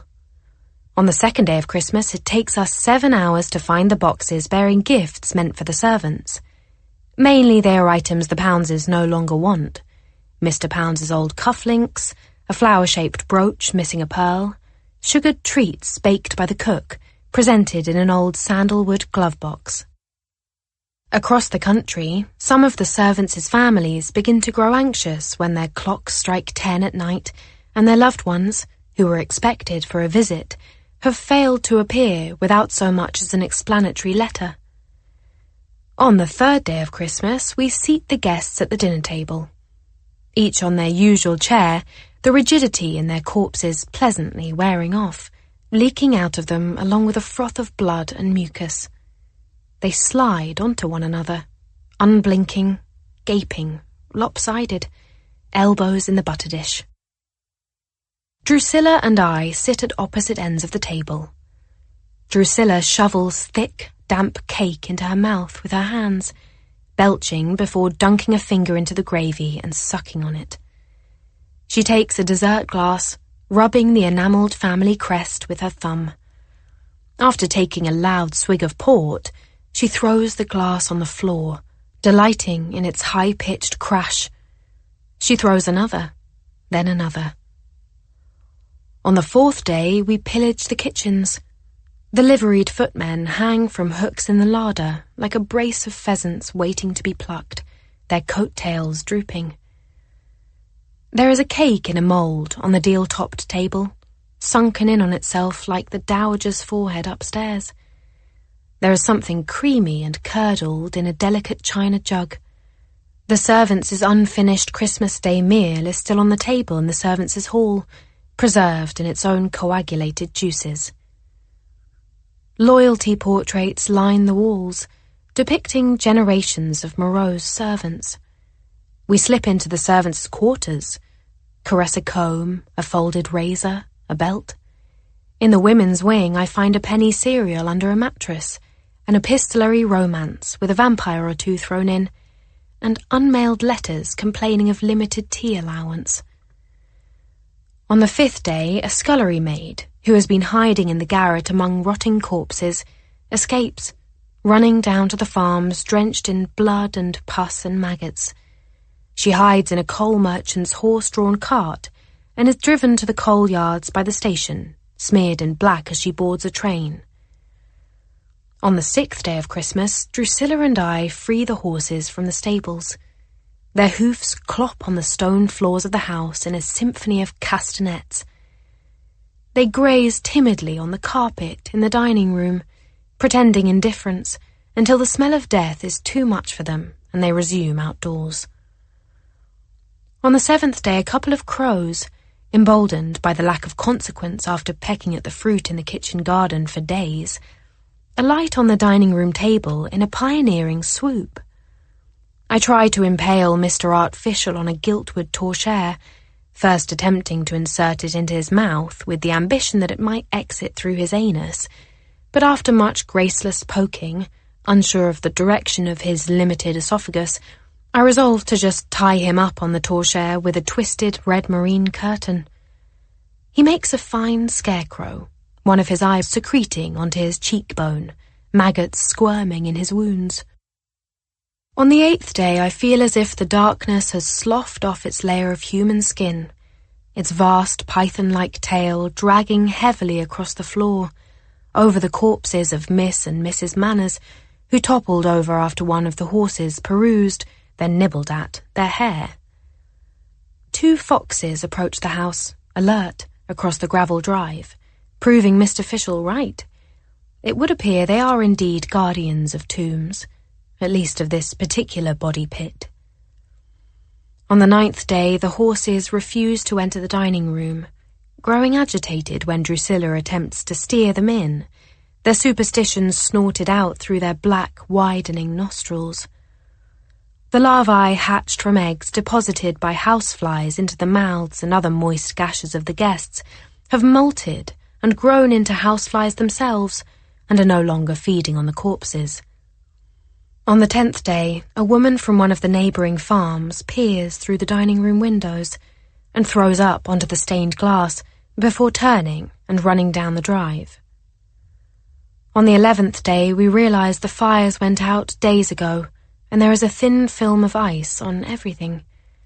I light a fire in the dining room. Drusilla attempts to blow air into the guests' sunken chests with hairwood bellows. They would want to look respectable. On the 12th day, the policemen make their way up the drive, snow sugar-coating the ground. Surprised to feel their cheeks brushed by lush, drooping tree leaves in winter, they look up and see they are not leaves at all, but fingers. Fingers belonging to the bodies which hang from the trees, draped over branches, their limbs dangling. Drusilla is lapping up orange compote from a preserve jar in the servants' quarters downstairs when she hears the police horses. When they find her on the kitchen floor, she has tied her own wrists to one of the oven handles with string. Her legs are splayed out in front of her, white wool stockings rolling down her calves. Her contorted face is streaked with syrup and cake and dried blood, and she is sobbing, "Help me! Please help me!" The policemen kneel to untie her and avoid Drusilla's penetrative gaze as she whispers, "She killed them. She killed them all." I am wearing Mr. Fancy's wig as I am somewhat steered, somewhat pushed, stepping over the bodies scattered across the drugget, past the harp strung with Mr. and Mrs. Fancy's guts, out to the snow and into a carriage, where I am left to wonder if it was all a dream. The horse pulling the cart looks at me and says, "Ay me." Chapter 30. What happened after? I am led, laughing, to the gallows before a crowd of 30,000. At first, I think they've taken out drums for me, but it's their hands slamming on the gallows floor, the crowds animatedly clapping and stomping, forming a rhythmic heartbeat that pulsates through the soles of my shoes as I make the short walk from the jail. Men and boys whoop from their lampposts they have perched on all night, the metal clanging as they pound on it. The more affluent have rented out conveniently placed roofs and windows. Sellers wave their printed broadsides and leaflets, their hoarsening bellows proclaiming they contain the dying words and lamentations of the governess of Ensor House in print, the masses reaching for a glance at my likeness. Chin too large is my opinion. It was taken at the trial, during which Drusilla, the picture of grace and superior breeding in her dark bonnet and black lace mittens, informed the court that Winifred Notty killed them all. Killed them all.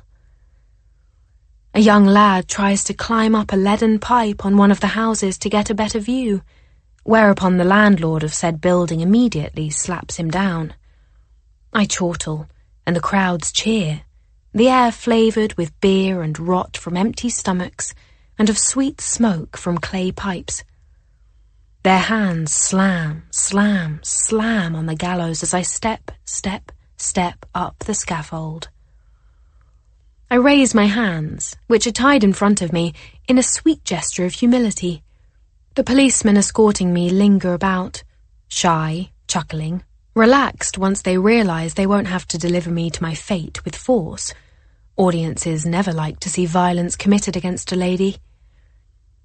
I face my executioner, who is impatient, who thinks this is really all about him. Initially employed to flog juvenile criminals held in the jail, he has now become one of the most prolific executioners in the country. I hear he favours the short drop method, whereby the convicts are slowly strangled to death for 10 to 20 minutes. To hasten the process, he might sometimes pull on legs or climb on shoulders to break the necks of the condemned. The executioner throws the heavy braided rope around my neck, adjusts the knot. Tight, tighter. Jute needles scratch at my skin. He pinions my legs to avoid my dress billowing up when I fall. That would be in bad taste. The prison bell tolls. The chaplain asks me if I have anything to say about my guilt. It was grand, I say, to murmurs from the public. It was all grand. Unrepentant, the accounts in the papers will read. The executioner pulls a white nightcap from his pocket. "No," I say. "I want to see." He pauses. His eyes veer towards the chaplain, who nods solemnly. The executioner returns the nightcap to his pocket. I look at the crowd, at Drusilla among them, her fawn eyes wide and brimming with the tears I could never produce. The executioner removes the bolt, and the drop falls. Images stream through my mind, glittering like sunlight reflected off the face of a pocket watch onto a blank wall. Dreams, or just memories. Buzzing flies in closed fists, my chubby, childish hands snapping a duck's beak in two like a stalk of asparagus. Miss Despair in white, rolling down a grassy hill to induce a miscarriage, the folds of her dress flapping loudly around her like dove wings. Setting the Blackwoods whippets on fire, watching them streak across the grounds, 3 shrieking, shooting stars. Biting into a meat pie sold by a street seller from a barrow, a milk tooth crumbling inside my mouth along with the crust and beef. And the boar, always the boar, on a gilded crest on my father's letters, and in my eyes, and in my father's eyes, and in my grandfather's eyes, which stare out in thick black paint from the portraits hanging in Ensor House. Working men and women will forage the penny dreadfuls. Gruesome descriptions of my murders will assuage the unrelenting itch of morbid curiosity, of needing to know how bad it could possibly get. Working boys, unable to afford the penny, will share the cost and pass the thin, soiled wood pulp booklets between scabbed hands. Phrenologists will argue I was noble. Little girls everywhere will know they can aspire to kill too. 'Tis not only the men that do. My corpse is left hanging for the customary hour, a cast taken of my head. The chin is too large. It's much too large. The end. This is Anna Burnett. We hope you've enjoyed this production of Victorian Psycho by Virginia Feito. Recorded books are available wherever audiobooks are sold. Thank you for listening to Recorded Books.